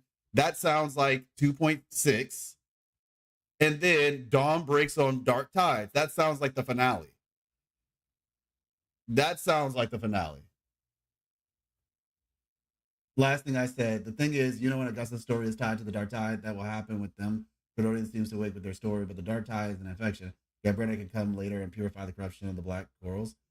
Yeah, that is possible, but like I said, I think that would be right. There's too much to cover. That sounds like way too much to cover in one patch. Augusta and Iuno, whatever reason Rover's going to, you know, going to the place, the hunting grounds, right?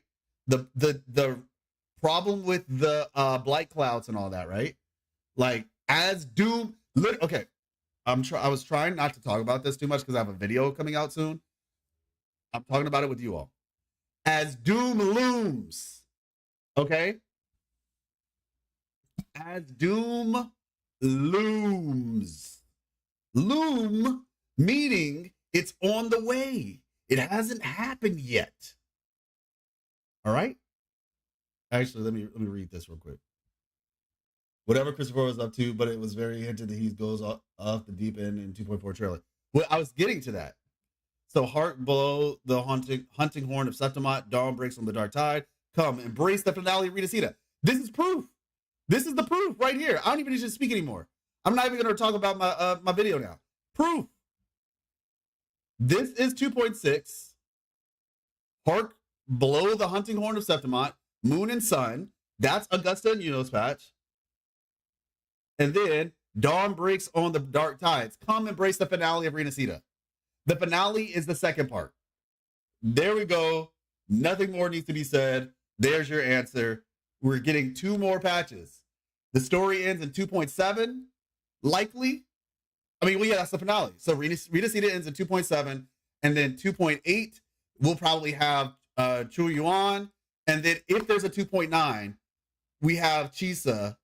Or we just go into 3.0 and maybe Chisa's the first character or whatever, the first playable character.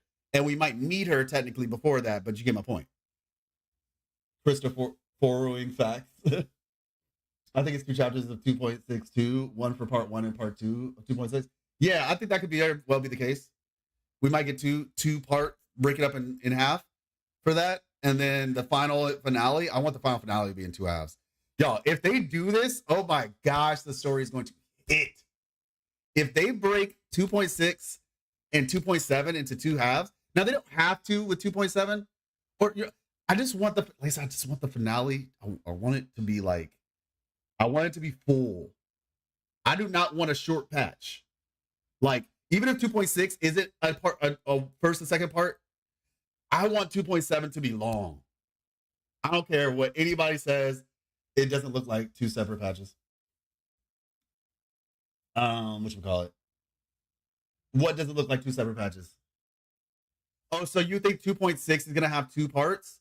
This is the first part of 2.6 and this is the second part of 2.6? So this is all just going to happen in 2.6? Hey, what's up, Eden's Garden? Please don't spill it. I hate the 2.4 time gated quest. People liked it though, Marcin. A lot of people liked it, actually. Like, from a community perspective, it actually got people interested in the story and what would happen next. Mind you, it's only 3 weeks too, so it's not like it's a super long time to do. But I want the entire McDonald's menu. True.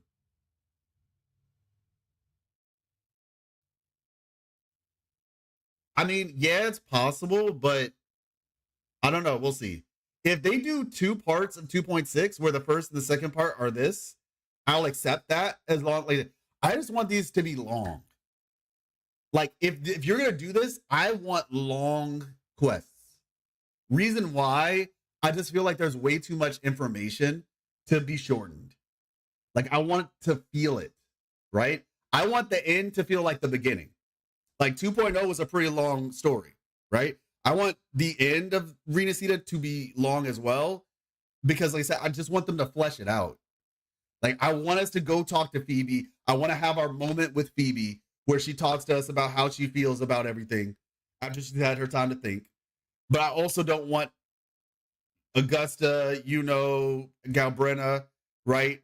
Choi Wan's a little bit of a different story just because it feels like he's not like, he's going to be kind of like I feel like he's like a more important Jeja in a way, like a more plot relevant Jeja, where he'll show up, but he doesn't need to necessarily be there for a long time. He's just kind of just going to show up, do his thing, and kind of move on, basically. But be cool while doing it, right? But yeah, I just really want them to flesh it out. That's my thing. Long as how much? 6 hours. 2.0 was 9. Make it 9 hours then.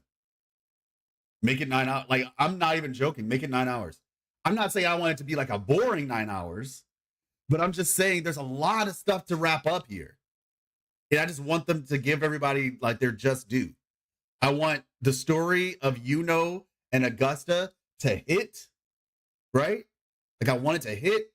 I want us to understand their motivations. I want us to understand what they mean for the larger story of Renacita. And then whatever ends up happening with them can happen. Galbrenna needs to be, made a clear-cut character, or whatever. Flesh her out a little bit. And then you have to move back, and we gotta basically talk to everybody. But you also have to make it make sense. I'd be happy to see Brent, right? Let me learn what Brent's whole thing behind all this was. Because Brent is like deceptively knowledgeable. He's known a lot this whole time, right? He sent old girl Lorraine, I think her name is Lorraine, the acolyte to Septimont while she was looking for Phoebe, right? Like, hey, let's talk to Brent. Be like, yeah, I've been doing a little thing here and there, and like we acknowledge that at least. It doesn't need to be a long conversation, but we got to go talk to Contarella. We've been kind of back and forth with Carlotta, so I think that doesn't really require a lot of conversation. Same with Zani. I don't think it requires a lot of conversation for either of them, because we've been just so back and forth. A slight conversation with Chacona will suffice. Phoebe deserves like a full-blown like moment. Yeah, man. Yeah. So 2.0 to 2.4 cast. Yeah, that's what I'm saying. So it's just like, if it's not over 2 patches, then I need the story to be long. The story of Wuthering Waves is the only other story I sat through besides Reverse 1999. I find them both so interesting. Yeah, the thing about Reverse 1999, like, I kind of want to go back and experience it. Okay, you know what's crazy? I don't want to play Reverse 1999. I just want to do the story. I just want to do the story for the game. I don't even really want to play the game. I just want to experience the story for it. But characters aren't enough story time to develop. And the thing is, I understand to a degree, because you have to think about the audience for Wuthering Waves. And it's not that the audience can't be engaged in a story, but Wuthering Waves appeals to a combat-oriented audience, right? And it's because they do both so well. And so as a result, the same people who are like really, like, I'm gonna be honest, you hear it all the time where people are like, oh, I don't really play Wuthering Waves for the story, I just play it for the combat. And there's nothing wrong with that. My voice probably sounded mockingly, and I apologize, I didn't mean that. But like, they'll say, I don't play it for the story, I play it for the combat. And that's understandable. It's really good combat. And maybe you don't really care that much. Totally fine. That's your prerogative. But Wuthering Waves, like, Kuro does know that to an extent, I think. And so what they try to do, at least what I've noticed, and once again, I think they really could just benefit from putting more companion quests in the game, or even better, what we have with Chacona. Because if they do that, then the people who just want to kind of get through the story, have your aura and hype moments, right, and call it a day, they can do that.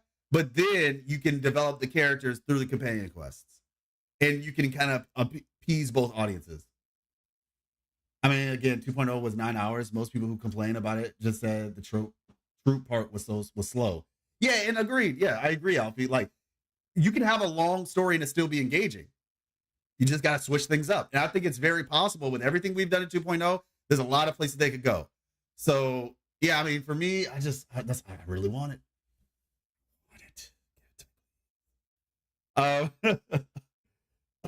So yeah, that's personally, that's what I want.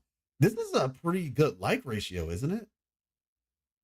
This is 20% like ratio. I think that's actually pretty strong. 50K, that's 20%, right? Am I tripping? 50 times 5? Yeah? 250? Wait, no, that's 250, not 450. My bad. I take that back.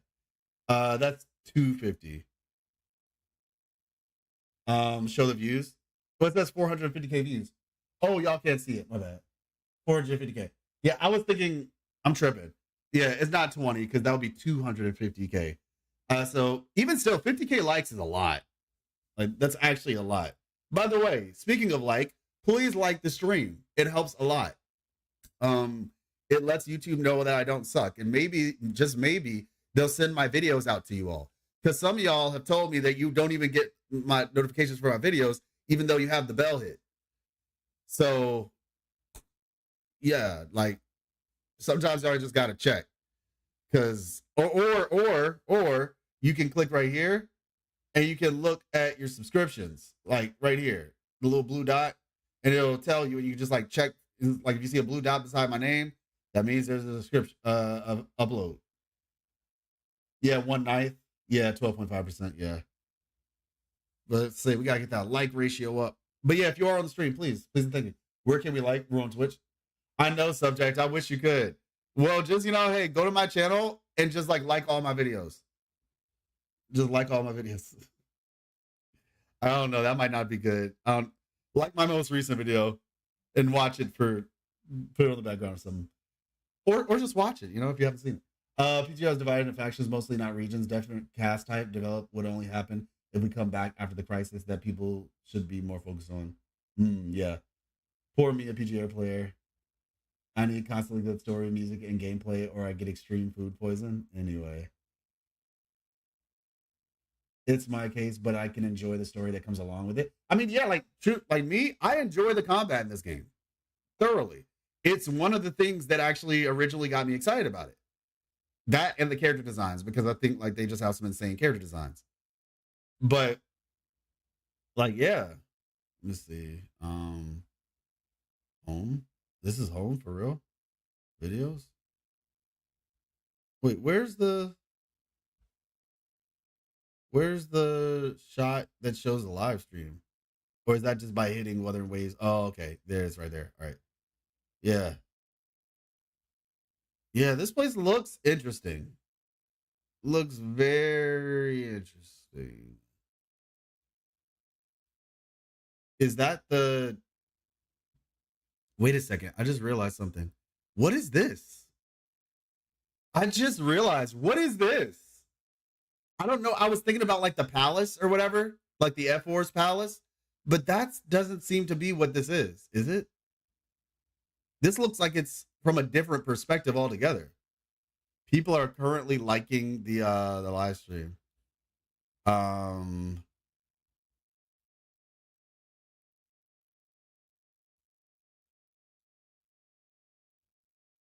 Lower time.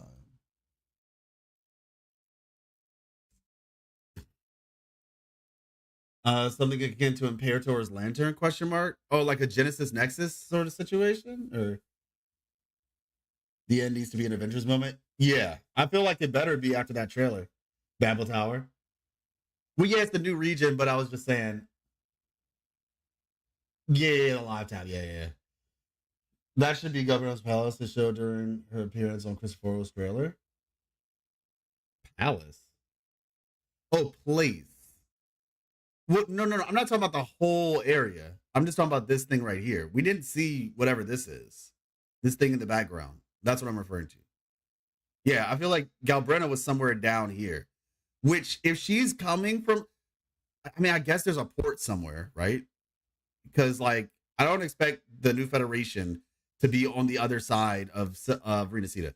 Renacida is supposed to be, like, out there by itself in the wild. So I'm not necessarily expecting that personally.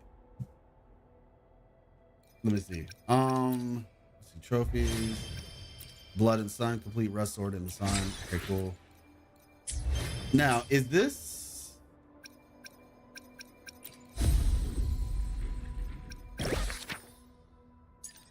Oh, okay.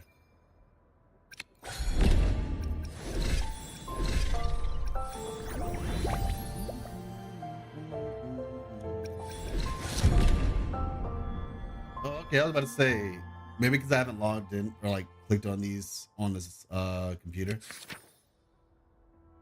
So, what kind of game mode is this, by the way? Have y'all done it yet? I have not done it yet. You meet Alex, who carries a picture book filled with landscapes from across Renacita, but its colors have all faded, leaving him heartbroken. Moved by his sorrow, you decide to restore the book's lost hues and help bring its beauty back to life. Have you, yeah, like I said, have y'all actually done this yet?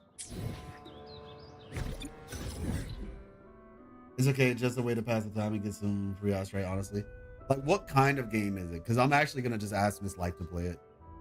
These are the type of games that she enjoys. Like, she enjoys like the little like management sims and stuff like that. That's what it looked like anyway. Copium after the 2.5 megs. It's a copium. Oh my gosh, it's peak leisure game mode, turn-based strategy game. Oh, interesting. Dang, maybe I might like it.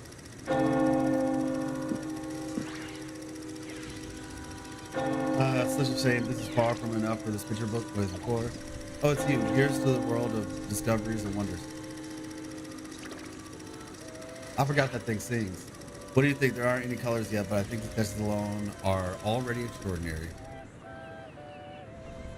Let's say, okay, C-Moss, you good over there? Let's see. Like the work of an exceptional artistic talent. I picked it from a merchant I met on the streets. According to him, this book has the potential to become a masterpiece. But the painter became seriously ill and passed away before applying colors. No one wants to pay for something incomplete. The beauties of the landscape are already preserved by perfect lines, yet lacking the colors to complement them. Such a shame. And here I am on the search for a right painter to finish the work. Have you found one yet? No, not yet, but before that, there's something I must take care of first. Do you remember the overflowing palette? Overflowing palettes can affect colors around them and make them fade in reality. And it has occurred to me that many of the landscapes sketched in this picture book have fallen under the influence of these palettes. Without their real world counterparts as references fading, finding an artist is pointless. I can help with that. Would he really? Well, that would mean a great deal to me, Life. Then I shall leave the task of restoring the faded zones to you. I'll compile a list of the faded zones and send it to you shortly. All right, sounds like a plan. Stars and Moon. Okay. I actually enjoyed this though. Stars and Moon, easy. Oh, okay. Go. Oh, sick. All right, cool. A lot of us from the PGR community theorize that Carthy will be trapped in the tower again and never come out. What? What? I mean, okay, so I mean, I hope not, personally. The thing about it is, right? I recognize there is a level. I feel like that would just be like a way to keep her here. Because the thing is, I've talked about this before. Like, I feel like the Sentinel resonators, especially in a place where the Sentinel is no longer relevant or a place, they are kind of like region locked in a way. Because if they leave, like, they aren't going to be able to like protect the area anymore. Turn it all blue. Got it. They're not going to be able to protect the area anymore.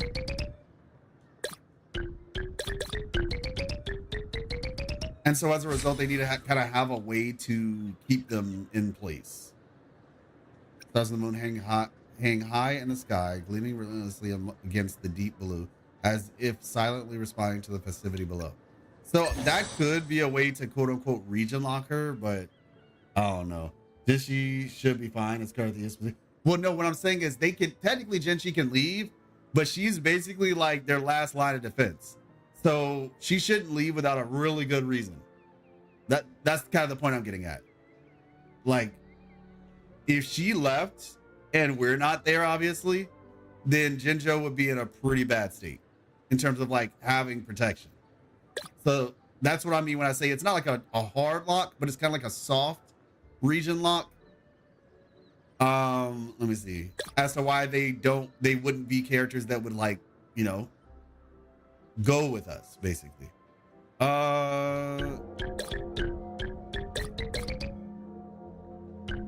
There we go. No. Okay. So we can try red. All right, now that we have red, oh no, it's locked. Okay, yellow, then red, maybe? Ooh, okay, this is better. Then we turn it green. And then blue. Well, she's bound by duty. Carthea is bound by existence is the difference. No, yeah, for sure. It's more so different reasons, similar outcome. I like how the most difficult one doesn't actually, you don't get any ass right for it. They're just like, this is just for hardcore people who want to challenge themselves. I respect it. Last time she left for Hong Jin, Thermodian attacked. Right? I mean, and you could say that that was like a part of the plan to like get different people scattered. But yeah, I mean, gosh, that would suck if she actually was like hard region locked. I mean, hey, I guess it's like one of those things like with great power comes great responsibility. They would definitely drive that home. Like they would definitely drive that home if that was the reasoning behind it. Okay, let's see. Is there any of these locked? Nope, there are not. So, wait, huh? Oh my gosh. Okay. I mean, it doesn't look like we have much of a choice though. So, and we make it red again, I guess. Okay, yeah, we can do this. We can do this. Easy. Easy. Okay. And then finally, boom. I wish there was an extreme section. A Sunday in Riccioli. All these were easily done first try. Fair enough. Turn all the blocks red. Okay, so I guess we'll start with green, then blue, then red. Easy. Even though these are simple, they're, I don't know, it's like mentally it's fun. You know what I mean? Turn it red. We already did that so much we can literally speedrun it. Fair enough. All I'm saying is Carthea, in my opinion, isn't going to be important for the wider plot compared to someone like Xing Liao, who managed to glimpse at the civilization. Oh, yeah, of course. I don't expect them to be important for the wider plot. There are certain characters that are meant just for their region, and that's fine. That's kind of how these stories work, so I get that. I think Carlotta could definitely be a character who kind of comes back just because of her, like, powerful family and all that. Mind you, there's going to be other powerful families too, though, so... but you know, we'll see. Like that's the thing. This is uncharted territory, right? We don't really know what the story is going to be. Like how they plan to do things with it, right? It's a green, yellow, blue, and then red. There we go.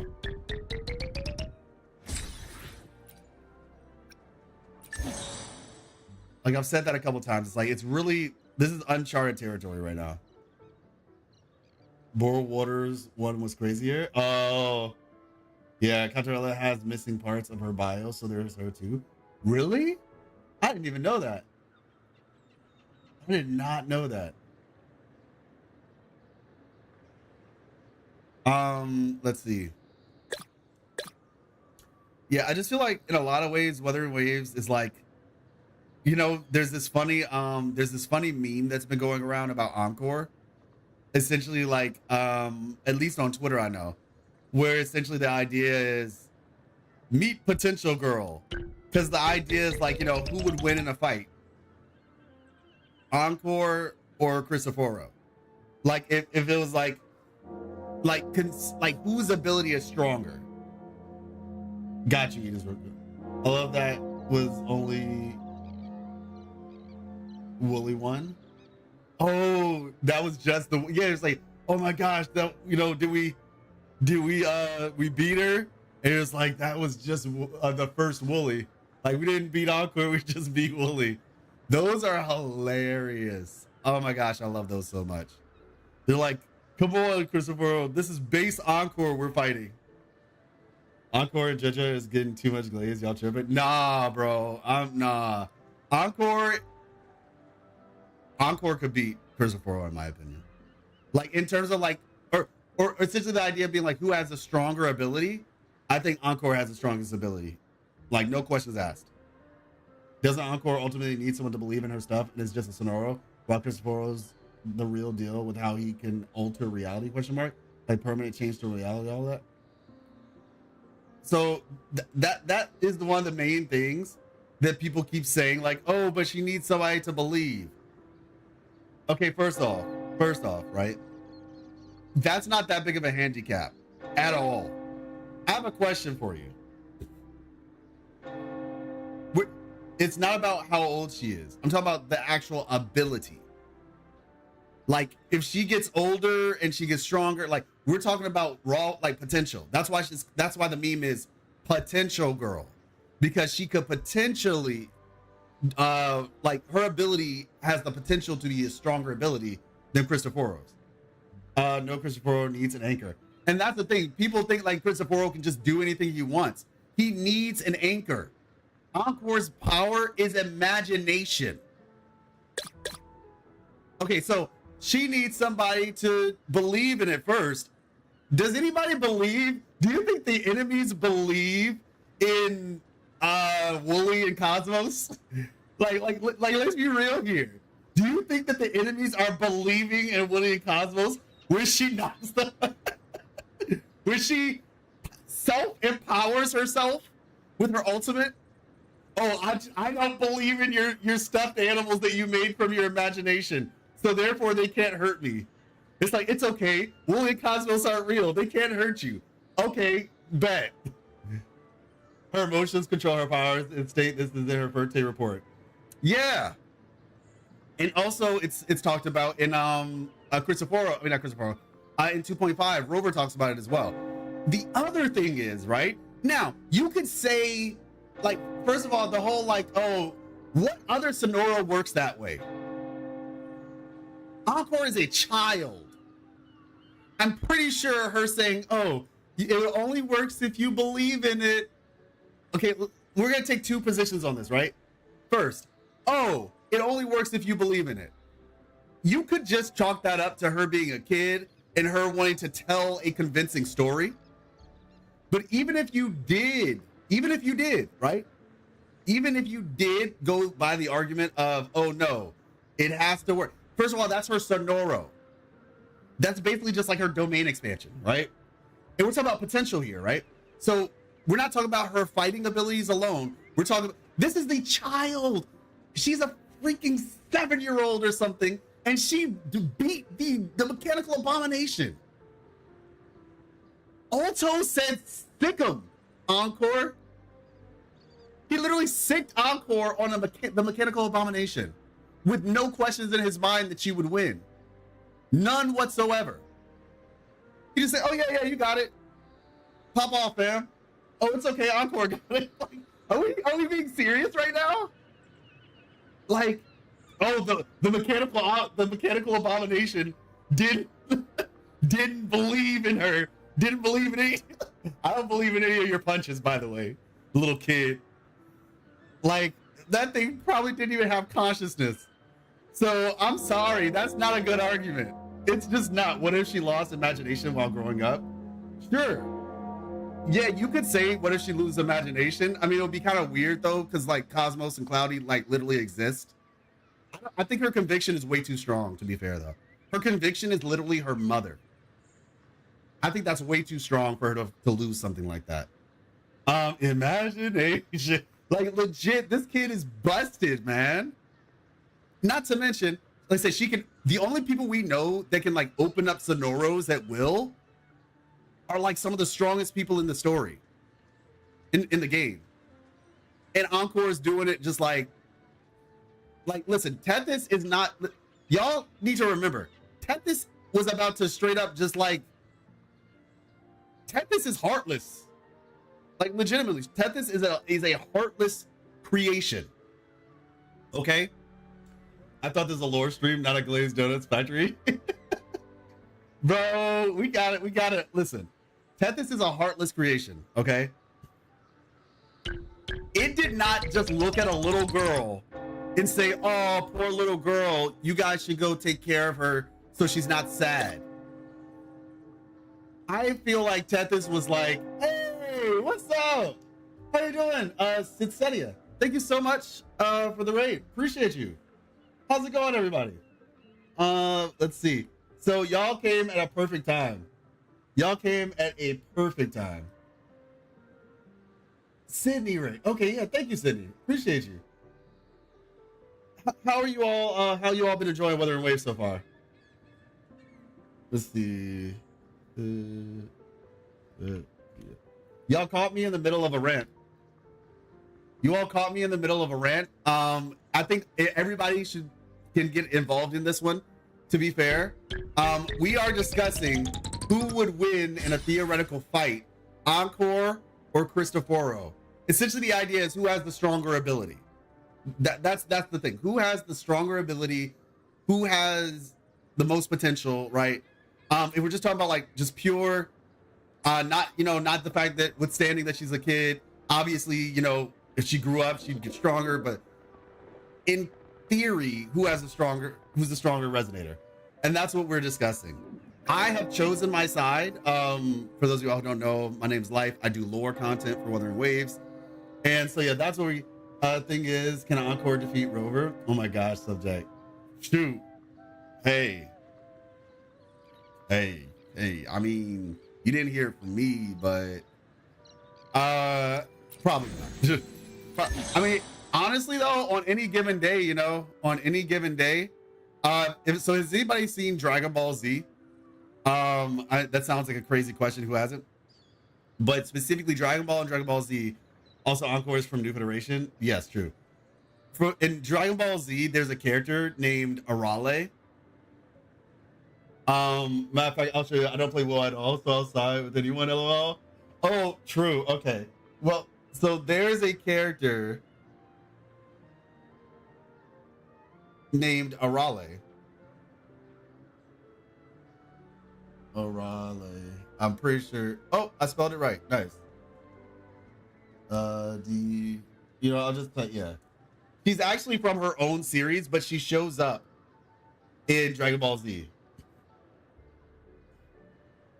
The kid, yeah. You said you haven't?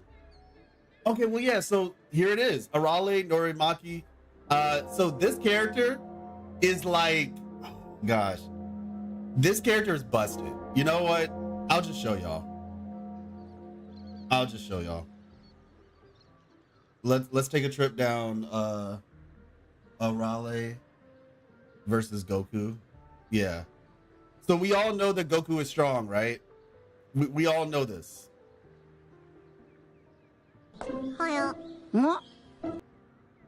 We all know that Goku is strong.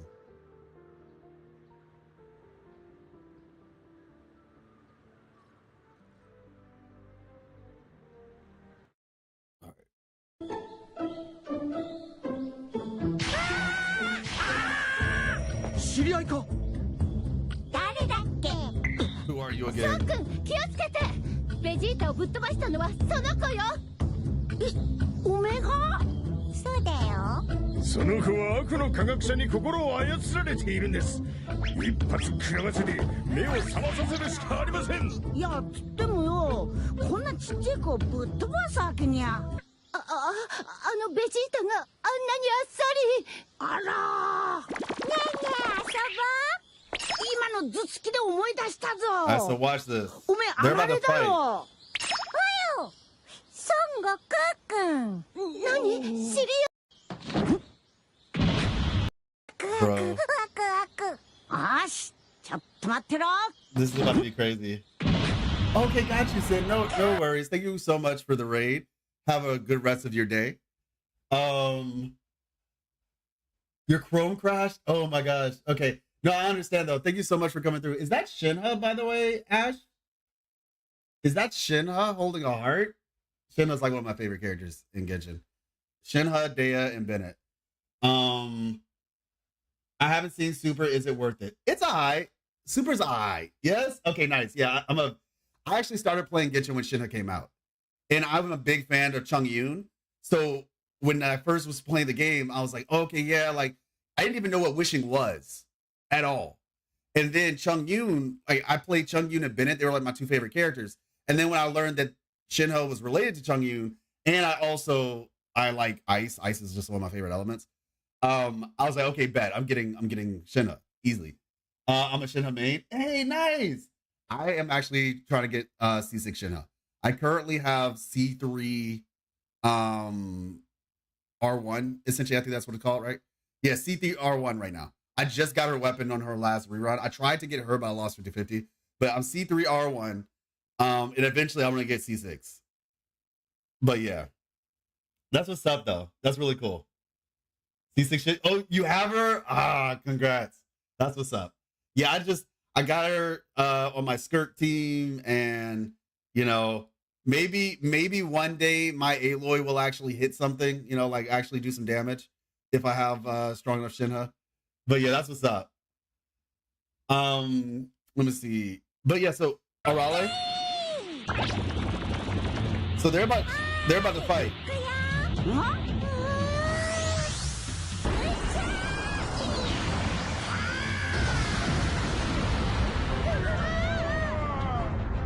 So as you can see,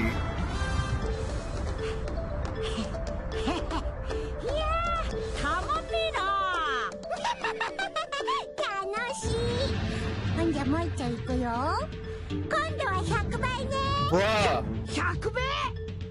I forgot. This is a while ago. She said times 100. So you asked if Super is good. It's okay. It's really kind of, I'm not gonna lie, Super's kind of mid. There's moments in Super that are good, but overall, it's aight.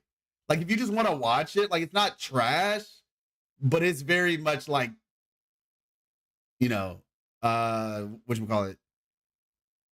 This isn't even the best one either, to be fair with you. This is legitimately not even the best one. Let me see. Arale versus Vegeta, maybe? Versus Beerus? Arale wants to play with Beerus. Let me see.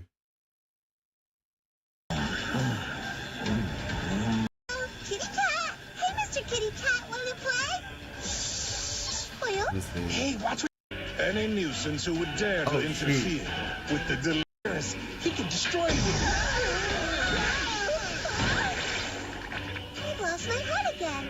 Any nuisance who would dare to interfere with the delectable sensation currently in my mouth will pay the ultimate price. Dang, I'm trying to find like a good one, but I don't know, because the thing is, she was in Super for like a short amount of time. That was the problem. She wasn't there that long. Okay, you know what? This will probably be it. This is probably an actual fight.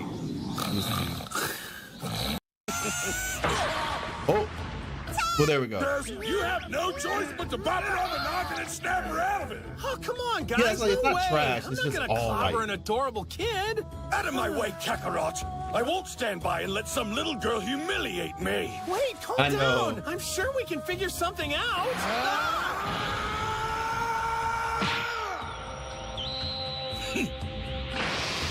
We don't condone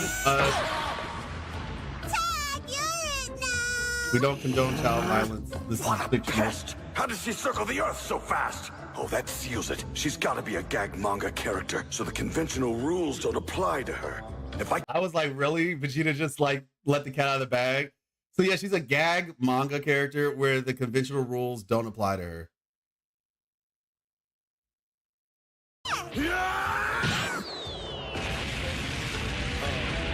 He was like, hey, look over there. And then knocked her head off.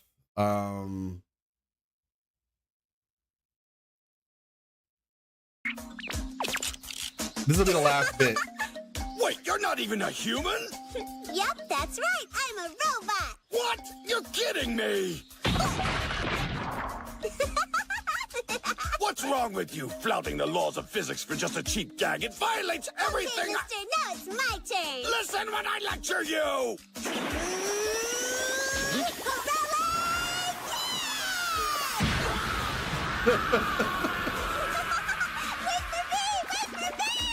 Okay, that's enough. But yeah, you get the point, right? You get the point. In terms of like demonstration with like Encore and Cristoforo, that was a joke. But if I'm being like real about it, I do think that Encore, generally speaking, is stronger. No, actually, this 10 minutes segue wasn't enough. Stop. I think the name is Dr. Slurp or something. Yeah, it is. It is. Robots aren't children. Mm-hmm. Oh my gosh. Okay. Cool. Okay, I have to go now a little bit. No. Okay. Yeah. Got you. She probably left already, or I don't know actually, but they probably left already. Can't Cristoforo just punt Encore, bruh? Listen, I think like legitimately, yes, Cristoforo would beat Encore because she's a kid. Even if she fought at her best, Cristoforo has the advantage of manipulation. Like he fights like an adult. She fights like a kid. She's just raw power, but not necessarily knowing what to do with all of it, I'd say. But just in terms of who has the stronger ability, I'm going with Encore. Not to mention, what if Encore manipulated someone? If Encore tapped into manipulation, right? Woolie's around and Cosmo. Like if Encore tapped into a manipulation, she could probably manipulate someone into going into her sonorosphere.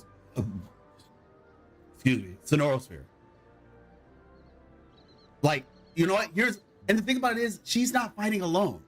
Also, remember, she gets crazy unstable because of emotions and people around her. This is crazy weakness to someone like him. Well, yeah, and that's the thing, though. She doesn't have to fight alone. I think that's the other aspect that people weren't taking into consideration. Like, who says she's fighting by herself? Like, imagine if she's like, hey, can you, she has somebody with her. Like, here's a theory, right? They could literally use Encore's power against them. Like, we always keep giving credit to the bad guys. Like, she's strong, but y'all literally chose the worst opponent, LOL. Well, we're talking about just in terms of, like, her abilities. That's what I'm talking about specifically. Like, her actual abilities, I think, are stronger. I think they have a higher ceiling. She doesn't require anything. Cristoforo requires a previously existing story, an anchor, all that stuff. She literally operates on imagination. Alto is always around. Fair. Like, the point is, what if they were trying to fight a bad guy and then they like they were drawing the bad guy in and they drew the bad guy into her sonoro? It's over. Like, if she had the help from somebody else, she's drawing them into their sonoro. It's over. A person cannot exist without a story about them, though, unless Rover. Well, yeah, but the point is, he has to do research. Like, I've said this, like, he's like Batman. Give him enough time, and he can, like, you know, he wins, right? With enough time for preparation, Cristoforo can win probably just about any battle. But Encore doesn't have does not have a handicap that like that, basically. And so as a result, yeah, like, I think she has the stronger ability, because that's what it's really talking about. I'm not being real, because like, realistically, Cristoforo you don't have to be stronger to win a fight. Like, and hopefully everybody understands that. The stronger person is not the person who wins the fight. Like, if that was the case, like, playing dirty wouldn't even be necessary. It would just be, the thing would kind of just be decided. But the reality is, you have manipulation, you have tactics, you have all these other things. And so, yeah. Whatchamacallit? Let's see, gotta turn it all red. No, this looks confusing. Okay. Let's try this, I guess.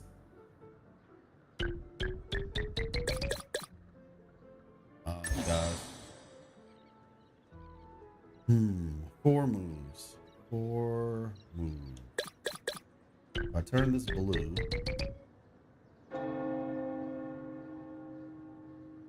And then I turn this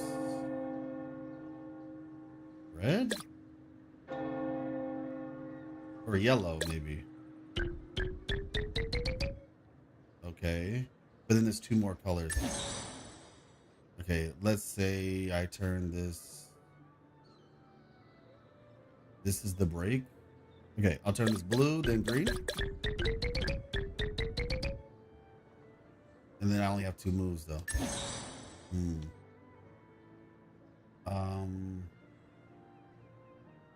I could maybe change this color. If I change this to yellow, and then blue. Hey, there we go. Green. Lovely. Carthea's power is to split emerged matter and space. Okay. Like overriding little reality is on Carthea's power level. Why are we even talking about this? But I don't know if the need for preparation means the ability is weaker. It's their combat readiness that is. Like overriding little reality is on Carthea's power level. Why are we even talking about this? The issue is he can only fight like that in situations, like his ability only works in situations where he's prepared to fight. Like, I think that matters, because the idea here is that if you drop Cristoforo in a place that he doesn't know about, he's not going to be able to use this broken ability.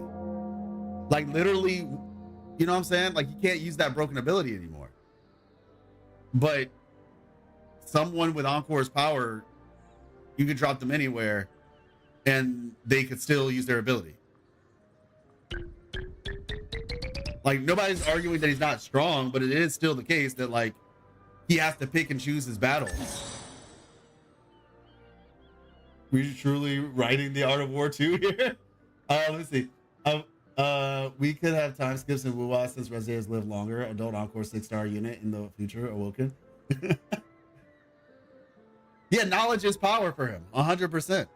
And mind you, he's a smart man, and a smart person knows their weaknesses and does things to intentionally overcome them.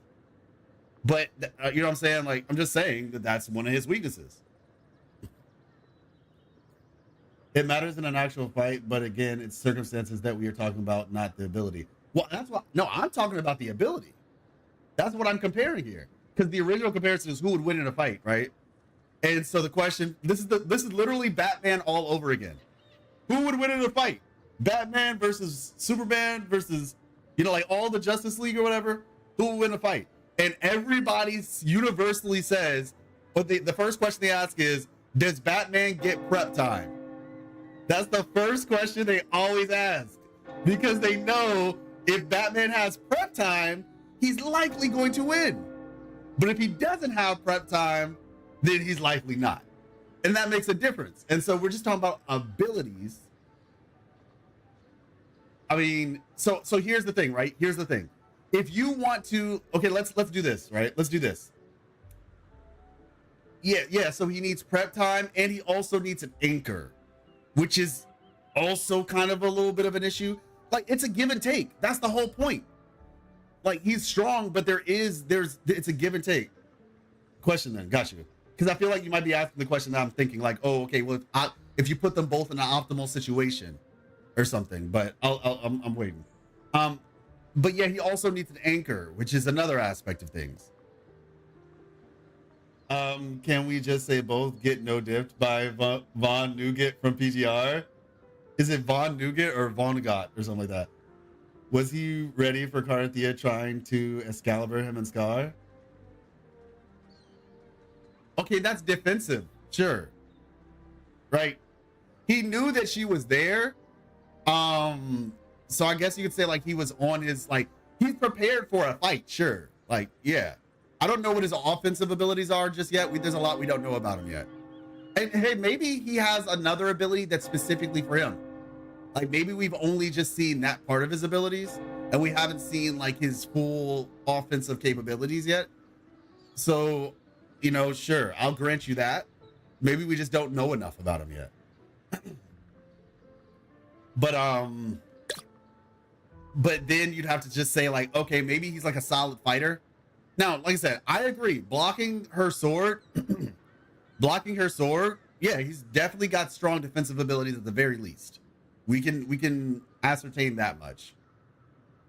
But that's about it. Let's see, Red. I believe Rover wins. He just pulls Encore and puts on his team together with his future fire resonance. Right. Let's see, Red. But once again, you know, what is the extent of Encore's abilities? But yeah, like I said, I think all in all, I think they both are clearly very strong. I think that the Tethys system is not a benevolent thing. It was not just trying to help a little girl who lost her family. It considered Encore a potential threat or a potential ally. And it recognized that by essentially getting her on its side early before, let's just say, somebody like the Grand Architect found Encore. Because imagine if the Grand Architect found Encore before the Black Shores did. That would be bad. Okay, with that, are you judge as Broken Glazer too? Because it drives me even crazier than Encore. No, I don't. I think Jeja can like paint stuff. She can turn paintings like real or whatever, but I don't really know if those paintings are anything more than ink. Like, I mean, they do damage, I guess, but like, I don't think she's like painting machines or whatever. I mean, I guess theoretically you could say she could paint a bunch of nuts and bolts or whatever, but I feel like she creates mimics is what I would describe it as. She can create a mimic of something. I don't know how long it remains stable. Encore equals Grimmy. What's that from? Yeah, I don't know how long her mimics are stable for either. That's another question. But yeah, like from the bottom of my heart, because people say she can do stuff like Infinite Tsukiyomi. What? Yo, hold up. Wait, no. They said that she can do Infinite Tsukiyomi? That's crazy. That's actually crazy work. Infinite Tsukiyomi is wild. Oh my gosh.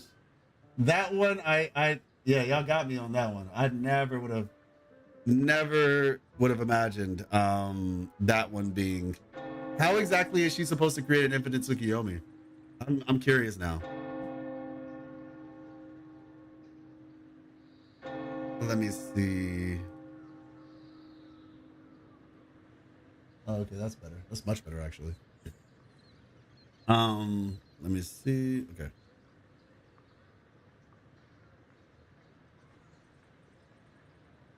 There we go. Contarella's power is more broken than all of them. Can somebody explain to me Contarella's power again? I forget, like, what is her power exactly? Does she just create illusions or something? Let me see. Okay, we're turning this all red. We're painting the roses red. Encore treated it as a SCP. Hallucinogenic toxins. Yeah, that's what I thought. She can drink a lot of alcohol. That's funny. Sea of Dreams and everyone is gone. Explain. Think about Contarella. She has to be careful because I believe her powers can affect her as well. Yes, the symbol on Ness's feather basically looks like the Fraxidus symbol, 100%, without question. Without a doubt. Which is, it makes things weird. I feel like he's Cristoforo in disguise, but if he is Cristoforo in disguise, how does that work? And who turns into origami? And maybe his power isn't actually his power. Like, these guys are like master manipulators, and like they're like really good at masters of misdirection, I would say. He could be the Grand Architect. I mean, yeah, it's possible, but he talks like Cristoforo, which kind of made me wonder, is Cristoforo the Grand Architect? I don't know. It's kind of weird. Because, mind you, the Grand Architect in 2.5 mentioned Cristoforo, like talking to Frolova, like, oh, we need to go with Cristoforo's plan. But for all I know, the Grand Architect could have been just manipulating Frolova to think that Cristoforo was an actual person. And the Grand Architect was there the whole time. Like, you know what I'm saying? Like, it wouldn't be outside the realm of possibility at all. Let me see. Yellow. Green. Okay, then we're trying to, let's go blue. And then red. Easy. So Infinite Tsukiyomi is crazy. Like, that's actually crazy. He's bound to voice every evil dude. Oh, so you think it's just them using the same voice? I don't know. That would definitely give it away, though. 1,000 paper cranes thing. What's that, Alfie? I think the Frexless members aren't that scarce to have so few members. Yeah, I agree, but like, why are we seeing? So the idea here is, does that mean that maybe, because I keep saying the idea, people were kind of under this assumption that Cristoforo was shape-shifting. People thought Cristoforo was the it's a heart. People thought Cristoforo was the manager, like Lupa's manager, basically, in Septimont, and he was just shape-shifting. But but he talks just like Cristoforo too, though. That's what's weird. Like, it's not even just that he sounds like Cristoforo. He speaks like Cristoforo, talking about stories and protagonists and all that stuff.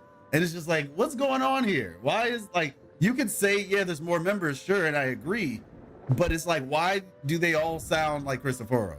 Scar doesn't sound like Cristoforo. Prolova doesn't sound like Cristoforo. So what is this? Folding 1,000 cranes is often done to make a wish or to offer prayers for someone's recovery or happiness. It's a Japanese post-Hiroshima story. Ah, interesting. The reason she was weak during that scene was because she gave her second awakening away. Oh yeah. Contrarella can really put everyone in a Tsukiyomi, and she has control of her power. Oh, okay, I see what you're saying. Because of the whole illusion thing that she can create. It's the same voice. I thought they just talk similar, not the same VA. I'm not sure if they have the same VA or not. You never know. You've never seen how angry an artist looks like. Honestly, though, even if Jaja, I will say this though. I think that Jaja could like beat just about anybody in the entirety of the cast, but it's like a 50-50. Yeah, Cristoforo and Brent, exactly. To speak like Cristoforo can be simply the character he is passing as a poet. I mean, but who is the he? That's the question.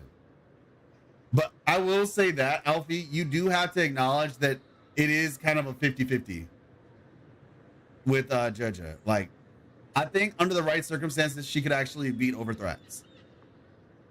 You know? We turn this green, so that means we go red, yellow, green. Okay. Let's try that one more time. So we go green, blue. Dang, that's not good. Oh wait, no, these turn blue. These turn blue. Okay, so we turn this red, then blue. It's like she's a gutter but didn't actually try. I mean, everything is 50-50 if you're pedantic enough. LOL, she's too weak. No, you see, because the thing is, she could just draw them pregnant. You know? Like, if Jaja really wanted to beat somebody, she could just, like, pull out her trap card by, like, just drawing them pregnant. And then the emotional damage would be too much. So, like, it's a Hail Mary of a play. But I mean, if we really want to talk about power level, like she could draw them pregnant, bro, and it would be there, like in real life. You know what I'm saying? Like, I don't know who Overthrax is technically a mother. Yeah. Okay, fair. Okay, maybe. Okay, fair. Crownless then. How about that? Crownless. Or maybe like this. Okay, this is gonna get a little dark, everybody. So just be careful, all right? I'm trying to win this argument, so just understand what I'm saying. I want to say first of all, maybe. Okay, you know what? I'll change what I'll say because that might be a bit much. Maybe Overthrax had a rough pregnancy. Okay, maybe Overthrax had a rough pregnancy, and then now Overthrax is scarred a little bit. And so by Judge of doing that, it would create emotional damage. There we go. That's like, you know what I'm saying? I'm just saying, y'all gotta put some respect on her name. Am I the only one thinking that Iuno will be murked? No, I've been thinking that since we first saw What the Tides Tell Us. That trailer with Christopher in the Moon Turned Dark. I was thinking that since then. I actually have more of a reason to think it now, actually. Cast emotional damage? Exactly. This is the real WUWA lore. Thank you. Thank you. I'm happy somebody acknowledges the truth. Like, I don't want to mess with that. That's all I'm gonna say. Like, y'all can. Hey, if you all are emotionally and mentally strong enough to handle that, by all means. I, for one, am not messing with Jojo. I'm not doing it. I'm sorry. Let me see. And all I'm gonna say is ask yourself this question. Who has messed with Jojo? When the story is over, I want y'all to ask yourselves that question. Name me one singular person who would take Jojo head on. Because I haven't seen anybody try to take her head on. All right? And so until that day happens, just know they're afraid to get drawn pregnant. Blonde guy Seth, for sure. Her own parents? Oh my gosh. If we had run hand cannon Overthrax having pregnancy incident, yeah, Jojo wins. Are you saying her parents? That's not fair. Like, it's her parents. Like, that's just not fair at that point. It's like, that's forbidden tech at that point. I saw a comment about that on YouTube. I need to watch the video again with earbuds. Overthrax is the Vernonia of war, right? Is that meant Vernonia are a race or something? I don't know if it's, I mean, in a sense, they're a race there because there's multiple of them.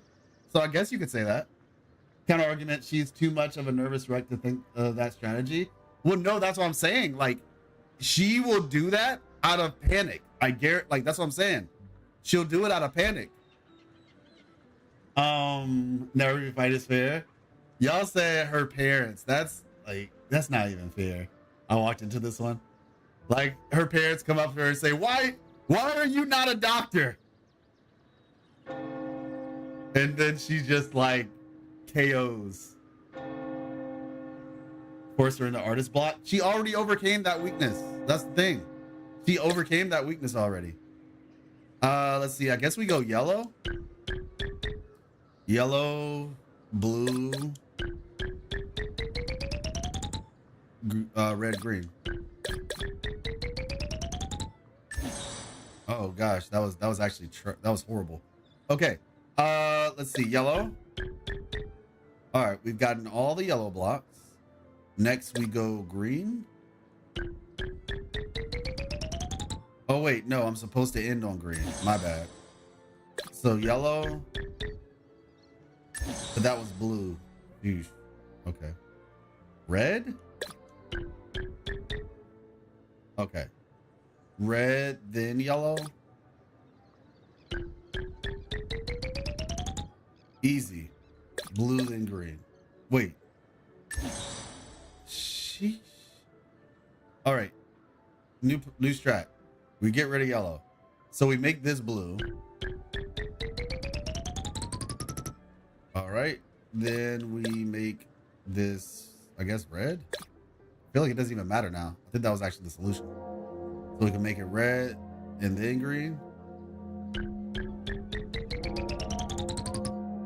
Yep, there we go. All right. Go show her parents and bring her to the dark side. Go. Only wanted for Lova to get the method to recruit Encore. Go? What do you mean go? When you say go, wait, go? You mean Grand Architect? Are you trying to say like Grand Overseer or something? Grand Architect only wanted for Lova to get the method to recruit Encore is crazy. Got you. No red on yellow, like the game. No, they said GO, but they meant GA. I think they're probably thinking like Grand Overseer or something. I've made that mistake before. Actual Leviathan is the lack of ability to lock in. Pacify for 2 months. Oh yeah, you don't just escape that one. It always comes back. Oh my gosh. Third yellow first, got you. Blue on yellow, red, green. Okay, wait, okay. The comment also says something was going on with her as well. I definitely need to rewatch the scene. Going on with who? Chaos. Let me see. All right. So 4, turn this green. Let's see. Yellow? No. Probably need to mess with this one first then.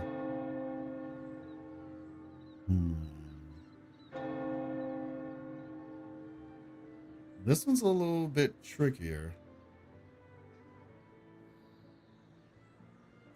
This one is a lot trickier, actually.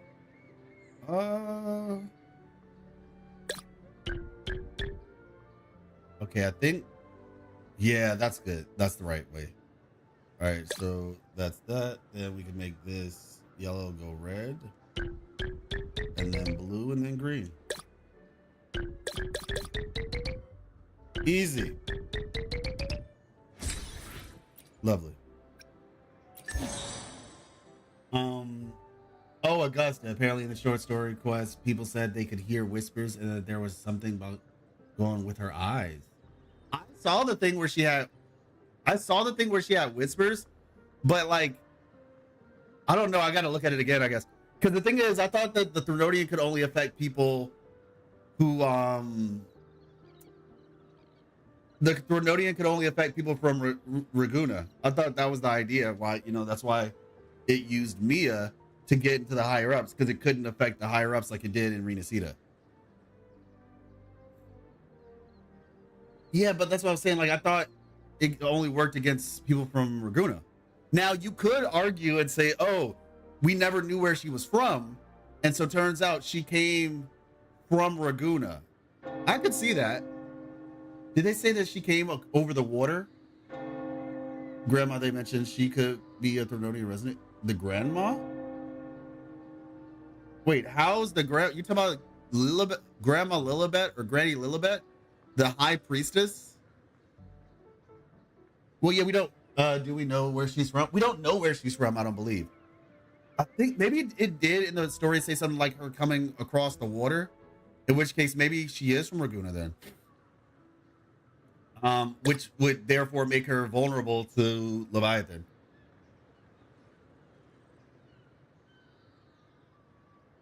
Yep, maybe she's from Raguna. Yeah, she's from a village in Septimont, I thought. Did they say exactly where though? They just said she's not from the city. But I think, did I hear them say something like she came from across the water? Maybe she's a survivor of the Pilgrim Sale, question mark? They said her village was destroyed by the Dark Tide. Yeah, that's not really telling us a whole lot.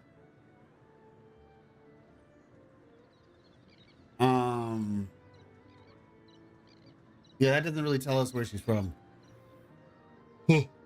Because Dark Tide hit both Raguna and Septimont. Also, where's Lilyland? Is that just going to be something we learn about later? Like a DLC? I say DLC. But like, is that like we come back here in the past, implanted memories, and we get yet another Threnodian daughter? Oh my gosh. Now, what is it? Oh no. Oh no.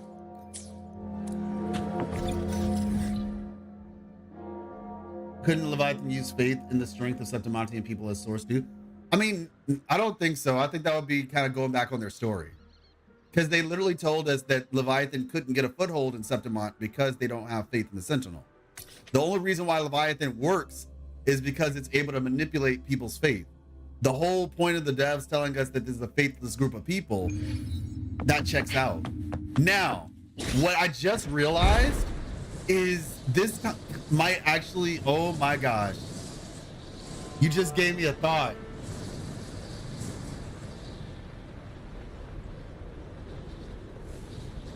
She could be the Thronodian's daughter, which would explain why she came out of nowhere. She could. Oh my gosh. Struck a deal. What you're doing here, still remember we spent time. Okay, commission. Okay, wait. Careful. Carlotta Montelli is not. There's a NPC conversation. I don't know what time of day it is, but there's these people and they're trying to learn about F4 Augusta, and they're like, oh, who's the Thronodian's daughter? Oh, no. I'm not from. Hold on. You know, until I got it on Septimont, I got close to nothing on Augusta's past. Strange that she holds the city highest seat, but everything about her is a mystery. She's not the sort of thing you can ignore. Keep digging. Bro.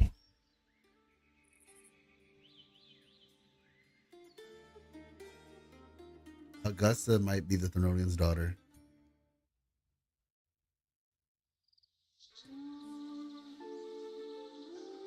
Okay, I guess. So I've been working on a video and now I have, oh my gosh.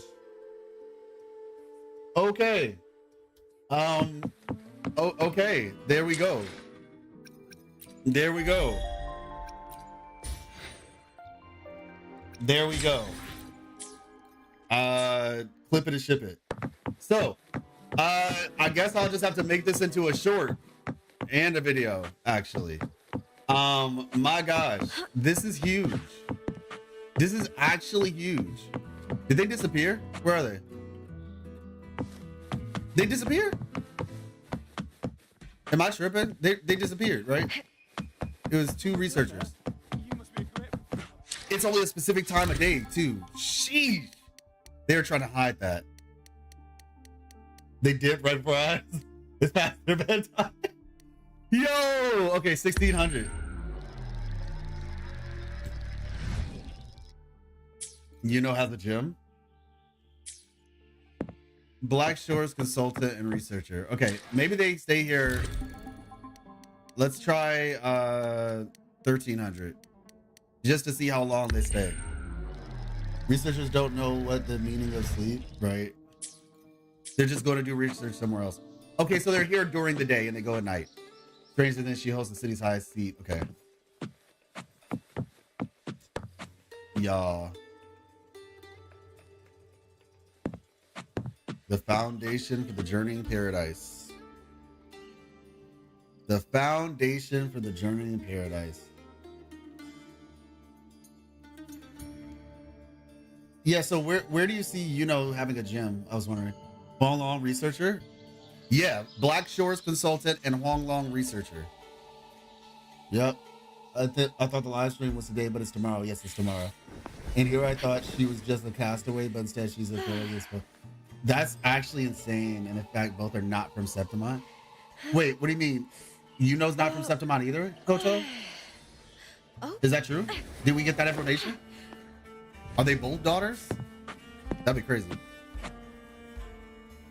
Oh, yeah. The researchers are not. Yeah. Keep digging. Okay. All right.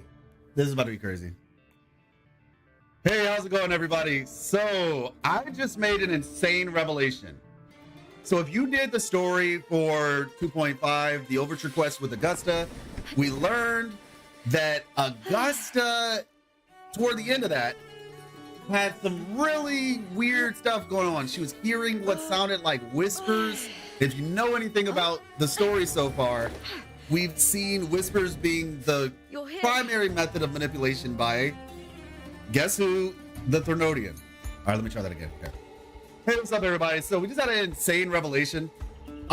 If you did the Overture quest for Augusta, you would have learned that, you know, or noticed that at the end, Augusta was having some weird stuff going on. It sounded like she was hearing whispers.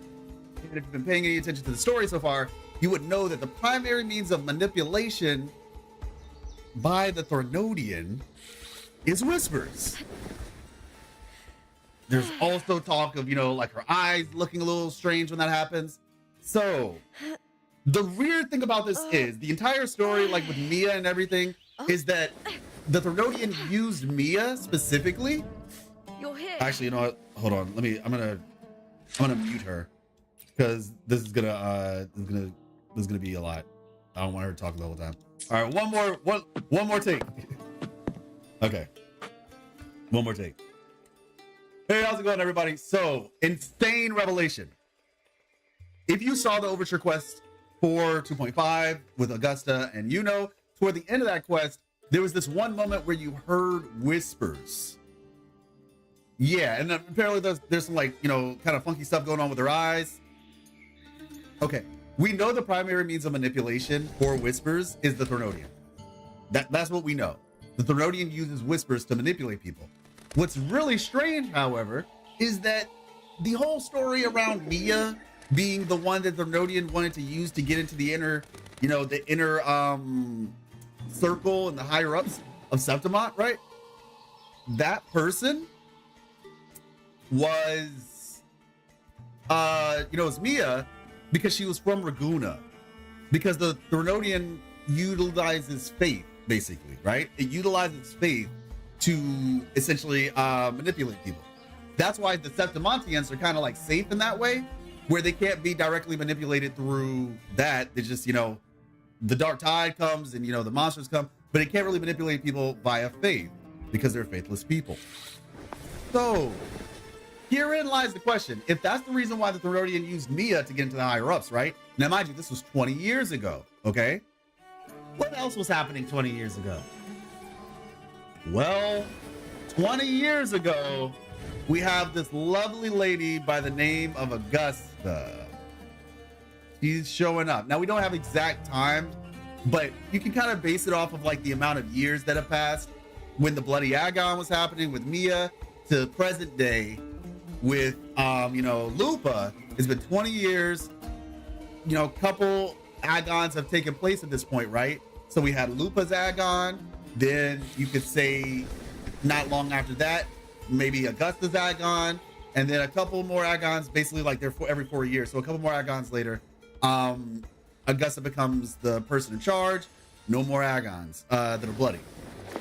So here's the issue, where I'm getting all this from. Look at what these two researchers say. So these are, you know, from all the intel I've gathered on Septimont, I've got close to nothing on that for Augusta. Strange, isn't it? She holds the highest place in the city, basically, and we have no information. And then a long researcher says we need to keep digging.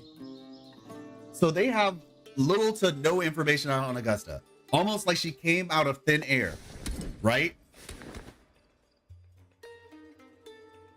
Why is the Therodian able to whisper to Augusta? Why is there little to no information and intel gathered on her, right? This is not the type of thing you ignore. You keep digging. I think she might be a daughter of the Therodian. Boom. Y'all let me know what you think in the comments. I'd love to hear it. Yeah, this is crazy. This is actually crazy. But the timeline lines up. Like, Augusta wasn't there, you know, essentially at the time when Mia was around. Augusta wasn't really in a situation to do that, right? And it makes sense. Like, yeah, wait a second. Oh my gosh. Wait a second. Okay, there's one last thing. I remember something very strange, okay? Extremely strange. Do you all remember? Let's see. I'm still wondering now what happened. Who did I still don't know who Mia saw. At the very end, right? Like at the very end, before she jumped off the cliff, who did Mia see? And she said, you're from my hometown. Who is she talking about?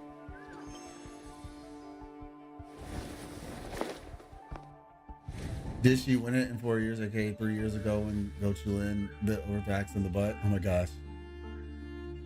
So check this out. We're gonna go back to the thing. Actually, let me mute the game real quick. That's actually, yeah, this is crazy. So during the main story,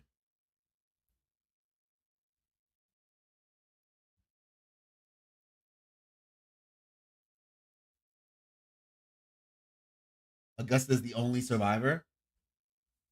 Oh, you put it in the WUWA lore section? So she is the only survivor? Yeah, that is sus. That's extremely sus. That is extremely sus.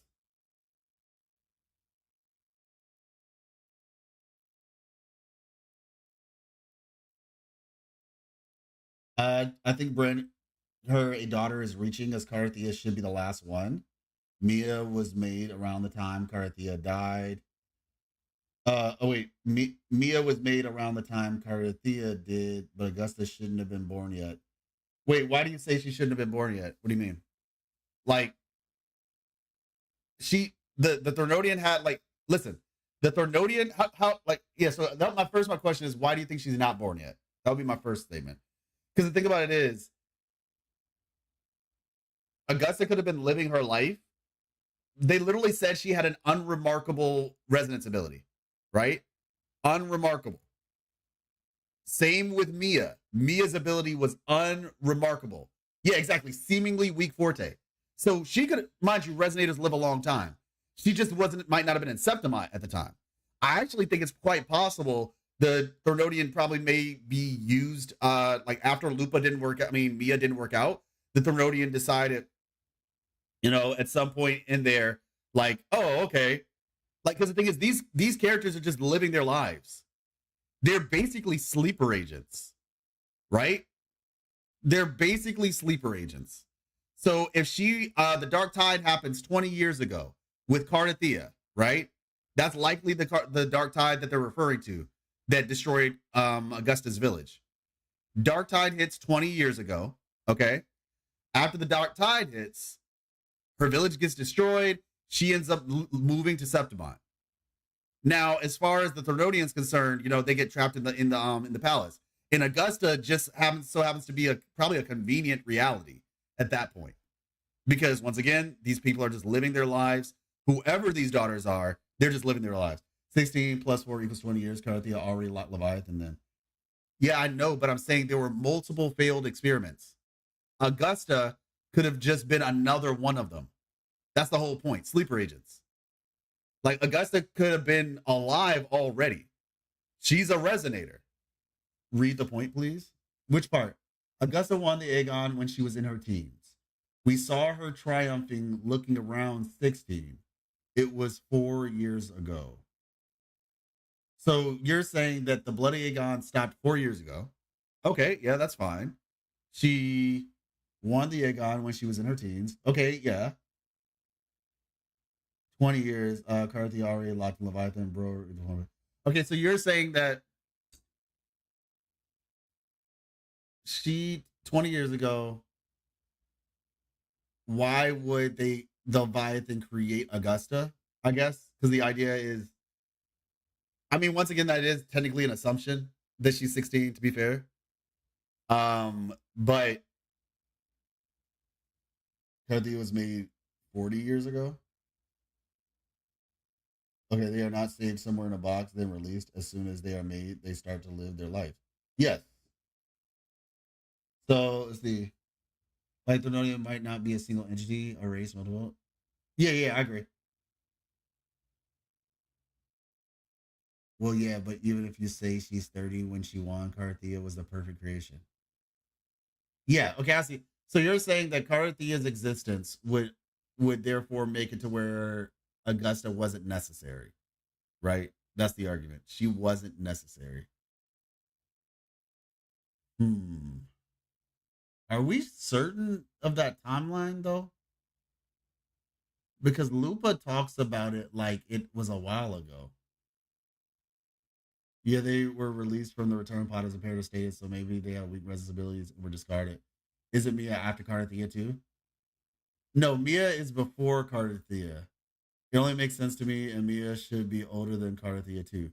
Yes. Well, yeah, that's what I'm saying. Like, I guess what I'm trying to get at here is how are we certain about the Aegon thing only, like, because essentially what you're telling me, right? What you're telling me is that Augusta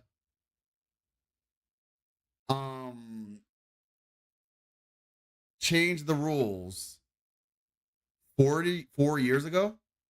That's what you're saying, right? The exact line by Lupa is F4 Augustas are the most popular. 4 years ago, she became the champion and a household name by crushing every single opponent. From there, she worked her way up to be the upper seat. Oh, okay, got you. Okay, so yeah, 4 years ago is when she did it. So the question would be, how old was she? I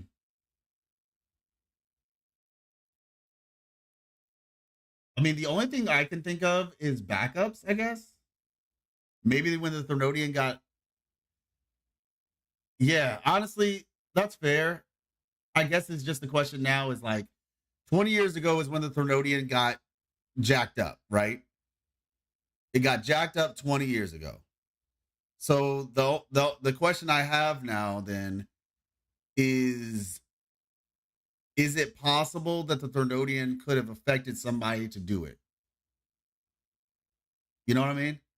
Like, because we know the Thermodian, this is a little bit of a reach. It's not an insane reach, okay? But it is a little bit of a reach. Carthea and Mir were made. Augusta could just be a batch that was discarded. Like, yeah, it's possible. Like, but the timeline, like, because the thing is, here's my thing. We know Leviathan had other people working for it. Carthea betrayed Levy. Levy then made Mia. Mia killed herself.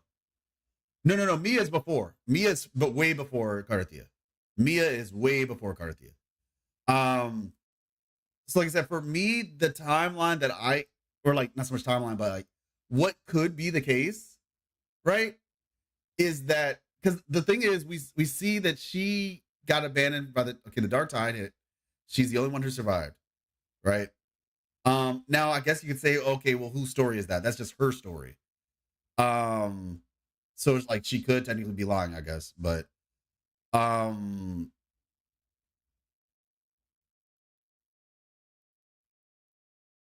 she said the Dark Tide is what messed her up.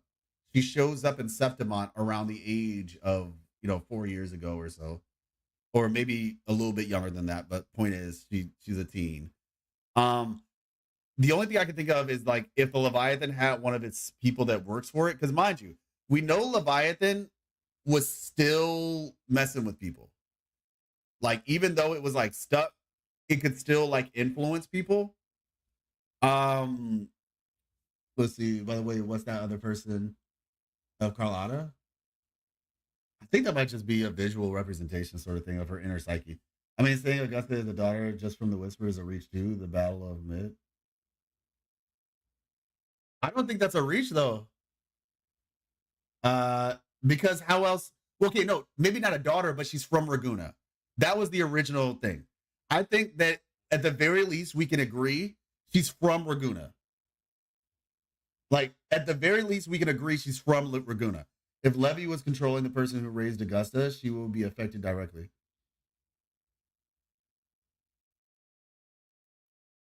Doesn't have to be from Raguna.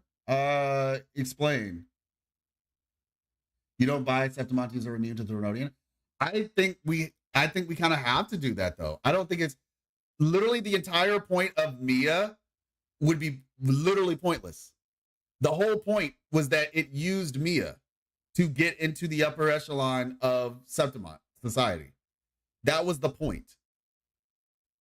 They made a point that that's how I'm pretty sure it's a line in the game that the Leviathan uses faith to manipulate people. So how are we jumping that? It's just based on faith. If she got the values implanted, she could be affected. Okay, I see where you're coming from with that. Well, yeah, sorry, by the way, I should have been clear. It's not Septimontians are immune. It's faith. Yes, 100%. That is the thing. It's about faith. Raguna, but simply not Septimont. We don't know the level of influence of lands yet. Yeah, so it's about faith. As long as you have faith here. Okay, so if the Thornodian was controlling a Ragunan person, wait, what? I guess I'm still kind of lost. Why would she be from Septimont but get trained up by somebody from Raguna? That just seems a little bit too convenient. Riccioli Islands, we know that place is messed up.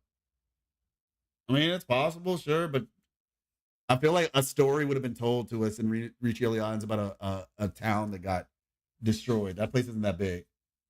Hey, what's up, Comac? How you doing? And congratulations. It uses faith after merging with Imperator, so he can use any kind of belief, such as honor, through combat. I can't do that one. I can't go with you there, because like I said, Mia, it was intentional. The story of Mia was intentional.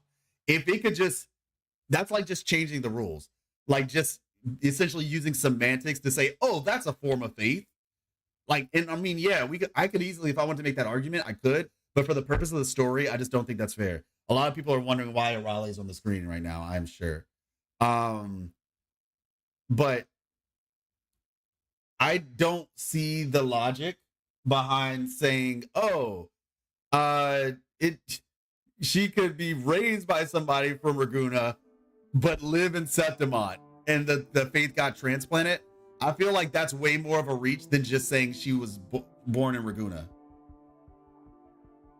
Yeah, that's only an assumption. Maybe she's in cahoots with someone so adapting to their rules she can get affected, like the facts of this. I mean, yeah, sure. I just think it's, yeah, sure. I think it's a fair assumption to just say she's probably from Raguna. Like, I think that's a fair assumption to say she's probably from Raguna. And as a result, like I said, it was just like an opportunity. The Thornodian, because yeah, if we're going based on the timeline, Thornodian didn't even know about Augusta probably. It was just, stuck in the seminary, the Avenolium.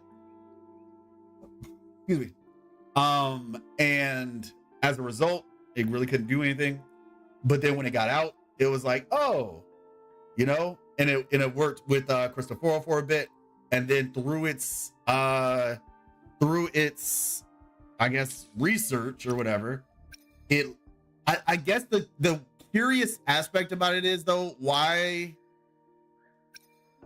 do they have no information on her?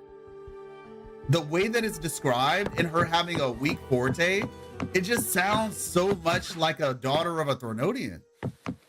Now, I don't know how the logic works. Like, you could say maybe the character, like I said, maybe Leviathan instructed one of its pawns to on how to make the daughters or whatever, but I can totally see her being from Raguna or a village.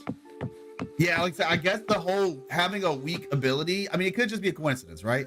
Having a weak ability, seemingly weak ability, could just be a coincidence to just be like, hey, look, she was underrated or something, right? But then also, why are we focusing on the fact that there's no information on her? I mean, you could say they put that there because 2.5 hadn't come out yet, and they're like, oh, it's because you're going to learn. It's because you're going to learn after the Overture quest that the reason why they don't have any information on her is because she's not from Septimont. I think that's fair.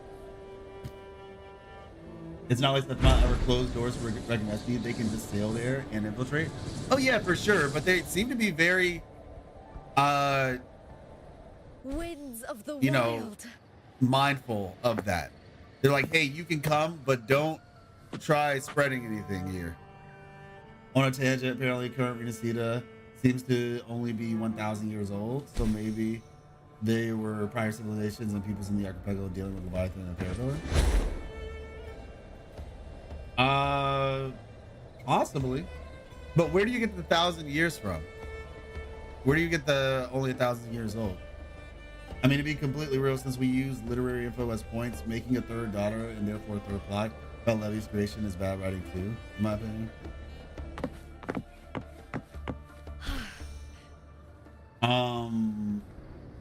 Making a third daughter and therefore third plot. about Larry's creation is about. Oh, okay, yeah, because it's like you're just like leaning on that trope again.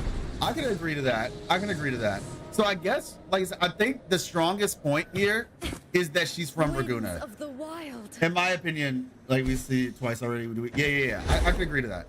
I feel like, yeah, the strongest point here is just like, oh, she's probably from Raguna, which is why they don't have any information on her. Which is also, you know, her being the only survivor is definitely a little sus. I agree, but you know, it happens. And so yeah, Leviathan is 1%. Yeah, absolutely. Let me see. Oh yeah. All right.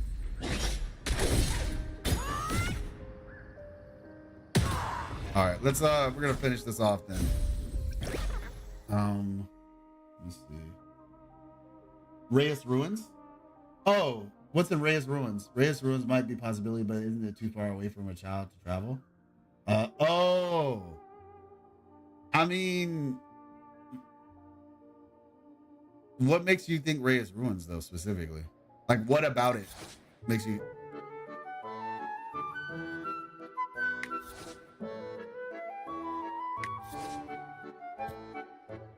I read this already, so let me bear witness to where all the final rest of the symphony shall fall. Oops, this is no good. You got the cat from the Somme Noir.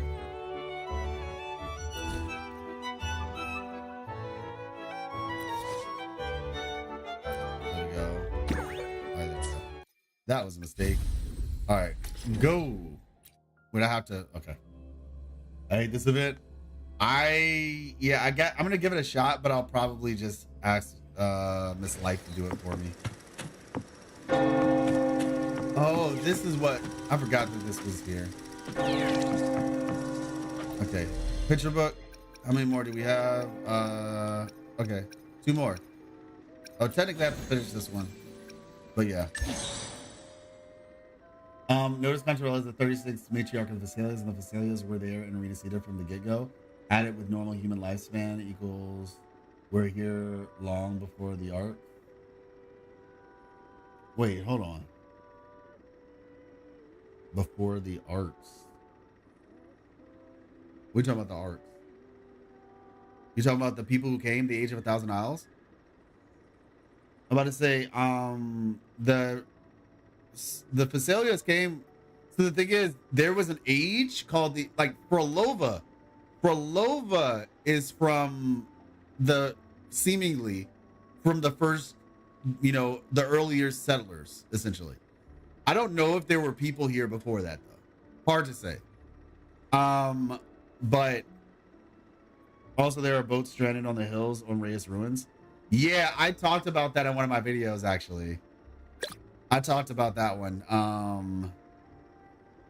It is very reminiscent of Noah's Ark. Let's see. We're making it green. Honestly, yeah, like, Reyes Ruins is a cool spot. I wish there were more writings there, but it was definitely a cool spot. I guess I could make it yellow. Let's see. Ooh, that's not good. Okay, so if I make this yellow, then make it green, I guess. Well, probably not green just yet, but blue. Yep, nice. Visalia and Abrogati were the founding families of Raguna, and later then went on to make Septimont. Yeah, the Abrogati became the people for Septimont. But yeah, they were the founding families of Raguna. True, but in terms of Renacida as a whole, I mean, well, essentially, yeah, like Renacida, they're the ones who created, like, you know, the place we now know today, like, by the name. Like I said, because originally it was just Age of 1,000 Isles. Or like, it was just a bunch of different islands from a bunch of different places. They hadn't really created, like, a culture just yet. Blue. All right. Oh, this looks like a flower. I just realized. That wasn't intentional. Okay. Let's see. I guess we just make this red then. Red, then we want this to be green. There we go. Thelians didn't live long due to the Theronian whispers. Yeah, exact. As far as I can find, Mia's death was 20 years ago, exact same time as the Dark Tide, and for the least coming of age. Yes. In the cradles of the deep blue, the water lilies sway, their petals carrying the weight of dreams that flow from the painter's touch. All right. Hey, General. Am I guilty for not actually thinking and I would just wanted the rewards and I searched for the answers? Really? On this game mode? Were you trying to get like, did you pull for somebody? I mean, way more sci-fi elements. Think CST and the Hess civilization. It wouldn't take mythology as precise, given its probable imperator is on some sci-fi stuff we haven't been seeing. Let's see. Didn't Raguda rise from the sea? No. Because I thought it wasn't there. Didn't they pray and Imperator and Levy answered their prayers? Well, they were guided to the land that is now Renacida. The land seemed to have already been there. They were just lost at sea, and then Imperator answered their prayers or whatever. They weren't really praying because they didn't have like a deity essentially. I mean, you can say maybe they were hoping and trusting it. Maybe they were praying to something. I don't know. Point is, they were just out at sea, and then that, because the thing is, the Genesis Nexus was already there. That's what they said. The Genesis Nexus was on the land that is now known as Renacida. It was there when they first got there. Okay, we need to make this blue. All right. Props to you for actually doing it. No, but yeah, were you trying to get somebody, Bullseye? Were you trying to get a character? Is that why you were rushing for the rewards?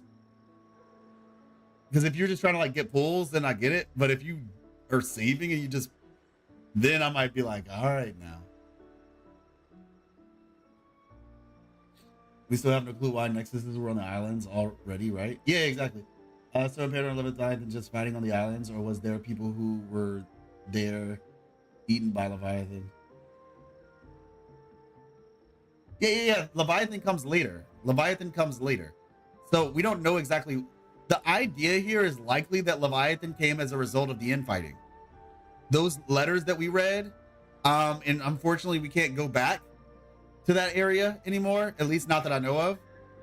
When you first touch the lamp, basically, or the pedestal for the lamp, you get teleported to the spot, and then there's all these papers you can read, and that's where you end up, I believe, if I recall correctly, that's where you learn, like, yeah, there were these two groups. I was just trying to build up pools. Don't bully me now. And as these Astray Pachisa, you could have did it. Wasn't this their first homeland destroyed by the Dark Tide? Implies that the Nordian already had people, then fled to current Renacida with help of Imperator. It just says the lament. It didn't say Dark Tide, Bakasan. Everybody, like, the lament is everywhere, and so they were just displaced from their land by the lament. But yeah, Facilis and Abragates couldn't decide how to revere the Sentinel. Yeah, exactly. That's what happened. They couldn't decide how to revere the Sentinel, and war broke out. And yeah, Leviathan probably came shortly after that, probably because, once again, Leviathans are created by negative emotions, the people. So they're acting like it was those negative emotions are likely what created the Theronian. Yeah, ruling the effect of the lament. Okay, so we need to make this blue. So why do I feel like I need to change this one first? I guess I make this red and then yellow. I have 2 moves left, but too many colors, so that's not gonna work.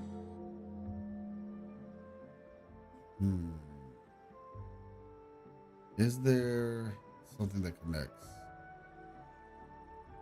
This blue is strong, man. Yeah, the blue is cutting it right down the middle. I feel like I have to change the blue. You hear the gears turning? If you're talking about the books, part 1 through 3 about the history of Renacida, I think it's still accessible in the Sanctuary of Faith.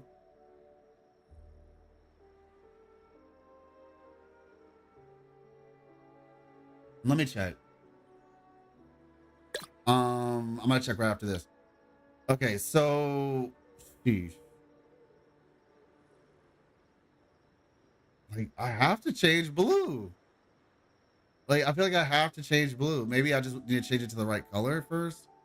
But like what blue isn't connecting to everything, and then blue's on the outside too.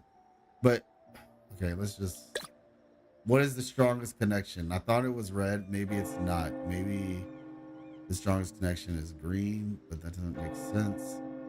Okay, red. All right, all of red is connected. Now we can go green. I think I did that last time though. Let's try. Yeah, it's not connected to, okay, green, yellow. Oh shoot, let's go. If you want thousands to link them. Okay, yeah, I'm probably, because y'all remember when we were, basically what I'm talking about is the stuff that was on Fenrico's desk. Okay, so let's see, we turn this blue. So we start with yellow. Yeah, all yellow is connected. Okay, next we have red, then green, then blue. Lovely. So I actually did the right moves and I reset it. Okay. And the cradles of deep blue, the water lilies sway, their petals carrying the weight of dreams that flow from the painter's touch. Cool. And we have one more dusk of golds landing. All right, we'll do that later. Let's head over to Fabricatorium. Okay. Sanctuary of Faith. Yeah. So I know there's stuff here, but there were some notes. There were writings from the story, and we don't have access to those. Drop you the transcript, Doc? Okay, thank you. I'll check that out. Because you know when you do the little thing here and then you touch. Wait. Oh, there's like an image that looks like the lamp is here, but then you get closer and it's gone. I'm about to say, hold up now. Let me see.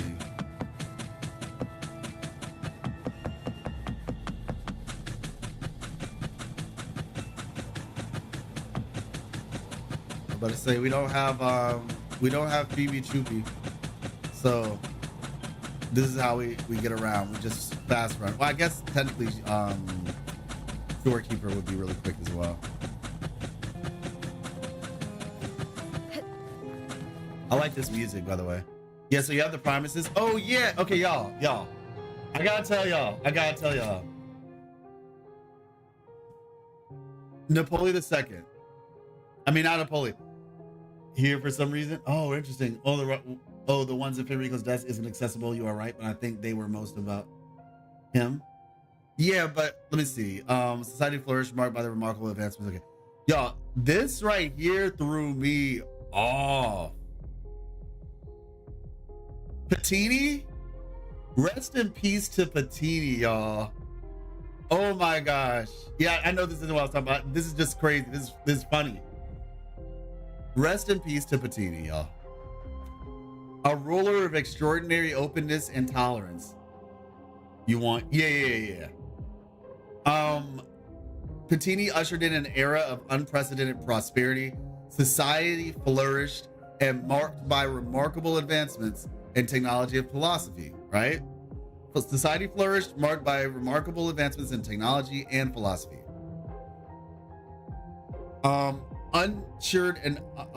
Ushered in an era of unprecedented prosperity. Yet, as the constraints of tradition fell away, the people plunged into recklessness. With their faith eroded, they started to question the divinity. What began as enlightenment devolved into dissension. Thus, Patini became the architect of the ruinous revelry. Over time, the reformists rose in opposition and stripped him of the primus seat. Shortly before his death, Patini ushered these heretical words. If you want me treasure, you can have it. I left everything I own in one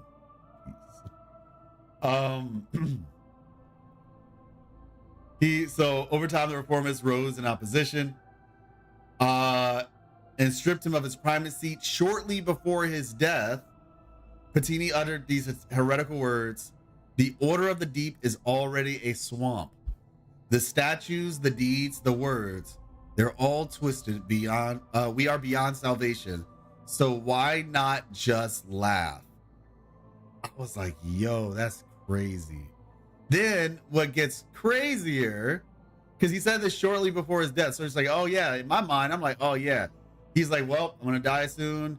I'm getting up there in age. So I'm gonna just tell the truth now. Turns out that's not what happened. What actually happened is the reformist Primus Podolisk shows up and says this: Primus Podolisk personally executed his predecessor. Bro, kill Patini for being woke. They said, you're too woke. And I'm talking about the real woke, not the woke that people talk about nowadays. It's not like just for whatever reason they decided to co-opt a word that already existed, which is kind of funny when you consider the people who did that are also the same people who don't like it when things are co-opted.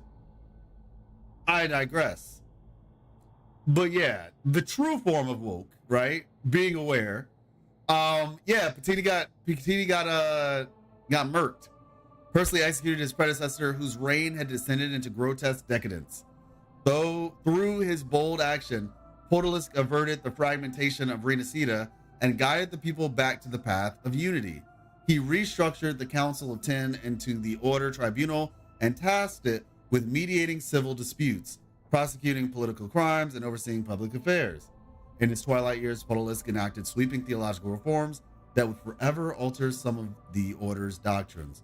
Where previous teachings had maintained that the Sentinel Imperator held a high position among many divine beings, Podolisk declared Imperator to be the one true divinity.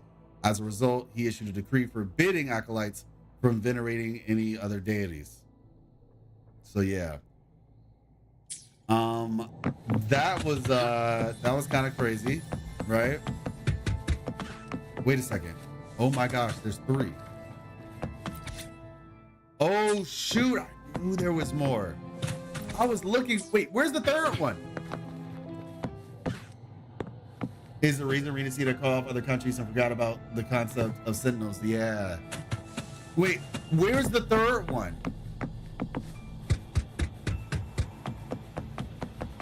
Because I was looking for these. I was like, I thought that there were more than just one.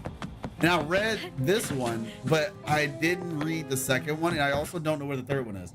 Further in the back, what doesn't make sense for me is that when Chikono was being shunned by the Order, why didn't the Montelli family step in? Don't they have higher power? Then the Order? No. They do not have higher power than the Order. Right now, the Order are running things. Further in the back. Like this back?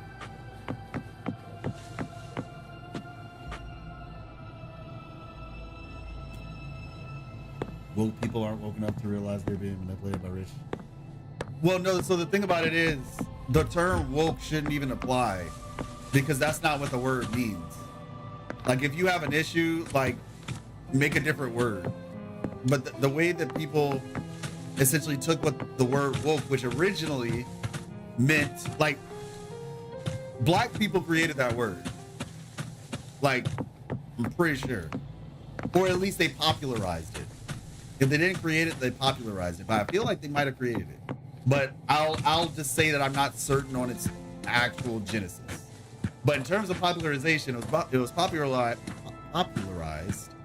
in, like, I guess like the 80s or the 90s or something like that. Maybe even the 60s and the 70s. Very early on. The whole idea was being, it's like fight the power. But, like that was the concept. Fight the power, understand that the people at the top are screwing us over, basically. And it's like, stay woke, be aware, be aware, my brother. That was the idea behind being woke.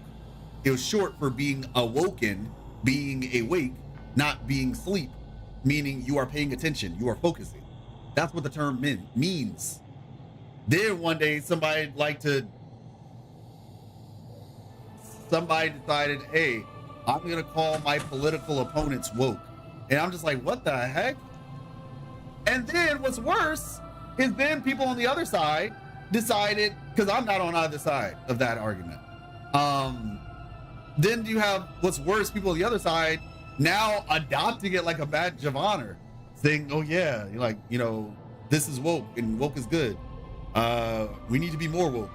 And it's just like, do you even know what that word means? Oh yeah, it means what they said it means. No, it doesn't. It had a meaning before that. That's what I don't like. They took the word activism and turned it into woke. Maybe the word is activism. Like activism isn't even a bad thing though. I just feel like people need new words, man. Like just like, because it's just taking up words and trying to change it. As they say, language changes. Yeah, but the problem is, like, it doesn't change that fast. I feel like it changes, but some of these are like forced changes, I guess. Like skibbity and Riz. Great new words we get. Oh my gosh. Further in the back, I actually can't remember. I thought it was supposed to be where you are. Oh my gosh. So Alfie, did you say that you sent all of these right here? So after the Visalia family established the Sentinel faith and positioned themselves at the core of the religious structure, an increasing number of people in Raguna began to dream of a fish imbued with divine presence. So this is what the Transgressor's transcript was talking about. This phenomenon was especially common among the fishing communities who often went out to sea. When fishermen prayed to this fish in their dreams, their prayers were answered sometimes with a more bountiful catch, other times by safely avoiding an approaching storm. These accumulating small miracles over time gave rise to a new faith. While practitioners maintained their devotion to the Sentinel, they increasingly directed prayers to the dreamt fish drawn by its tangible blessings. Interesting. Dreams. Fearing crackdowns from the Visalia family, followers of this new faith dared only to spread their belief within a limited circle among the lower classes. Fearing crackdowns from the Visalia family, followers of this new faith dared only to spread their beliefs within limited circles among the lower classes. Yet, as more discovered their shared worship of the same divine fish, a new clandestine group arose. And shortly after the Threnodian... Wait a second. Were the fishermen approached by Leviathan, or is there some other being that isn't Leviathan or Cetus? I think there's another being. And this actually follows with the logic I was presenting to you all earlier. If Leviathans come as a result of negative, like, you know, frequencies, basically, accumulations of negative frequencies, basically like giant tacit discords, doesn't that mean that if somebody sowed enough discord in an area, you could essentially artificially invoke the creation of a Threnodian? It's all the crabs? That's so funny. What if Levy is trapped in the dream world? Maybe I'm thinking... No, I don't think he's trapped in the dream world. Post the screenshots for the third on WUWA Lore channel on Discord if you want to. Oh, thank you.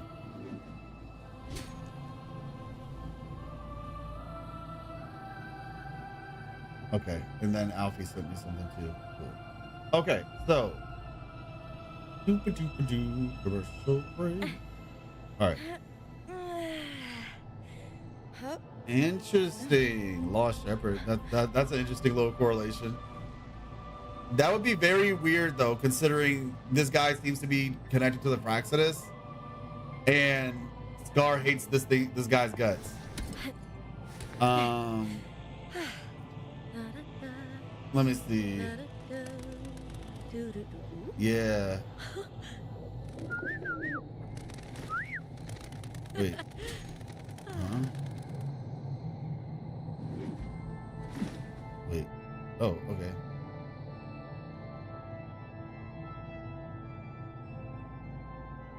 That dot and lines look more like Morse code. I don't know about that. Okay. I thought of that, but going by Morse code, I might be forcing some things here. It's not like that it meant some letters and numbers. Okay. I'll have to read that later. Okay, so, hey kid, are you alone? Augusta start. A gentle, warm light begins to blur your vision. Hey kid, are you alone? Don't be afraid. We know what the dark tide did to your home, and we're here to help. You must be hungry. Okay, yeah. A group of solemn gladiators stands guard around her. Okay, we can take you to the city. Even if you rebuild these walls 1,000 times, they'll never hold against the dark tide.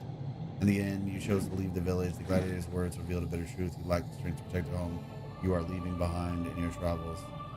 I mean, yeah, to be fair, this sounds like she's in Septimont. I don't know then. It's weird.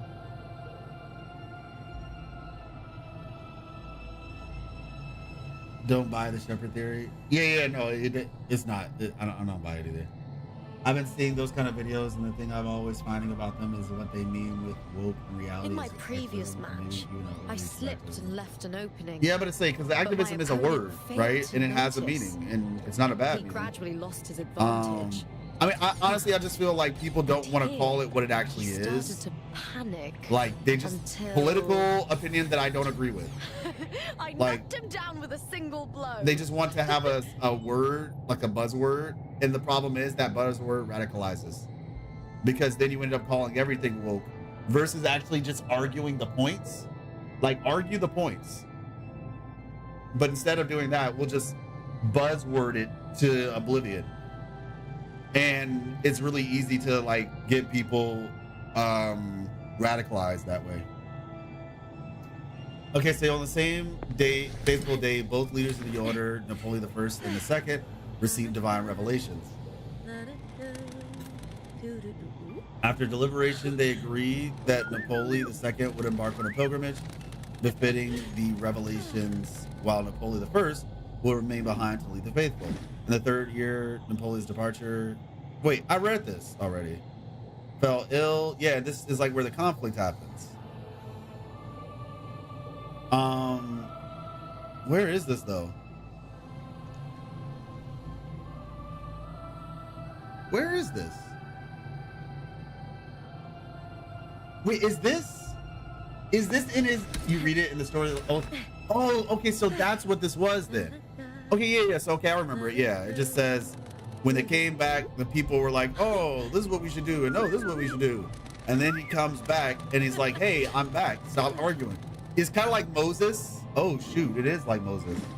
This is literally like Moses, because what happens is not like 100%, because there's technically two of them, and Aaron was like negligent. So people like the golden calf. Why wouldn't it? It's just trying to simply okay. In the third year, so many believe this conflict will continue indefinitely, because when the Solis family caught wind, a war over authority to interpret the faith was inevitable. Yeah, so Napoleon I suddenly fell ill and died, leaving the order leaderless. Whenever they say somebody suddenly fell ill, it always sounds like shenanigans to me, like this was not like this was intentional.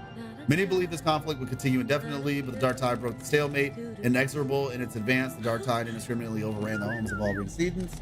The tacit discord which surged from the tides were so relentless that both warring sides found themselves exhausted and forced into a retreat. After each side prepared for desperate final battle, Napoleon II returned from his pilgrimage with a sacred lantern-shaped relic, which a flood of divine envoys emerged, turning the tide of battle. Following this event, Napoleon II's prestige soared, recognizing that their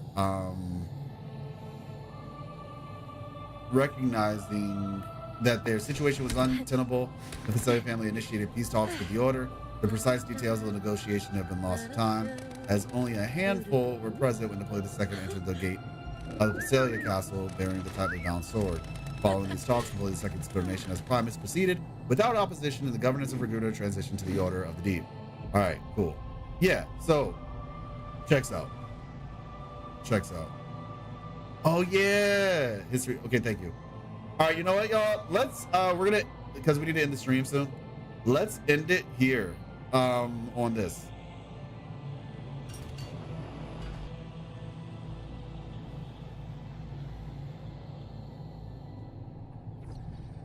In my previous match, I slipped and left an opening, but my opponent failed to notice.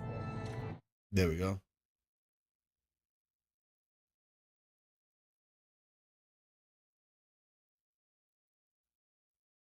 Question on the Divine Fish then, like, since you thought it wasn't Leviathan or Mercedes. Yeah, so it could have been Leviathan. If it was, I just have to ask, where did Leviathan come from originally? if it's so, I'm not 100% that it's not Leviathan, but I do think it's possible that it wasn't Leviathan. Because of the fact, like I said, the question would be, where did it come from then? Like, where did it come from and why did it decide to stay here? You know? I mean, maybe it was following people, perhaps. But considering the nature of it, I don't know.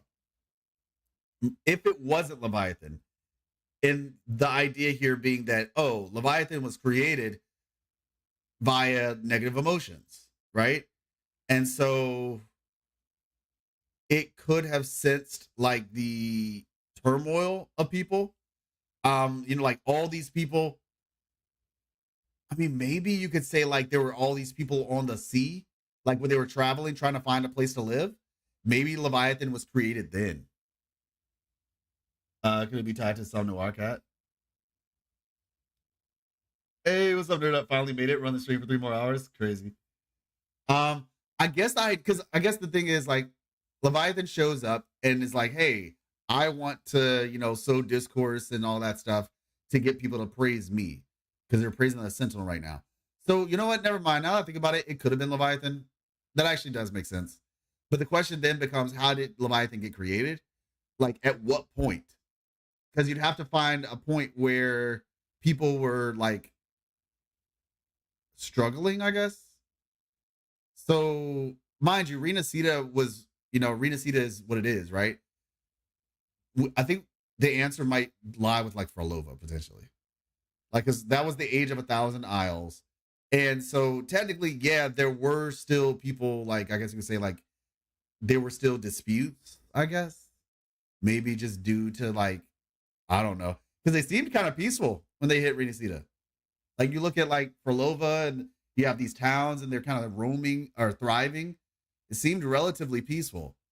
It was up to a certain point when whatever that creature is came around to sow discourse. And so the question is, well, where did that creature come from? And so for me, yeah, I mean, maybe Leviathan was created from just all the people who were on the ocean originally when they were like, just like sad. And I guess there was enough people. Hey, what's up, Roka Brave? Hopefully I said that right. If I recall, there were concept arts for WUWA showing a unique nautical themed region. Could that divine fish be the Sentinel from that place hitching a ride? Well, no. So the divine fish here is very much a bad one. It was literally put there for the its whole goal here was to divide people. That the transgressor's transcript discusses it. So the fish-like entity definitely seems like it was either Threnodian or a Threnodian-like creature. Like it was either Leviathan or something in a similar vein to it with a similar goal. But like I said, it probably was Leviathan. But like I said, I keep saying, but like I said, however, what I'm trying to say is that the creation of Leviathan is the issue here. That's the problem. How was it created? And the only time that I can think that it would be created, which is you have a bunch of people, right? And it was like created on the sea almost. Maybe that's why it is what it is. It's Leviathan because it's on the ocean. Maybe they had negative opinions about the ocean or something. I don't know. Because they were stranded. Because the thing is, like, everybody seemed to be relatively happy when they found, like, when the Imperator showed up and they made landfall. But it was like shortly after that, that's when things started going bad. So we can classify Threnodians as conceptual beings. Hey, CSM, appreciate you. What do you mean conceptual? They are created, I guess, by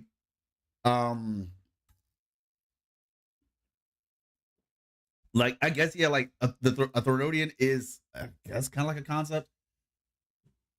Yeah, you can't erase a concept. Yeah, exactly. So yeah, Divine Fish is probably Leviathan, but we don't know how it was made except for perhaps being made on the sea. Yeah, I think that would be the closest I can get to like something strong right now. Like, where is the situation? Because Leviathan does tell us how it was created. Like when you fight Lupa, when Lupa's fighting the Lady of the Sea, it was like, I was formed from the negative frequencies or emotions of men, women, babes, and the aged is what it said. So basically just like a bunch of people. And where are you gonna have a bunch of people? I guess it would just be how everybody was just like roaming on the sea. in a way. And whatchamacallit, Imperator brought all those displaced people to Renacida, and the Therodian followed. So like C10 and 40k got like beings from the concepts of things. So essentially though, yeah. So basically, this is the area, and we're gonna end the stream off with this. This is the area that existed or whatever. You know, before it was the CBT1 basically. This is what people think that Chisa's trailer is referencing.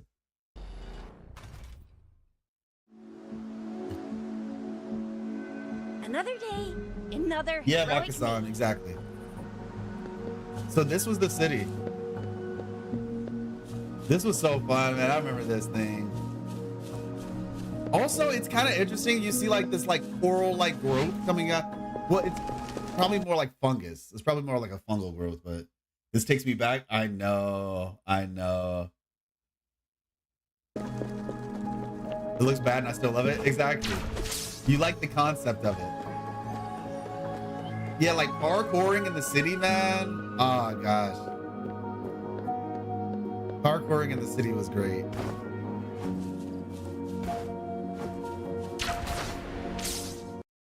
Where was it on the map? Oh.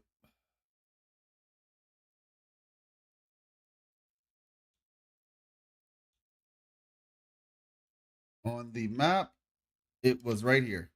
Hold on. Like Remnant Residence, like this whole area basically. This is the city, right? This is Jinzhou, this is the Grand Library. Right here was the Tiger's Maw. It actually, like this little platform right here, you can sort of see it on the map, is like light gray. It looked down into like a chasm, like a valley sort of thing. And the Tiger's Maw was right here. And then it connected under, like in an underground fashion, to the city. And it was all this area right here. This whole area was the city area. That's why you have this giant building right here too, technically. But yeah. We still talk about you, Flo. You're so funny. I just want you to know we have it. We still talk about you. We still bring you up at dinners. Let me see. Oh yeah.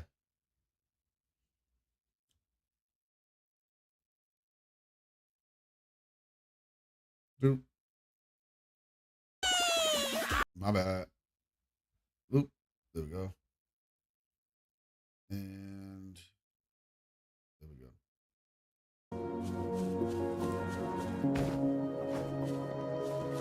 Yeah, it was replaced. Yeah. That it was.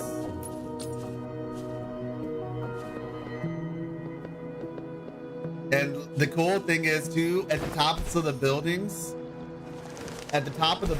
there were like enemies and stuff. So like, oh yeah, I remember the this was the shape of the like your concerto bar thing filling up.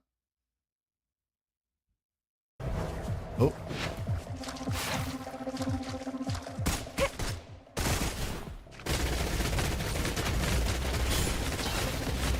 Oh yeah, back when Baisha had green hair and her name was Bai Lian. It wasn't always Baisha, it was Bai Lian.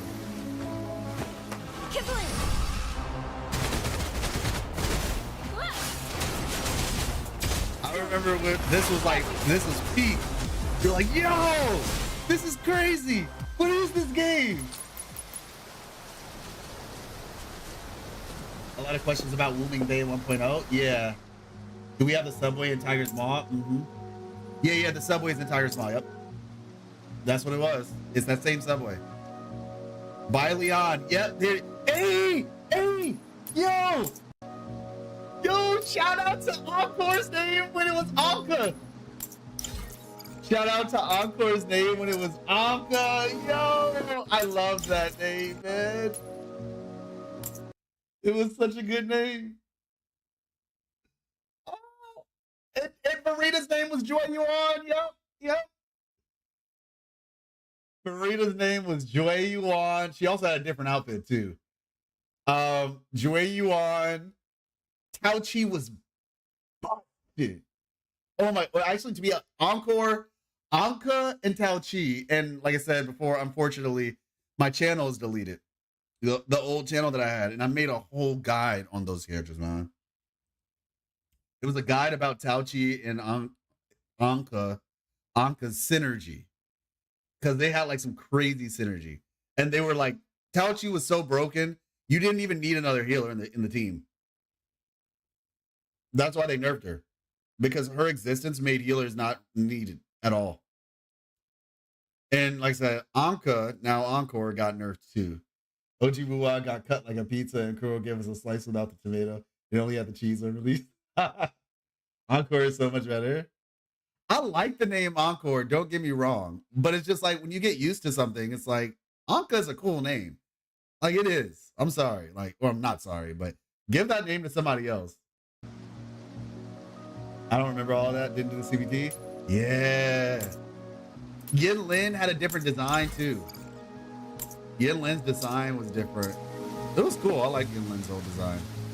I didn't think, even though new Yin Lin looks really good, but I'm just saying, man, yeah, this was cool. This was cool. Like running around the city and fighting stuff was actually really fun. But I said, you know where you're going.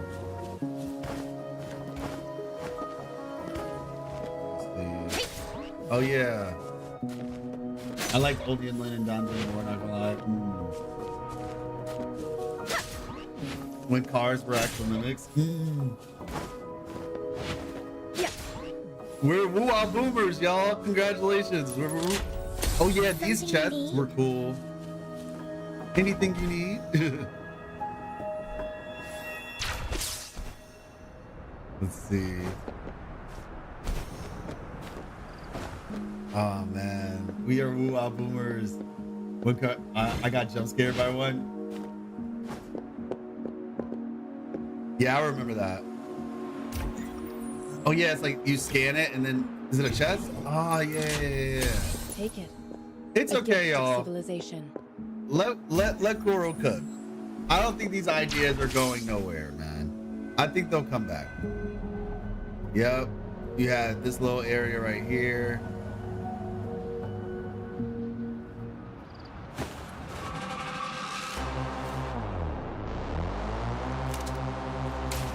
.0 guys, trust. Actually though, Borderlands South Test. Man.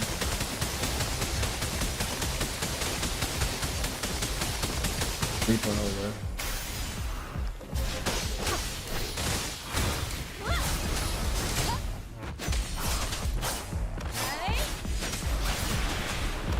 I like the effects on that too, man.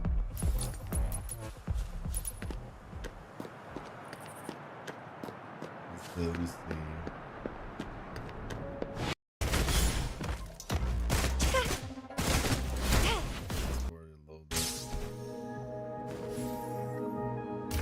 Yeah, I like this little hidden chest thing. It was fun. Something you need? This was the game. This right here. This was the game that had me hooked, man. I could not put this thing down. When I played it in CVT, I was just like, y'all, this is insane. This is gonna change everything. What do we have here? This boat with Can't amazing hide quality. from me. Yeah, exactly. I think Chisa will be from there. She's a mercenary, so she can be hired as assassin. Wait, why are we assuming she's a mercenary? Oh, was that like in her explanation when they showed her picture or something? But yeah, you see like the enemies were on the tops of the buildings and stuff like that. All the skyscrapers. Yep. And like I said, just like there's some really cool concepts here. These are some really cool concepts. Bro is stuck on these characters though. I mean, I guess I can say the same thing for me. They're new, so it's just like, yeah, I want to try these new characters. Yep, in the broken highway area. There, I wish it would be cool to see if he goes to that spot with yeah, the color scheme. It almost looks like the sky looks kind of similar to what's it called? Port City Guishu. You see how the sky looks like really ominous in that direction?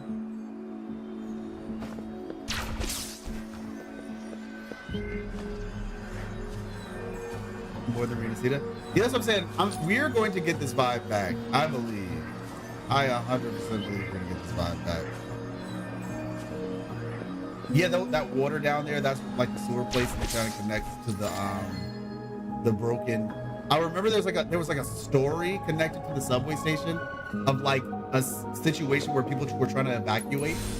People were trying to evacuate the city after, like, I guess like a disaster happened, like a lament disaster. And there's a piano in there, and the whole story was like everybody couldn't leave, right? Like the lament was hitting, everyone could not leave. And so what they ended up doing, yeah, they all died, but what they ended up doing was they basically sang their way out. Think about like One Piece, like Brook, right? Where it's like somebody was playing the piano, like they were all like arguing and fighting and trying to, you know, hurt each other, like, no, let me get on the piano. And then this is my rough remembrance of it. But yeah, like somebody started playing the piano and they kind of mellowed out, and then they were all just like, all right, y'all, let's just sing till the end, basically.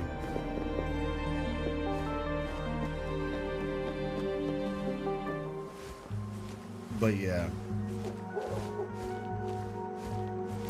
Yeah, I like oh my gosh, that's crazy. Civilization. I like this UI. I like this UI quite a bit, honestly. The map too. The map looks really cool.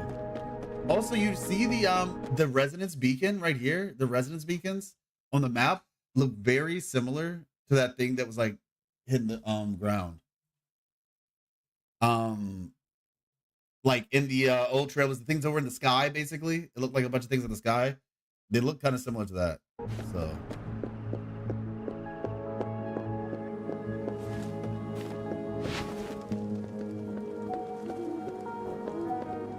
let's see.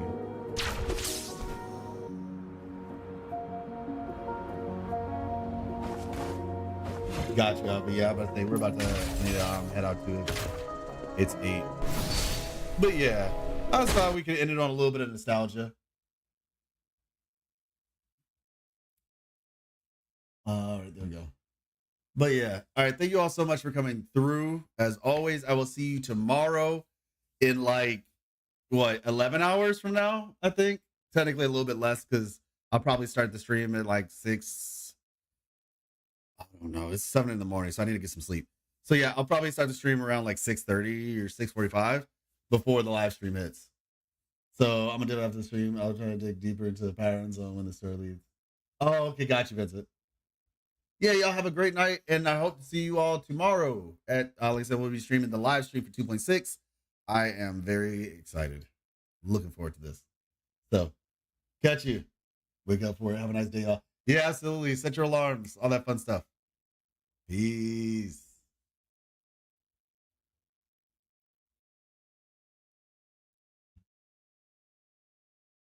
All right, there we go.